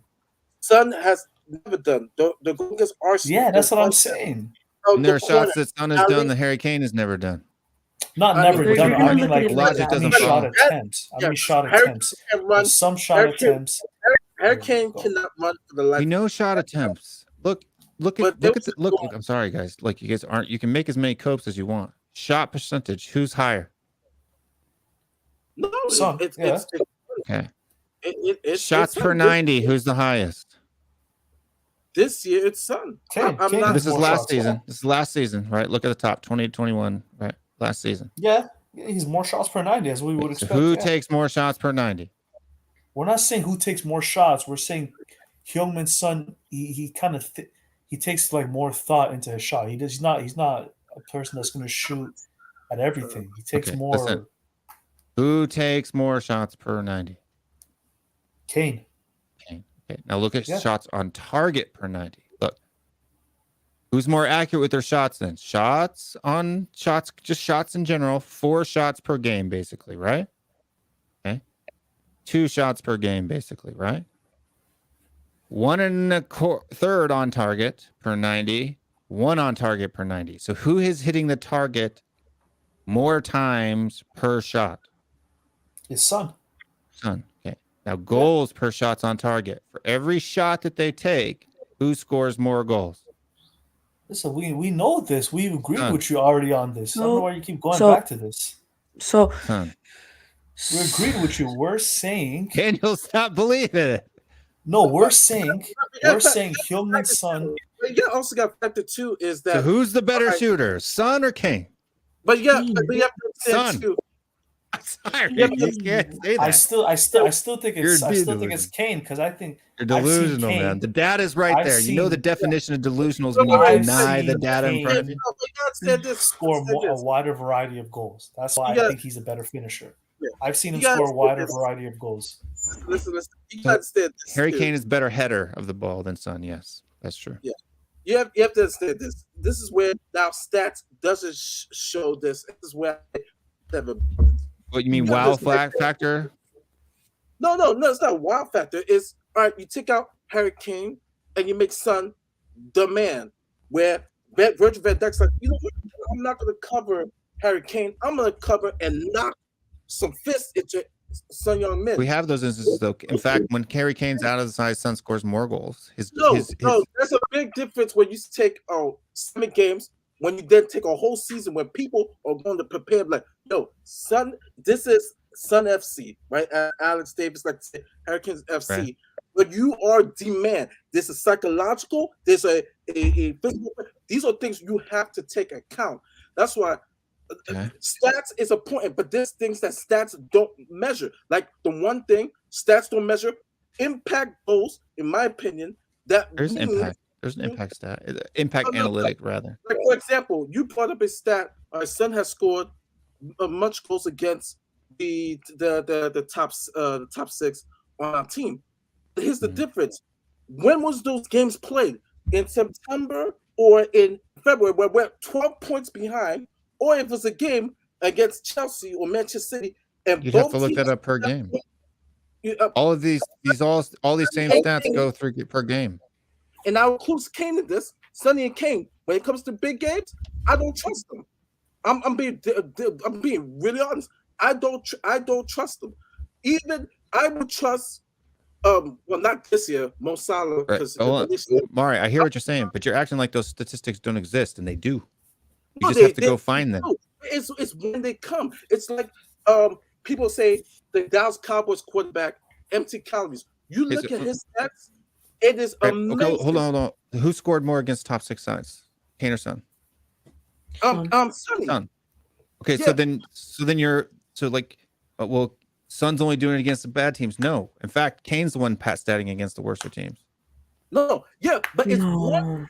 Yes, it's true. No, but Will, it's when those games he scored against those good teams. Because when those big games that we needed to win at the end of the season, him and Kane were anonymous. Because if it was true, we will win. Not in every game.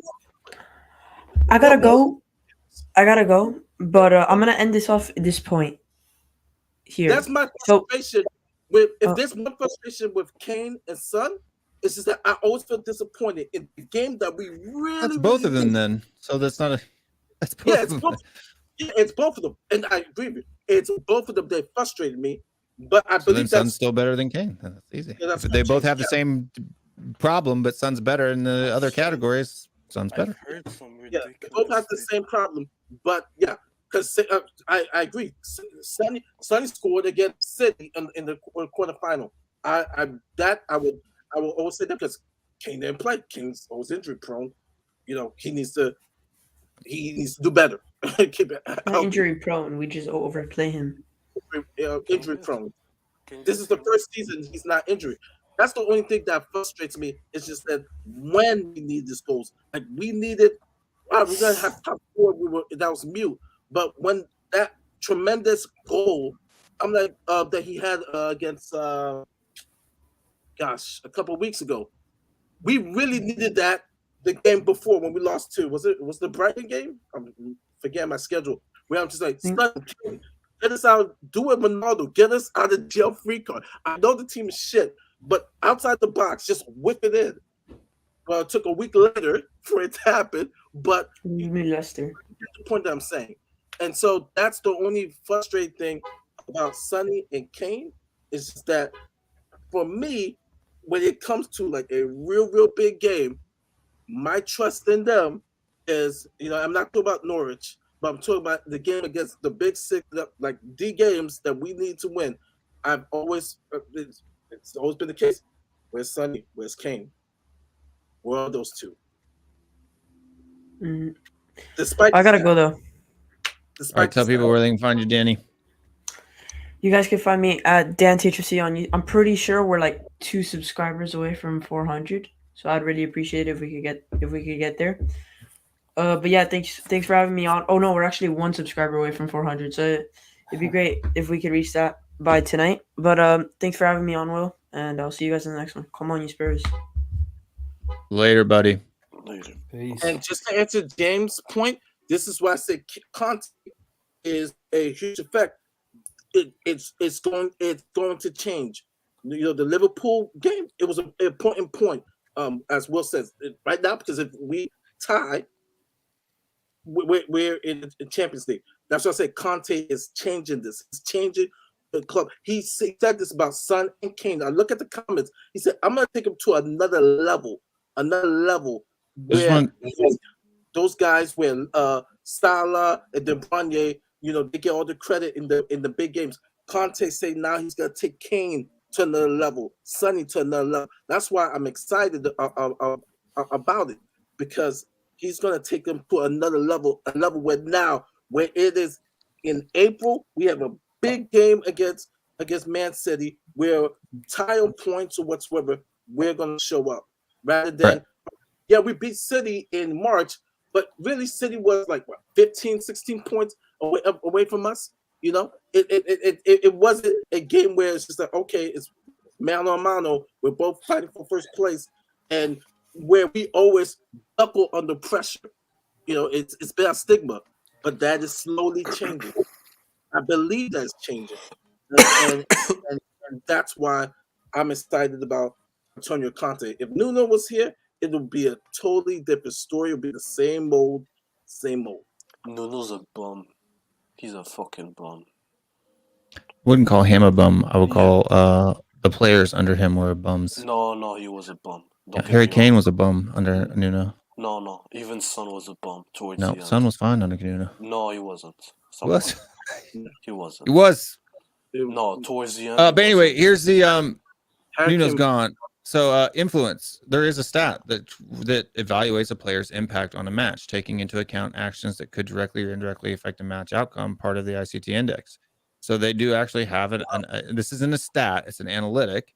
It shows you who the most impactful players for their teams, are this season. So Are you kidding? I'm not kidding you.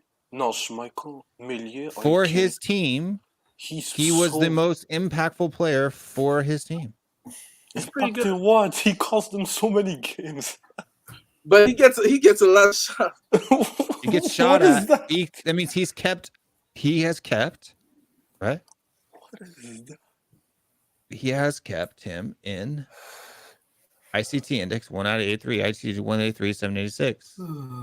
But you realize statistical index developed specifically to assess a player as an FPL asset, combining influence, creativity, and threat scores. Do you realize how bad he is? Okay. He's so bad. That's your opinion, Dietrich. It's not my opinion. It is your opinion, Dietrich. No. Just watch. Michael's one of the top 10 keepers in the Premier League. Top 10? That's not hard. It is hard. Top 10. Yes, first, to be a number 1 in the Premier League is hard. 2, to be top 10 in the Premier League is hard.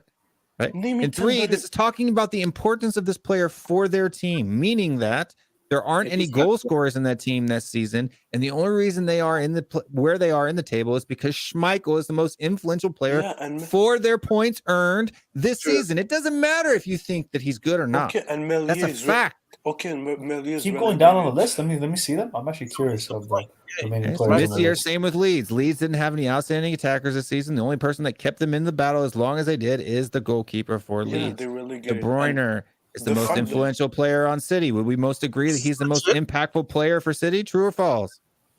True. Okay, is Salah the most impactful player for Liverpool? True. Not okay. Just because you don't like the fact that Son's more important than Kane this season doesn't mean it's not true. No, did I say the opposite? Ward-Prowse for Southampton. Who's the most impactful player for them? Oh my God, what is it's true. No, actually, the fact that De Gea is not even like he didn't even pass Kane, like it's Dietrich, this isn't about who you like. It's not this is about who has contributed the most to the number of points earned by the player himself. That's what this is about.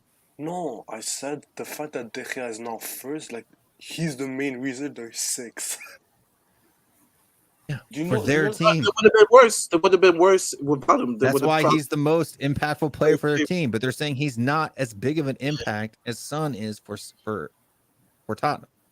Yeah, that is nonsense, honestly. But yeah. What other ones would you like? Put down the list. Yeah, no, it's true. I mean, without Schmeichel, Leicester City is even worse. Lewandowski. Yeah, I mean they have a lot of goalkeepers because they're Ward-Prowse, Pope, Pickford, Alexander-Arnold, right? Fabianski. There's no way he's more impactful than exactly. Declan Rice. It's nonsense. Fabianski. Yeah. It is no. Bowen is the main reason. It depends on how many clean sheets have they had? Clean sheets. I mean, it depends. I don't know that. 100. He's got 130 points scored in FPL, which means that he's had a ton of clean sheets or a ton of saves. One of the two. Right. Yeah, so if his form rating is 6.8. Yeah, because he got like I don't know, like what 2 penalty saves if I'm not mistaken. That's huge then. If you save penalties in open play, that's huge to saving points for your team. Yeah, but his rating goes up. That's a huge bump. Yeah, but he has 8 clean sheets. Bro, they're one of the lowest in clean sheets this year. Exactly. That shouldn't be a reason. 8 clean sheets. They're like. He's got 134 points as a keeper. I'm sorry, that's a lot of points for a keeper. So that means he's done something. So it's either saves, it's a ton of saves, ton of clean sheets, or a bunch of penalty saves. I think it's like 2 penalty saves. That's why he's on 134. Again, those. I'm sorry, bro. Like, well, I respect you on other stats, but this is nonsense, bro. It is. It's not nonsense. No, it is. It's not nonsense. But as much as I love Kane, I think Declan Rice is more. It's not nonsense. De Gea should be much more than Harry I'm not Kane. talking about fantasy points here, right?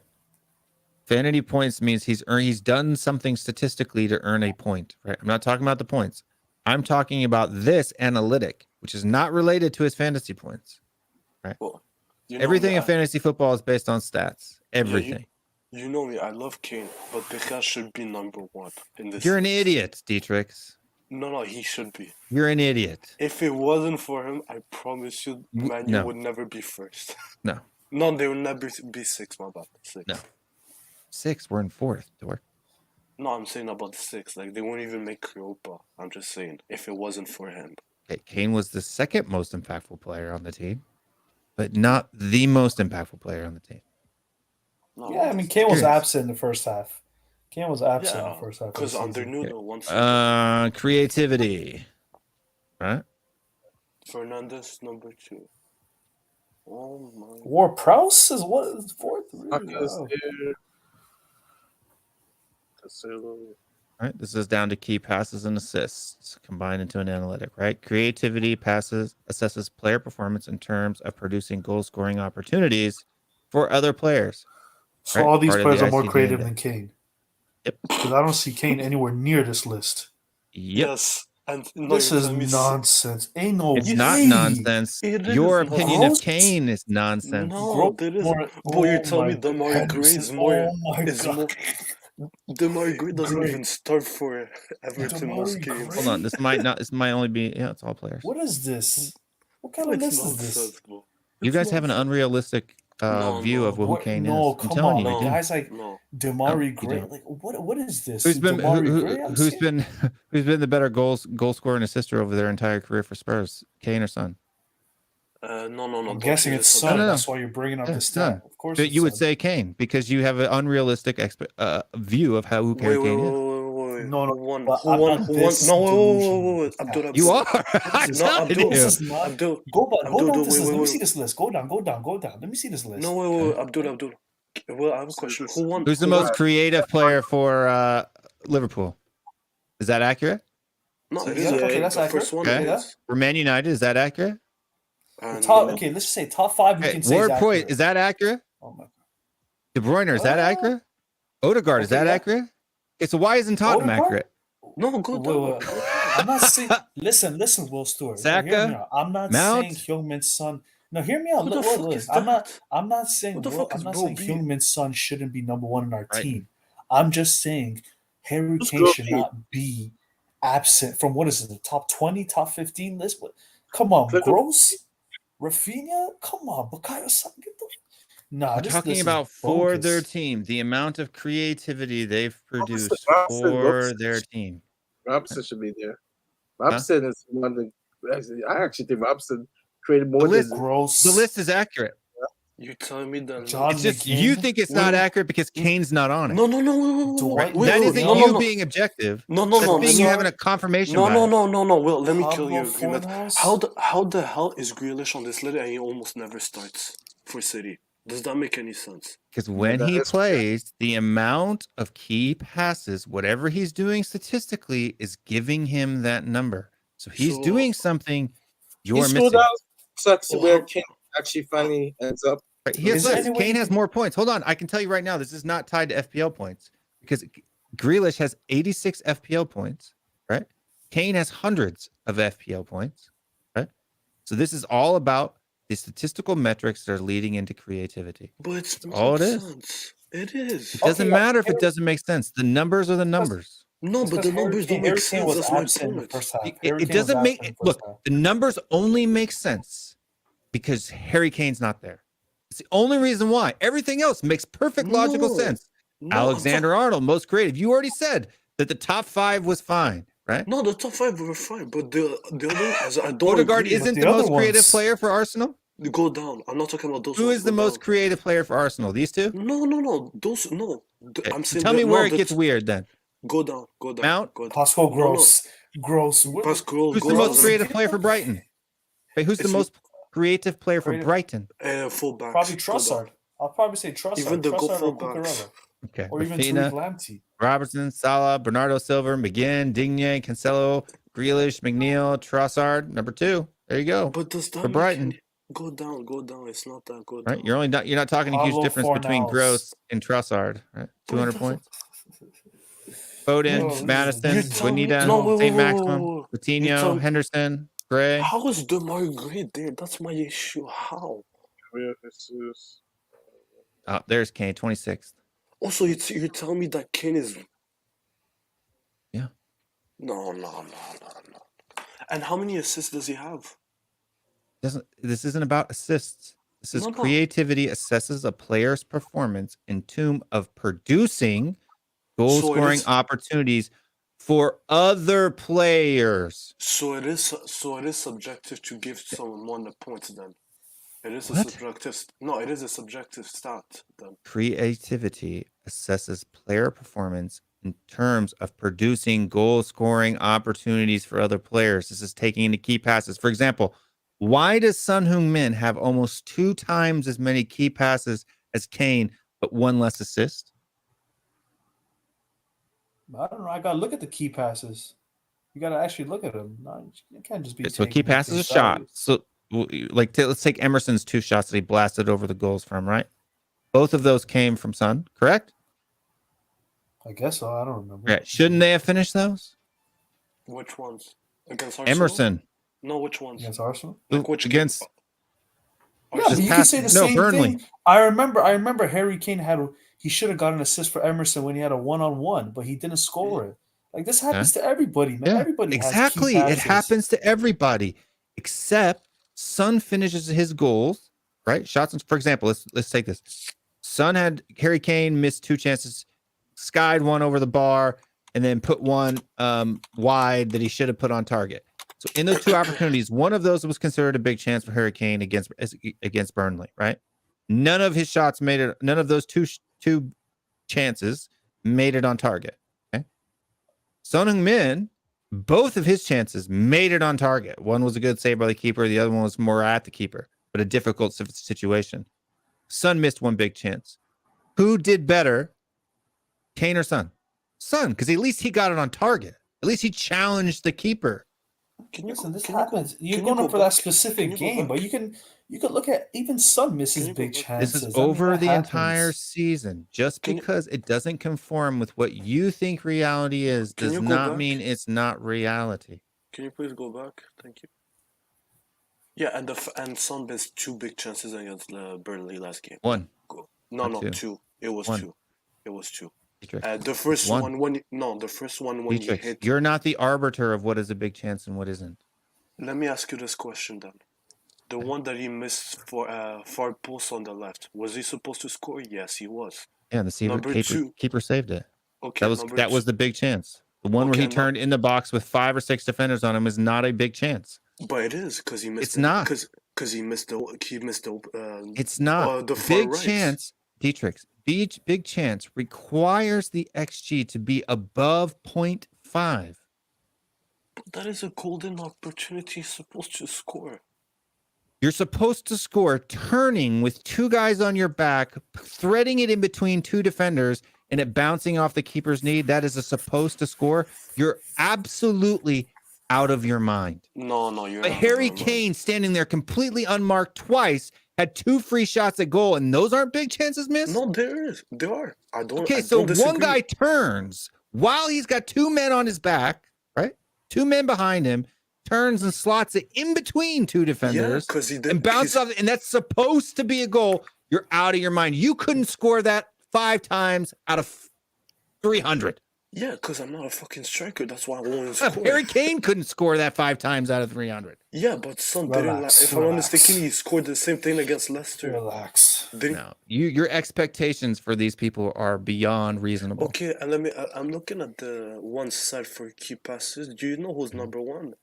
Fernandez. So if you go down, Son on this list is 5th. Okay. On your FPL, is he 5th or no? On creativity? Yeah, on creative. I'm looking at key passes, John. Key passes. 5th. 5th. So how come the list is not the same thing? Because this isn't based only on key passes. No, okay. So no, understand. Okay. Yeah. It's related. Okay, so for example, if I were to switch over to a different window, and show you all of the passing statistics. So this is a cumulative thing, right? So it takes all of the creative statistics and mashes them into one number, which is the ICT index for creativity, right here, this number right here. So all of those statistics are smashed in, right? So how they chose to smash all of those things in, they're subjective. But once they've set the metric, it's objective, right? It either is or it isn't. A or not A. Let me ask you this question. Do they count free kicks then and corners? I don't know. Because if I'm not mistaken, most of these players, they take free kicks, and especially war pros. Well, free kick doesn't create opportunities for other players. Well, it kind of does. It kind of does. And Threat. too. We're talking about goal threat now. Oh, look at that. So who's a higher threat from inside the box? So if we want to know what this is, threat gauge is the player who are most likely to score goals, part of the ICT index. This means that players have a highest XG. How the hell Son is not first? He is first. Where? Right there. Are you looking at the same thing I'm looking at? Isn't Salah first? Salah. It's Salah. What are you high? Salah is first.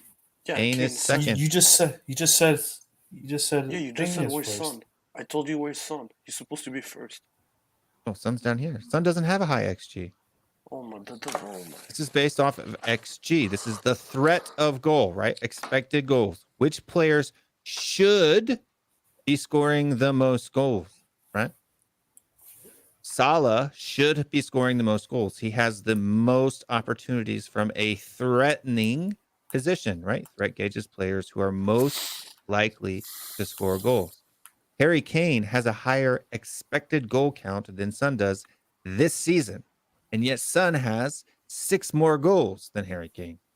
No, but you see, that's my issue. Kane with is those... expected to score more, but Son is. No, but you see this issue with those stats that So Kane is more threatening. Yeah. Yes. Okay. Kane is more threatening. But he's underperforming. All right, so get more threatening, son. No, but you see because my he takes shots more. Son. No, well. Do you see my issue with those stats? What's the issue? I don't know. I don't know what is for them like an expected goal.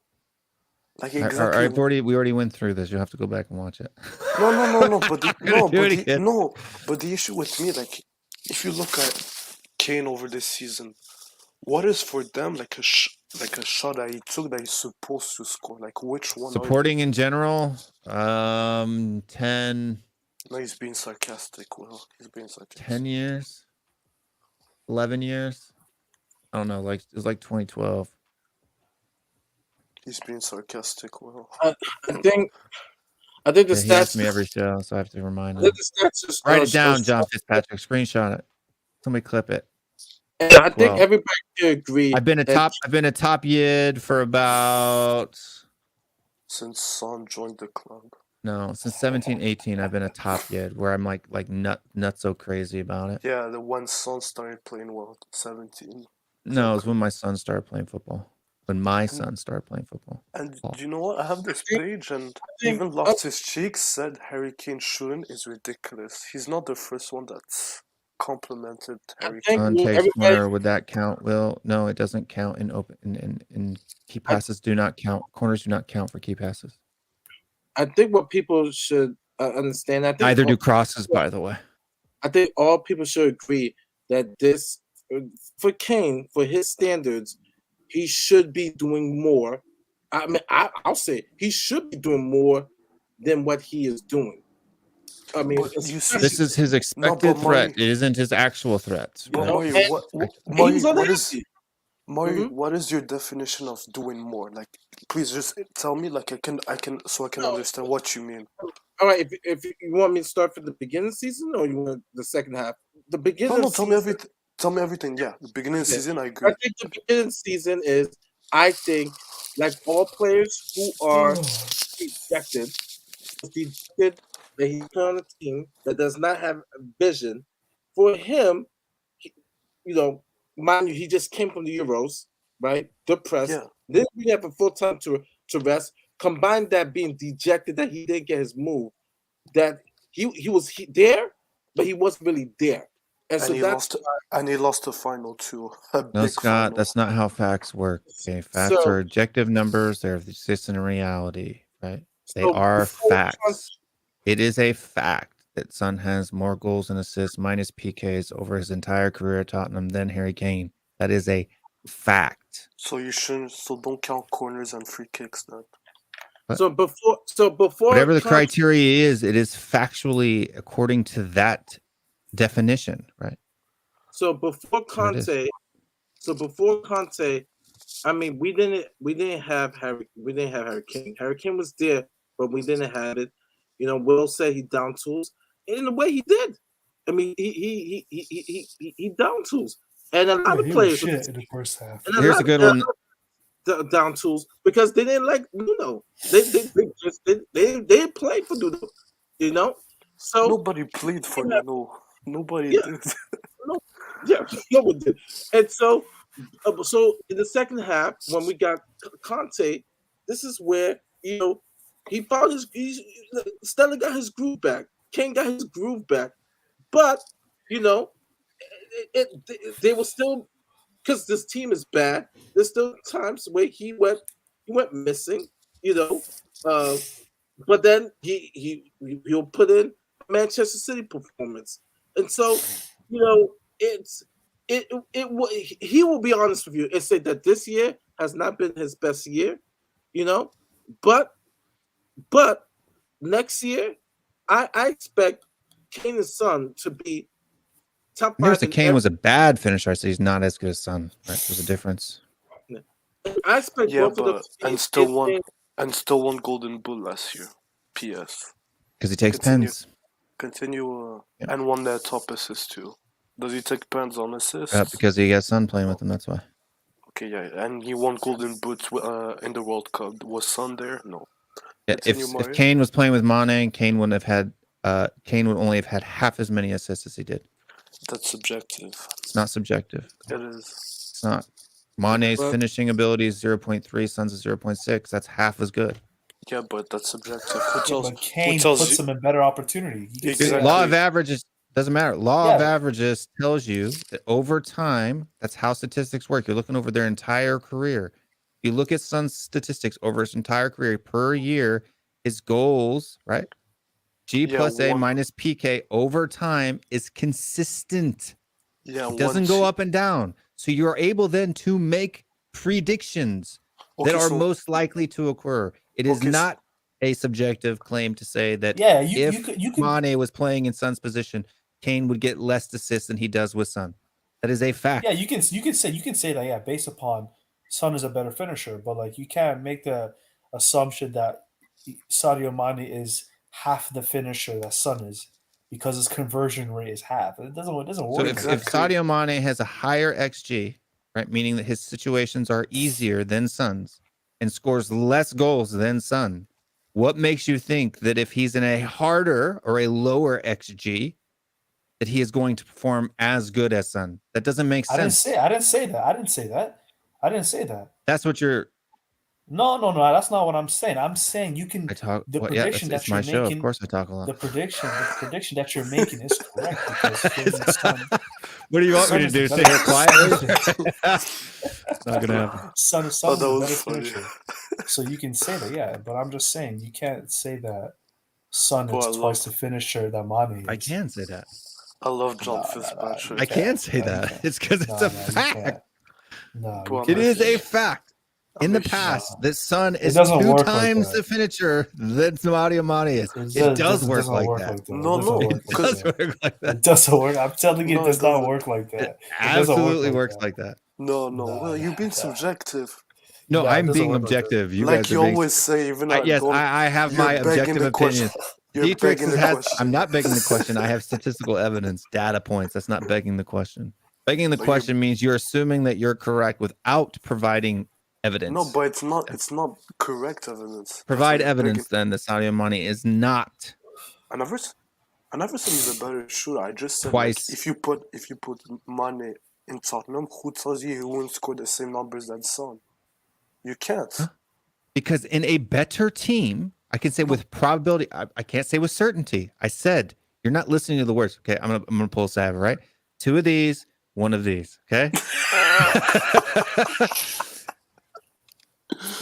You need to listen to what I'm saying, right? I can say with a maximal certainty, right? Not 100%, not a guaranteed, but with a high likelihood that based on the level of XG, right? Meaning that Sadio Mane's XG is X, right? And Son's is X. And based on their finishing, right? How their conversion rate over a long period of time, a large sample size, let's say 5 seasons, I can then make predictions on how do you think I predicted within plus or minus probably 3 or 4 goals how many Son and Kane would score for the rest of the season? How was I so confident to know that Son would finish over Kane? Because math doesn't lie, dude. No, it's the law of averages. How did I know Arsenal was going to finish on 69 points this season? Math don't lie. Math do lie. Math doesn't lie. Okay, who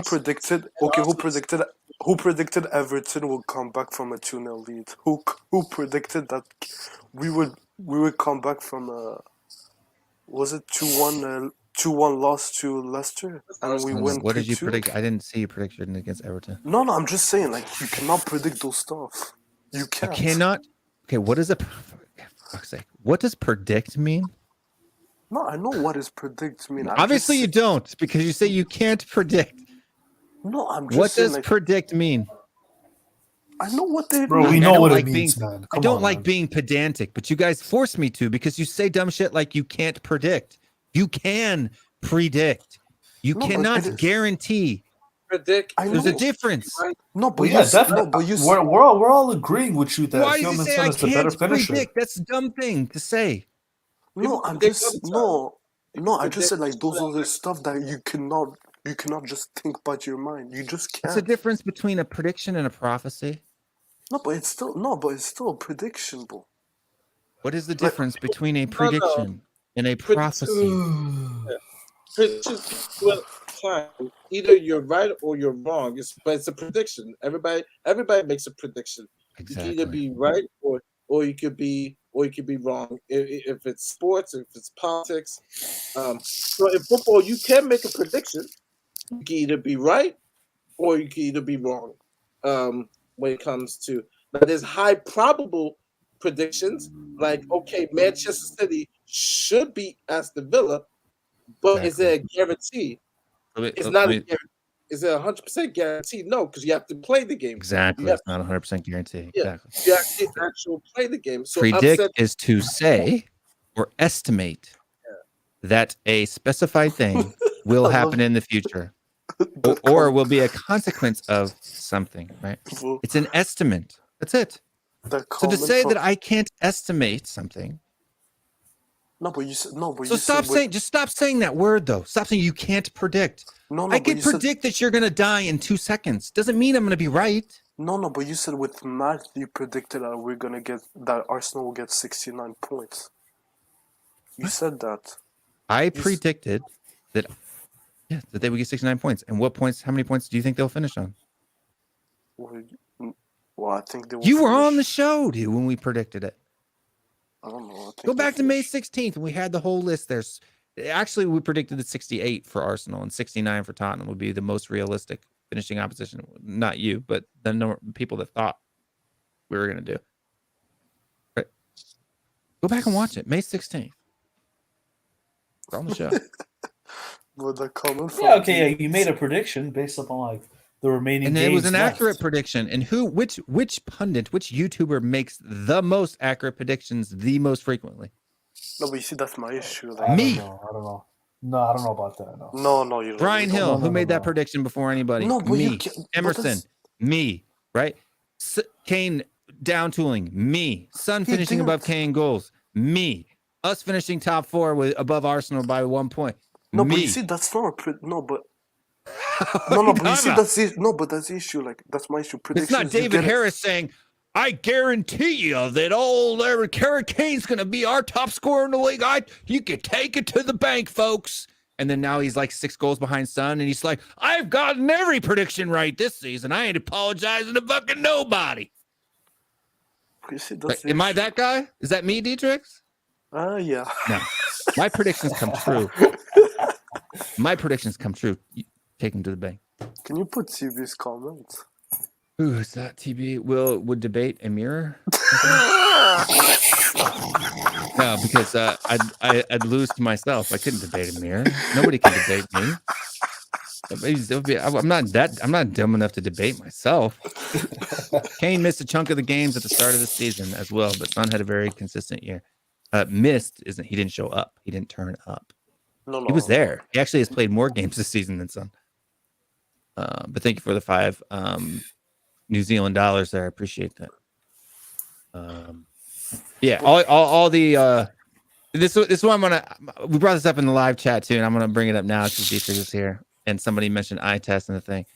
The same argument that eye test merchants use is the exact same argument that flat earthers use. It's the exact same argument.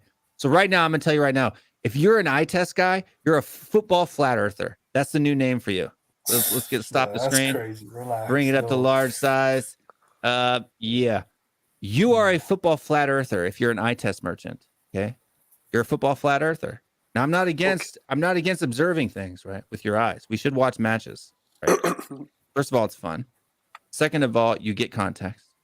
Third of all, you know why and how stats works if you watch the matches. Otherwise, you have no idea. The definitions without context mean nothing. Right? So knowing those parts of the game allows you to see those things. But when you deny reality, right? Just because you can't physically see it with your eyeballs makes you a flat earther. So are you a No, football flat earther? That's the question. no, I never No. said we cannot use stats like But So Mari, are stats you is a not the football end flat all. earther? no, we need stats in football. But my I issue have with to, I you, have to my issue disagree. with you, you're such an addict that you use every single context with I gotta stats. disagree. That's why you need both. No, I gotta disagree. I gotta disagree with Potomac. I gotta disagree with Potomac. And I took stats. Every counselor or psychologist has to take stats. And so I took that for 3 or 4 years. Which one? Hated it. This one? Yeah, this one. Yeah. Let me tell you a stat, right? And I'm gonna be a little political, right? One of my biggest beefs. Oh shit! I gotta go right now. I gotta go. My bad. Yeah, I actually gotta go. I gotta go pick up somebody. One of my biggest beef. All right. You're late. Take care, everybody. Later, Take care, dude. man. Peace.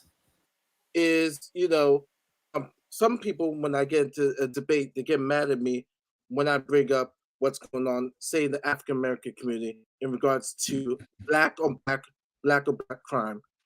And whenever I bring it up and stuff like that, they will tell me, no, stats show black on black crime is just as bad as white on white crime.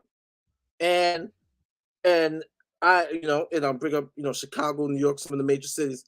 And Don't know if the stats do show that though, right? So there's a difference. Yeah, go ahead. No, Finish I was getting the point. And then they're like, it's facts, and I'm like, no. You have to look. You have to look at some of the factors. So number one, the black population in regards to the white population in the United States is totally different. Where black and black crime does more harm. Like, for example, if the murder rate in New York City was 20% and same as 20% in Orlando, it was actually the same rate. It's much worse in Orlando because the population is only 500,000 in Orlando, whereas 12 million in New York. Right. And so in China, right? Chinese crime, right? Like murder on murder, right? Will be 100%, right? But that doesn't mean it's bad as 95% black and black crime, because let's just say there's just one murder in China. It just happened to be Chinese over Chinese, so it's 100%, whereas it is 24 out of 36 in the black community in the United States. So sometimes stats can be skewed to what you want it to be, and you don't see the whole thing. Yeah, but that's hold on. I agree with you. You're absolutely right. Stats can be manipulated by bad people, right? By people who have an agenda. Yeah. Because that's one of the big arguments I was just like you. No, hold on. Agendas. No, but the difference is though, is that when you look at all of the stats, for example, if you look, so you can say that if say were you to take maybe the numbers of death, right? So you could say, in black on black crime. This is just an example, people. So don't like quote me on this. I'm not actually giving politics. I'm just using it as an example. So say there's 200 people. There's 200 people. 200 black people died and 200 white people died. See, the amount of deaths in the white community is the same as the black community. Well, I mean, white people outnumber black people by like 10 times, right? So that wouldn't be an equal statistic, right? Per capita, the rate would be far higher in the black community than it would be in the white community. So it's exactly the same way with just going straight on goals, right? So you say Harry Kane has 235 goals for Tottenham and Son only has 135, right? There's separated 100 goals, right? Kane's been playing much longer, almost 4,000 to 5,000 minutes, almost twice as many minutes as Son has gathered.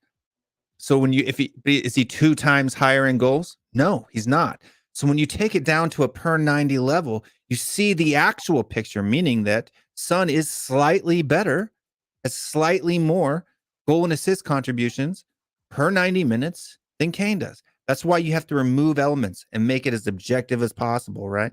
You peel back the layers of the onion till you get to the root, right? And that's what people don't like doing. They want to say, it's like Sava. He likes stats, even though he says he doesn't.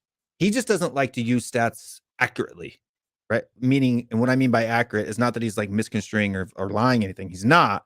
What I'm saying is he's not going deep enough into the numbers, right? Just like with you're saying, you could say like I'm gonna get myself in trouble again. The pay gap, right? Because this is somewhat soccer related. Today, the United States men's national team and the women's national team decided to share their earnings with each other.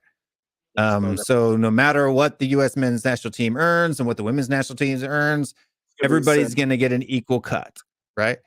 Which I think is a bit silly, but hey, that's their choice. They chose it. Good for them.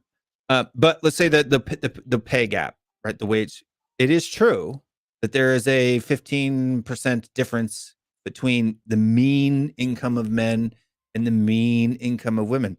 But you got to understand, 50% of those women don't work at all. They want to be house moms. They don't even want to work. My wife doesn't want to work. Heck, I wish she would.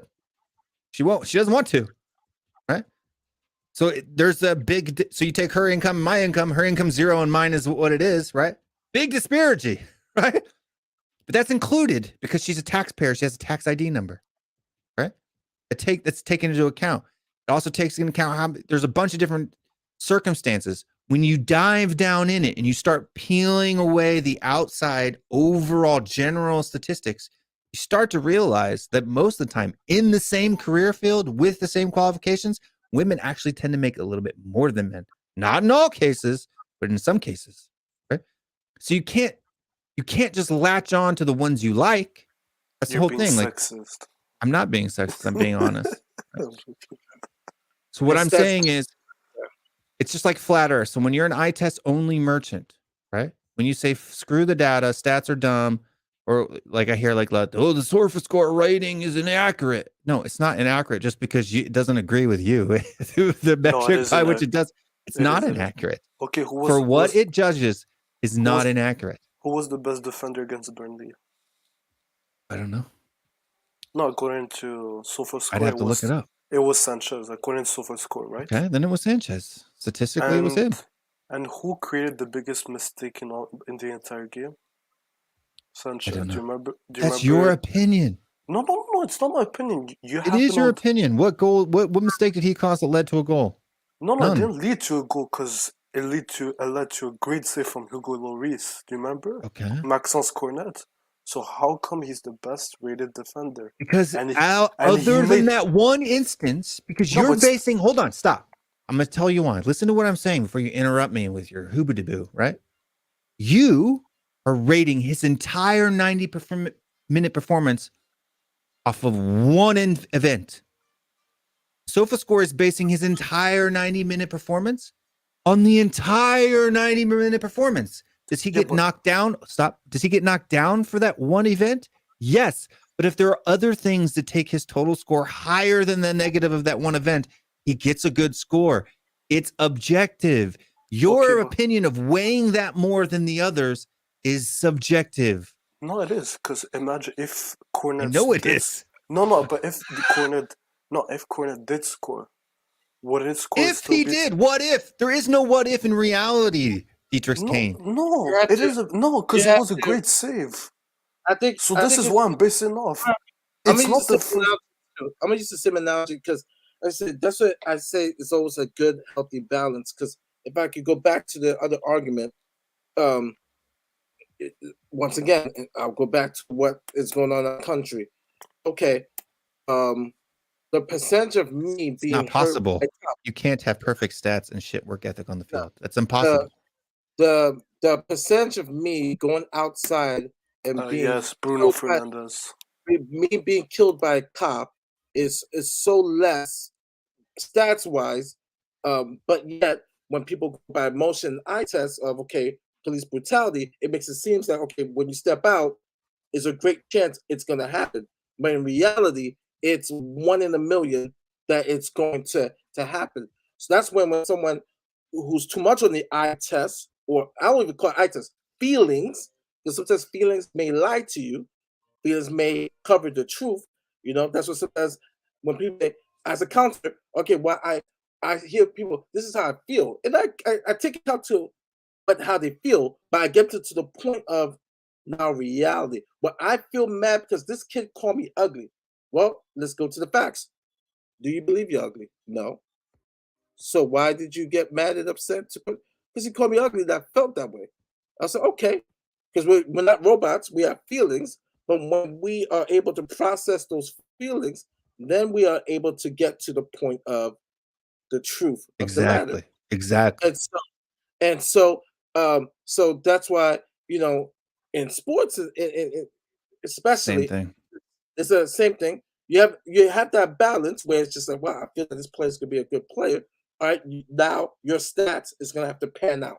It's gonna like I Yes, can say I have never made, or I would never ever tell you all you need is stats. It's not what I'm saying.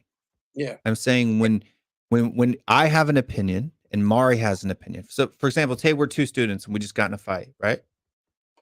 There's a lot of times where both people think they've been wronged, right? There are many opportunities when people get in arguments and fights. It's usually both people feel wronged, right? He did this to me, right? And he did that to me, right? It's a back and forth. He said, she said, right? I have kids, right? So I'm kind of a counselor. I'm not professional like Mari. But when you have kids, right? Yeah, he's picking on me. No, he did this. No, he did that, right? Now I have to come in and I have to send, right? How did he feel? How did you feel? Why did you think this? Why did you think that? Right? What separates? What's the symmetry breaker, right? Dietrich Kane thinks Kenny is the best player at Tottenham over the last 5 years. I think Son's the best player over the last 5 years. What breaks that tie, right?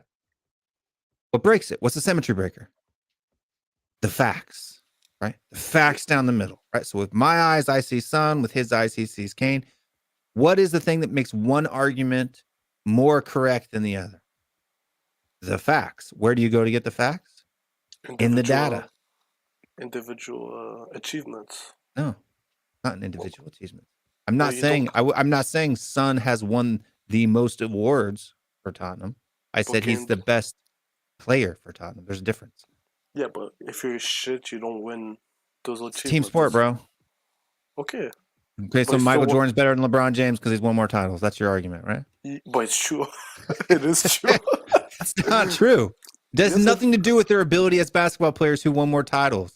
Yeah, one carry this team. You guys are so. That's such. Go talk to Universe Galaxy. Go play with him. Bro. One carry this team, the other one hides. Do it for the free tools. It's a fact. Just wait till Son wins player. Have you noticed that on social media and on YouTube videos from Sky Sports, Son is the one name who's getting dropped the most for player of the season, which is a award Harry Kane's never won. You better pray he doesn't win that award, dude. You better pray he never wins that award, because if he wins player of the season, your ass is mine for the next 12 months. That's all I gotta say. So wait. So you're gonna take wait. So you're telling me last season Kane didn't deserve player of the season? You didn't win. Tell me, no, but you're doesn't matter if he deserved it or not. It's irrelevant. You said who won what. No, but you see the difference? Doesn't matter. It's irrelevant. No, player of the season, it's pretty biased. Doesn't matter. It's irrelevant. It's only biased because Kane didn't win it. That's what you're saying. No. Yeah. If it was Son, if Son won the same thing last season, I swear I don't think. First of all, I don't think Son necessarily deserves it this season. Has he been a great player? Yeah.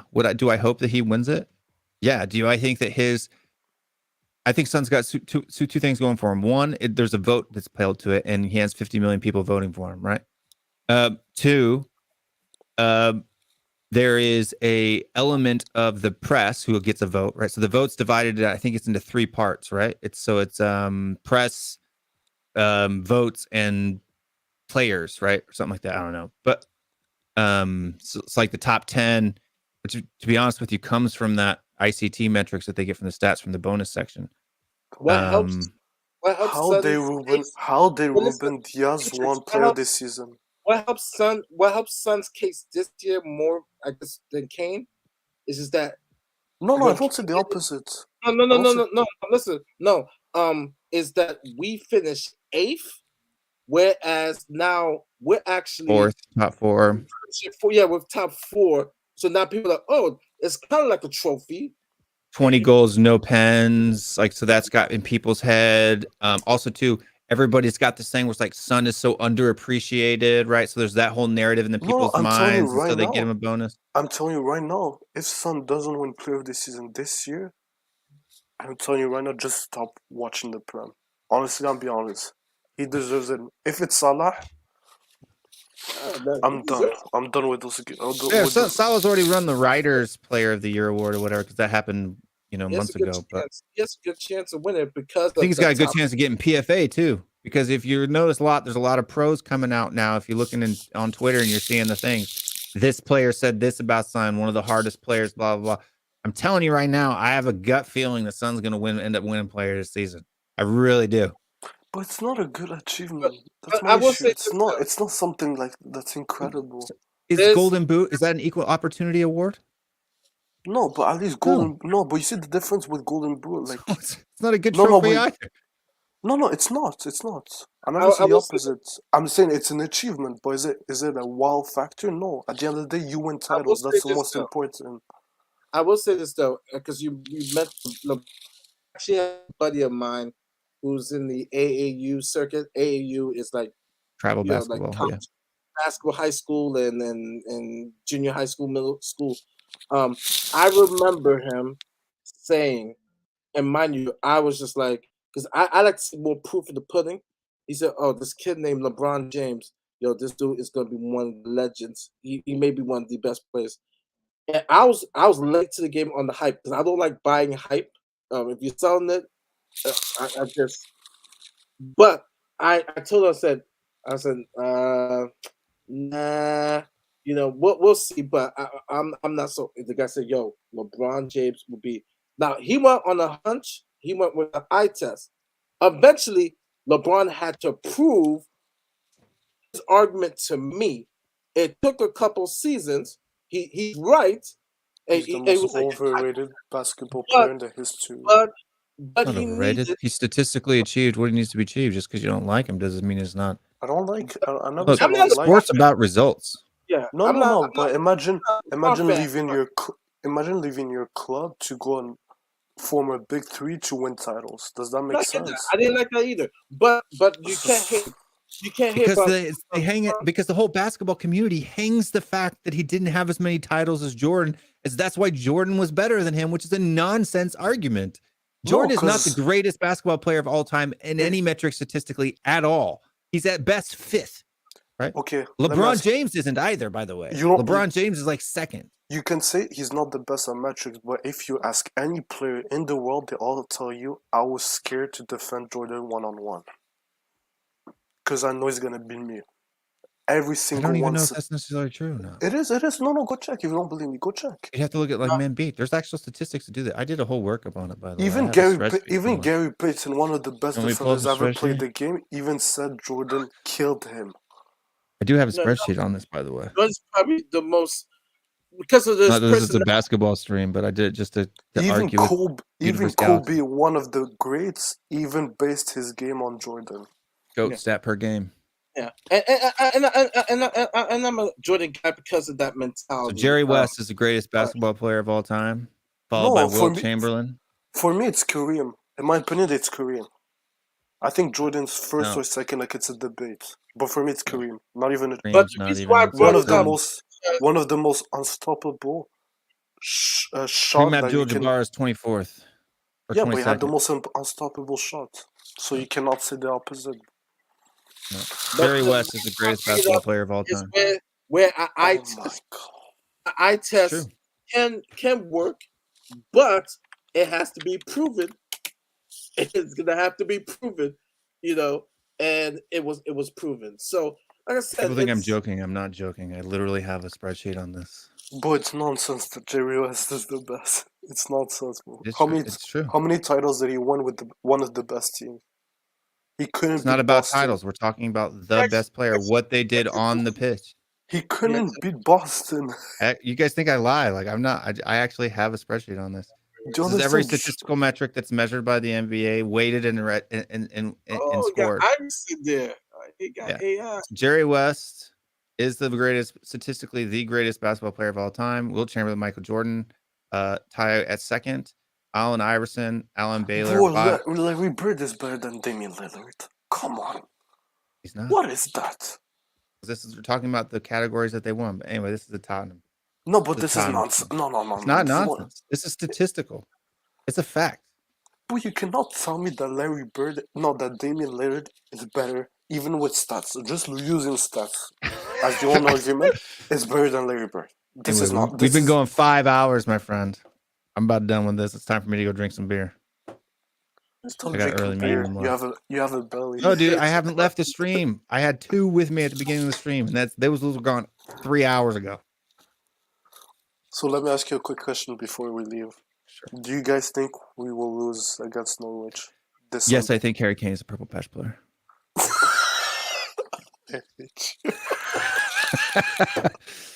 I'm No, nothing. I don't think we'll lose against Norwich. I'm nothing. Grace. I don't know why I have that feeling. I have a feeling we're gonna bottle. You had a feeling that Arsenal were going to beat Newcastle. You had a feeling that we were going to lose to Brentford. No. I said it's gonna be a tie. Burnley. No. Go watch. I said it's gonna be a tie against Newcastle. I did. But it wasn't a tie. They got battered. They got battered. The shit kicked out of them. But if we lose, you owe me an apology. No. If we lose, it'll be because somebody completely capitulated, like just gave their shit up. Imagine if Son fucks up that game and we lose. The game who what? No, imagine if he fucks up, like he misses so many big chances. I'm gonna destroy you on this stream. Curry sits 7th. Yeah, Stephen Curry's 7th in all time. Curry is one of the most overrated player in this league. Oh wow, he kind of changed the game. LeBron James is. He changed the game. You got to admit, this was about a year ago, so the numbers have probably changed a little Curry, bit. But I think LeBron James is 12. I think this league overrates him quite a lot. I think he's a good shooter. Don't get me wrong, but he's changed. Everybody wants to shoot threes. Everybody wants to play the outside.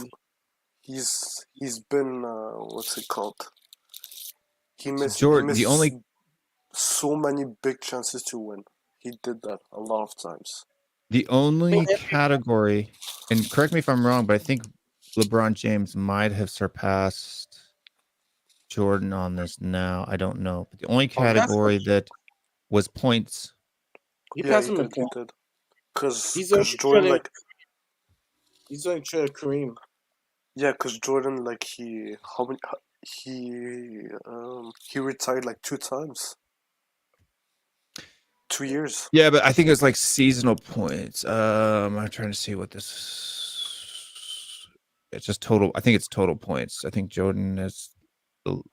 Yeah, games played 1,072, and he had. Oh, it's points per game.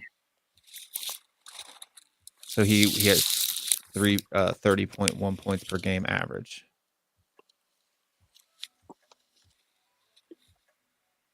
So that's the only statistical category that Jordan wins his points per game. Can I answer quickly Potomac's question? Who? Potomac? Potomac, yeah. Yes, I'm a Kane worshipper. We already know this. He supports City. And Philly too, and the comments below. Overrated doesn't mean shit. It means overhyped. I think he is overhyped, but he is a legend of the game. I never said he's shit. I love Curry too, especially the red ones. So tastes good. Spicier the better. So please, no insults. Thank you. But that's right. Koguma knows I'm talking about Curry. Koguma very well could know about basketball. But folks, we've got this show. This will be the show. That's all we did tonight. Thank you for the pop-up one. I really did not plan to be doing 5 hours tonight. I stuck with you, Bill, for 5 hours. Yeah, you stuck with me for 5 fucking hours. 12:30 at night tonight. It's a good thing we started early, otherwise it'd be like 3 a.m. And you spend more time with Mari than your wife. Probably. So that, yeah. Oh yeah. Probably. Oh yeah. Oh yeah. But we will be back. Check out. I'll be on the Three Spurs Boys show on Saturday. Mario will be there on Sunday. Pre and post match Norwich. Check that out. What are we talking about? I don't know. Let's go on wing it. Boy, you guys talk about the same thing every time. It's getting repetitive. Thank you, Akash. Appreciate it, my friend. Big up, Will, he says. And big thanks come for the channel up this summer. So do make sure you hit that like, subscribe button. 92 likes. So if you're watching now and you haven't hit like yet, let's hit that. Let's get those likes to 100 before we end the stream off here. 8 more to go to get to 100. Right. Smash that like. If you're watching this the next day and you've made it this far, what's your problem? It's worse than us. And you can hit that super thanks now. They have a super thanks now. You can hit the little heart. It says thank you. And in the video, as other people are watching it, your little super thanks, wherever you decide to put it, will make like confetti spray up. So everybody who watches the video, so Dietrich's King can get there and just troll everybody and say, Will's a wanker, Will's a wanker, Will's a wanker. He just has to pay $5 to do it each time. But that would be a funny troll. It would be a funny troll. Can I actually put it? Yeah. I'm not gonna get blocked. I wouldn't block you. If you're paying me $5, you can say it 100 times if you want to. Go say it 10,000 times on the video. $5 a piece.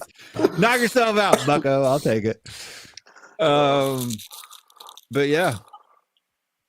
And we'll be back here live on this channel Sunday after the match.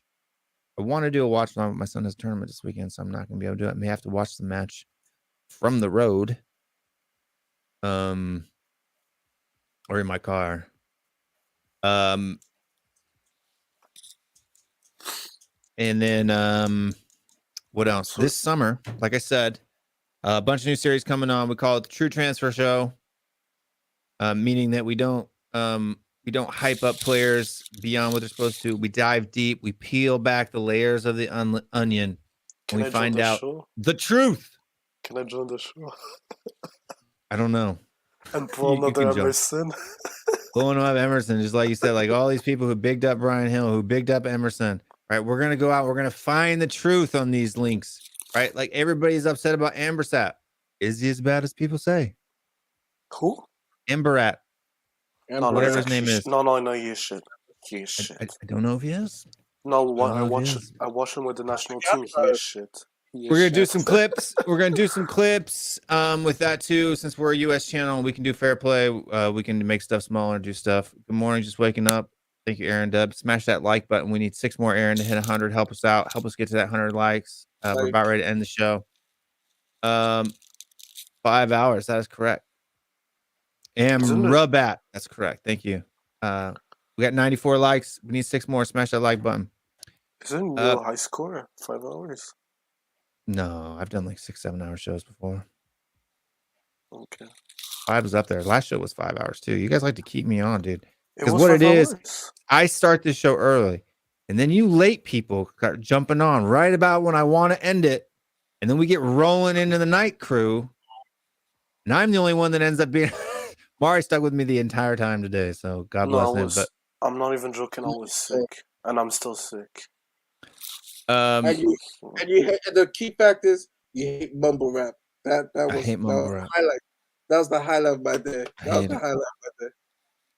I hate mumble rap. Man, getting COVID. In fact, is not fun. today my kids, I came down. They don't know why they were talking about it, but said something about getting a face tattoo, and and she said, like, can you get a face tattoo? It's like, yes. And then my oldest was like, I guess my youngest is the one who said he wanted to get a face tattoo, and the oldest was like giving him crap about it or whatever. He's like, you're never gonna get a job. I was like, you get a job as a mumble rapper. So I started walking around the house going. You want to do that? Go ahead and get yourself a face tattoo. You're just gonna have a tattoo on your face for the rest of your life. You have a tattoo, right? I do have a tattoo. Yeah, I have a tattoo. It's kind of dumb though. I got it on my 23rd birthday. No idea what it means. So you just saw the picture and said, "Give me." Yeah, dude, I was drunk. My 23rd birthday. Saw it on the wall and said, "That one." Nice. Yep. Nice. I want to get more though. I've actually designed 2 of my wife's tattoos. She has 2 tattoos, one on her ankle, one on her forearm. And Do a cover up if I've you're designed not them. happy. Huh? Do a cover up if you're not happy. Yeah, dude, I could do a cover up or something like that, or just integrate it into it. I want to get a sleeve at some point in time. I just never have time. Oh, I have a bet. If Kane finish top assist this Sunday, you have to get a Harry. I love Harry Kane tattoo. That's a lot of assists you'd have to get. No, I'm talking about goals. I mean goals. If he gets top goal scorer in the league. No, over some actually. He's gonna have to score 6 goals. Yeah, I know. Okay. And if he doesn't, you have to get an I love Will Stewart tattoo. How was that? No, I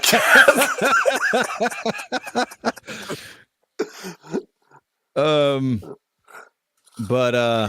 No, so we'll be back Friday night, or not Friday night, Sunday night for that last show, last late match rant show. It's either going to be a party or it's going to be a funeral. So two options. Boy, I have a feeling. Make sure. Are we allowed to pop bottles? We're celebrating. Yeah, we pop them up. Maybe I'll go even get champagne and pop one off right when the show starts, rather. And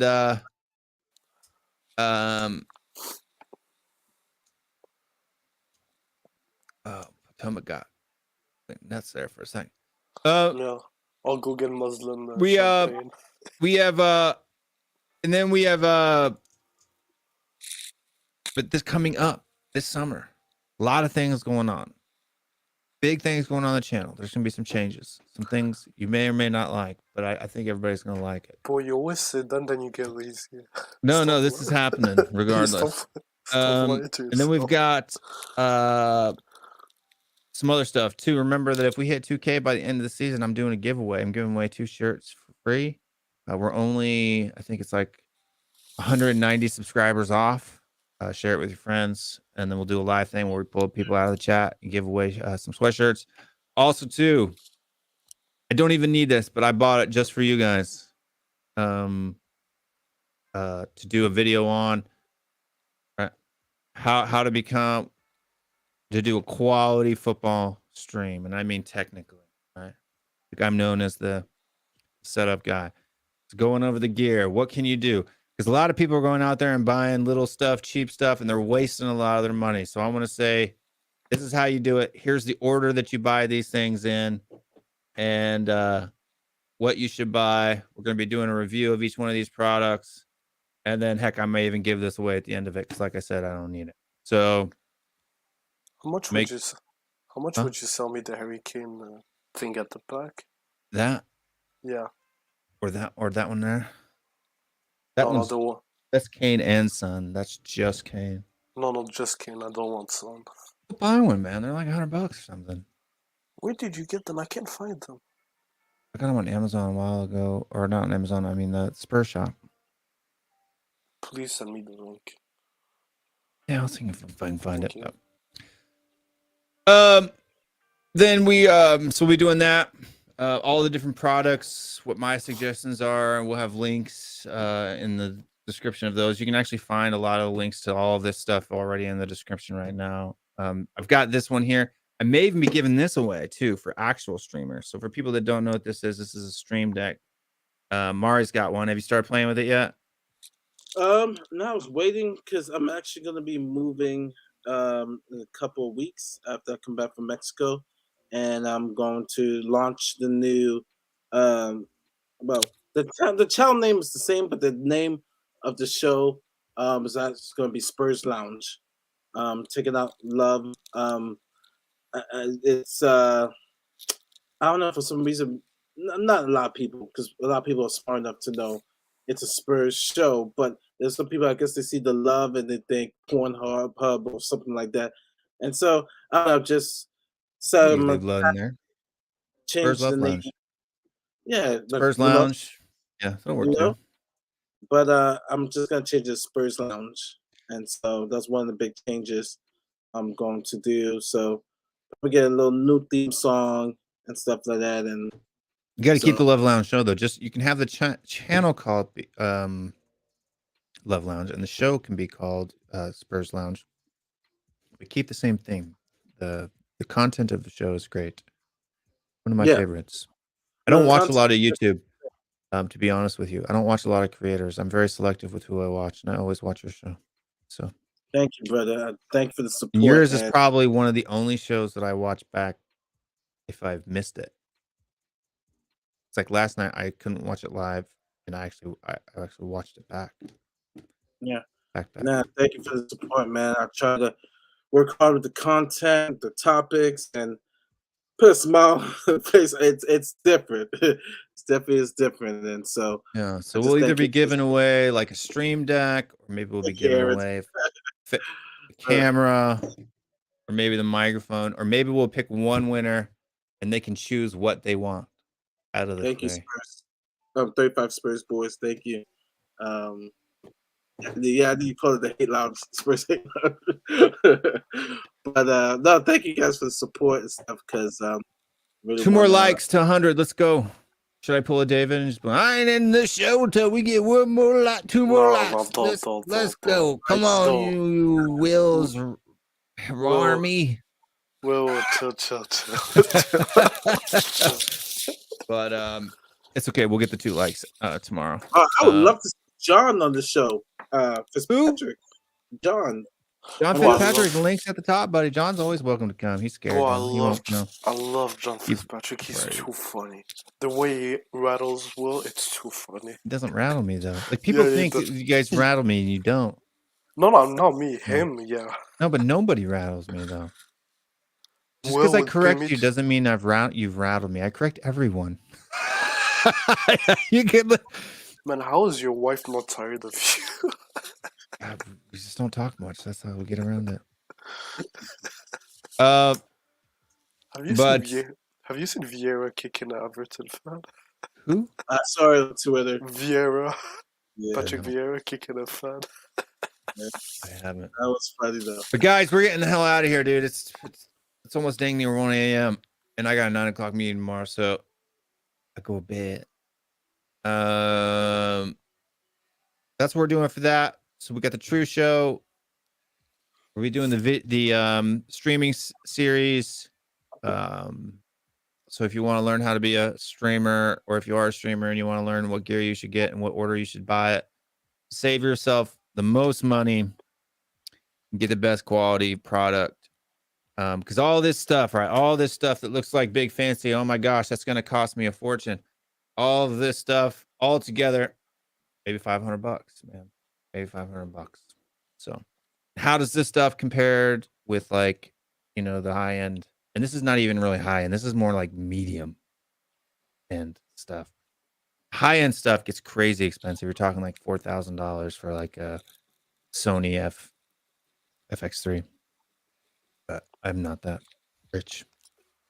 But and this channel definitely doesn't make the money to do that. But that could change if you hit the subscribe button and the like. 99 likes. I've seen the income from this channel. Stop lying. You make at least 5K a week. No, I wish. I wish. If I was making 5K a week, dude, I'd be doing this full time, bro. Yeah, because you're a fucking lazy ass. You never work. 1 show a week. Yeah, I do 1 show a week, man. I don't even make $500 a week. I don't even make $100 a week. I make about $200 a month on this channel. You had Codimac show before. You had fantasy points before. You had so many stuff. If I'm not mistaken. Huh? Dude, nobody's bought a shirt since like June. If you want to buy a shirt, go June of last summer. So almost a year since the last time anybody bought a shirt. If you want to buy one though, go to THFCRants.com and pick yourself up a shirt. But nobody's bought one, so I haven't gotten money from that at all. So Patreon memberships and super chats, I make about $250 a month on this channel after YouTube takes their cut. That's it. Go get the super chats in, guys. Get them super chats in and super thanks. Now after this video, this stream ends, you can super thanks it. This is probably one of the best shows on Spurs YouTube.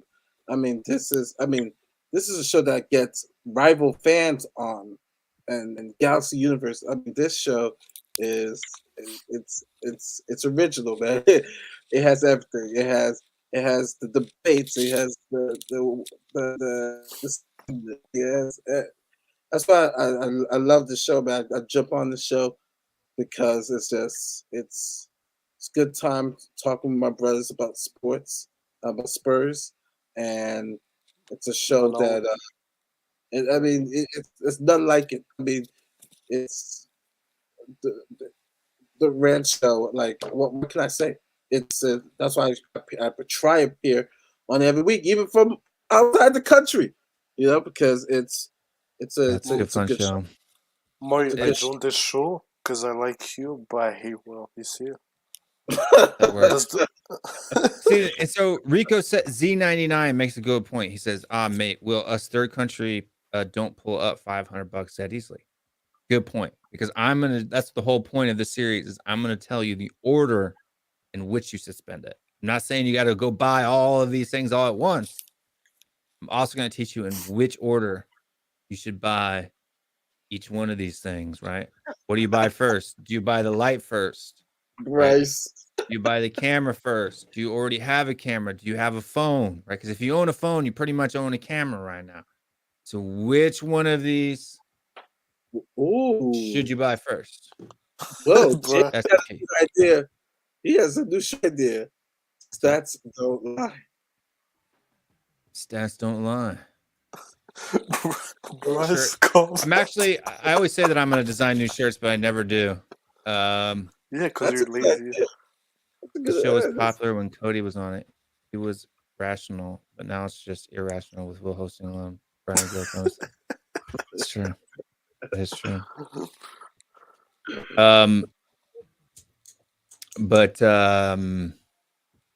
No, yeah, and I think Goguma said that I need to start doing some more shows just by myself too. Just some FaceTime. Just me in the comments. Yeah. No, just honestly, when we have new links, you should make like a video about him. Who? Like if we link to a new player, for example, like a new player, you just make a video about him, talking about the guy, like You know what you 20 should do? minutes, 20 minutes max. You should have a segment called A lot of work. for all the rumors, right? For all the rumors that's gonna come up in the summer. I had one, but you should do it called for your show bullshit. Like what is legit and what's not legit, like transfer like news for Spurs. Yeah, so I mean that's kind of like what True Transfer is going to kind of be like. So we'll pick like kind of the weekly, like the things we've been linked into the week. We'll talk about the truth about each player, right? What kind of quality are they? Do a deep live kind of research on them, like kind of like what we did tonight, with the stats and all this stuff. And then we'll also go through Twitter and we'll start looking at the BS and making fun of the idiots that retweet. Spurs, well, So you're making like what's his name, League Gunner show Muppet. Similar. I'd love to do a Muppet show, dude. That'd be great. I'm doing a season Muppet show. For who? Me? I'm sure you'll make some. Because it'll probably be pre-recorded, maybe not. Because I know But it might be live. I know the vid with David on it. You're gonna put it and make me look like an idiot. That and him as well. Because they're directly taking shots at me in that video, right? And I'm also going to define slander for people and what that means, right? Slander means something that's not true. Something that's not true is slander. Something that is true is not slander, by the way. One more like. Let's hit the like, folks. 100 likes. Wait, Anyway. they all like to stream? Let me check. Oh yeah, let me check the like show. I've been on the show for just 5 hours, like we've been on it. There you go, 100 likes. We're done. Yeah, I did. It was Folks, You're about to get one-on-one. You're about to get one-on-one. there you go. I don't think I've liked the stream either. So Well, that's 102. weird. That's weird. All right, yeah, one-on-one. I'm watching myself. Okay. 102. Yeah, we have a, All right. You have a question for Bryce? Quick one. Question for WillStewartTHFCRants. Have you ever debated Alex Davies? I think I have. Oh yeah, on I've WhatsApp. seen you get frustrated with other debaters. That makes sense, but I think he could take you to a whole level of frustration. On WhatsApp. On WhatsApp. It's always on WhatsApp. Yeah, channel. So here's the problem. I'm gonna say this publicly, and I really don't care. Because No, don't insult the guy. I don't care. No, I like Alex, right? Okay, don't insult. Okay, Alex will stop. debate me. Alex has come on my show a couple times. We've had chats, but Alex and I work on different wavelengths, so it's really not much of a debate. It's really just kind of me trying to not to come off like an asshole, which is difficult. It's difficult for me anyway. Normally, not to come off like an asshole. I do it all the time, but other people choose Alex, and I kind of feel bad for him a little bit sometimes because they say bad things about him, and I'm talking about David Harris. So when David Harris and Alex debate, and they say that they love each other, I think they're about the same level though, debate level, because neither of them would ever come and actually debate me 1v1, like on an actual topic, because I would just destroy them, both of them together at the same time. It's true. Right. But Alex Just saying. he's Showtime. He's box office. Yeah, but Alex is fun. He gets up there. He says his that's one thing. Like he gets the audience wind up more than anything.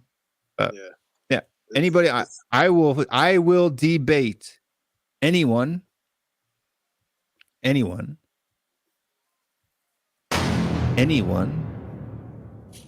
any time, anywhere, on any topic related to Spurs. Say the name, say the place. Right? Pick something that I've watched. I have like 200 plus videos. I'm sure I said a lot of controversial crap. Here we go. Harry Kane's a purple patch player. David, Jack, debate me on it. We gotta Debate me get you. on it.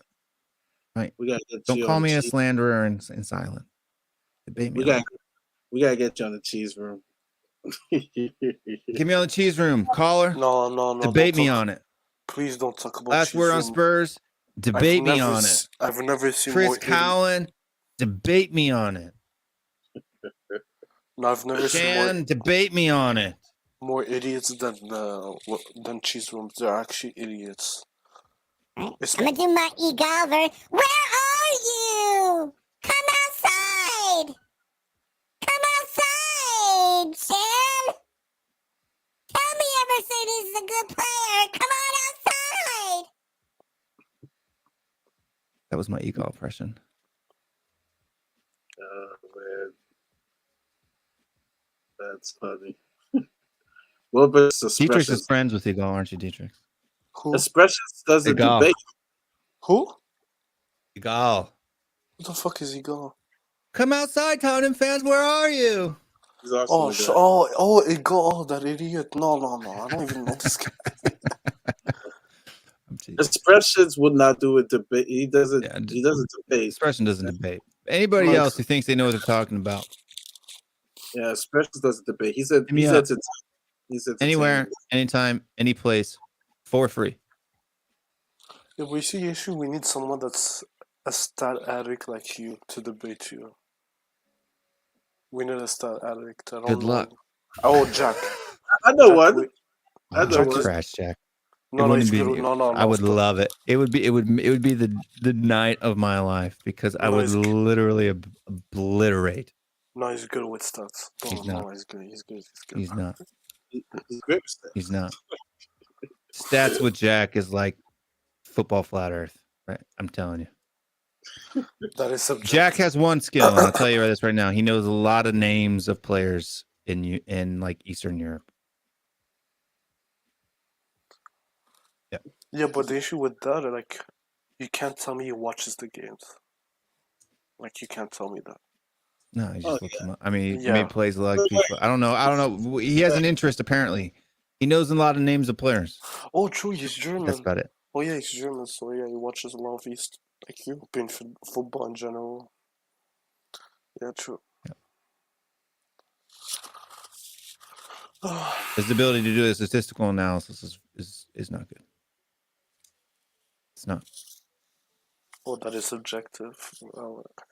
Sure, that is subjective. That's my opinion. Personally, I like Stud with Jack. I like this show. But yeah, I would love to do that. I would love to do it. It'd be a highlight of my week. Just so people could see. We watched a lot. A lot of people. It would. Watching. It would. A lot It of would. people. High ratings. I'll even do it on their channel so they get the No, ratings. actually, imagine David Jack against you and stuff. That would It'll be a box office show. That would be a box office show. Ooh. That would be a box That would office be. show. That'd be fire. I think you'll be the first YouTuber on the Spurs community to hit 1 million views on one show. I don't know if it would hit that many. Our family all together isn't that big. It would probably hit, No, it will go on Football Terrace like a lot of shows. I don't think it would. I think Kerry doesn't care about us. I mean, he does follow me on Twitter, but other than that. Yo, and people, please follow me on Twitter. I have 65. I want to hit 100. Thank you. Yeah. Everybody go follow Dietrich Kane on Twitter. You got to start putting your name in the thing, dude. But it's easy. It's at Dietrich's Kane. Like, Oh, you changed it? no, I didn't. It was like change it. at Dietrich's _ like people don't like to do that. They just want simple, bro. THFC No, it's Rants. simple. No, it's at Dietrich's Kane. At Simple. as PPK? that. Yeah, the PPK, that's Dietrich's new nickname, PPK. Purple Patch Kane. yeah, I know what it means. People don't know in the WhatsApp, I've actually changed his name to Purple Patch Kane. Yeah. Once Dietrich's again, Kane. it's a subjective argument. All right, guys. It's already Take care, guys. 1 in the a.m. 5.5 hours we've been going on. Everybody go subscribe to Mari's channel. Go follow Dietrich's on Twitter. Like this stream. Subscribe to this channel as well. All that good stuff. We'll see you guys on Sunday. Stay strong. Take care, guys. Stay Spurs. And we'll see him when, Mari? Next Wednesday, end of the year show. It's going to be the topics, the awards are going to be lit. It's going to be crazy. End of the Year's Award on Mari's Love Lounge. Make sure you watch it next Wednesday. All that good stuff. We're going to see you guys next time. Stay strong, stay Spurs, and we'll see you when, Dietrichs? Pretty sure it's gonna be Sunday, but I'm not looking forward for it. I'm not looking for it because one, we might lose, and second, I'm gonna hear Will if Son wins Golden Boots. So I'm not looking yes, you for will. it. I'm not looking for it. Sunday night at the Rants. Sunday night. That's right. The answer, What time? Gogama knows the question, is next time. Right? That's the outro tagline to the show. Stay strong. Stay Spurs. And we'll see you next time.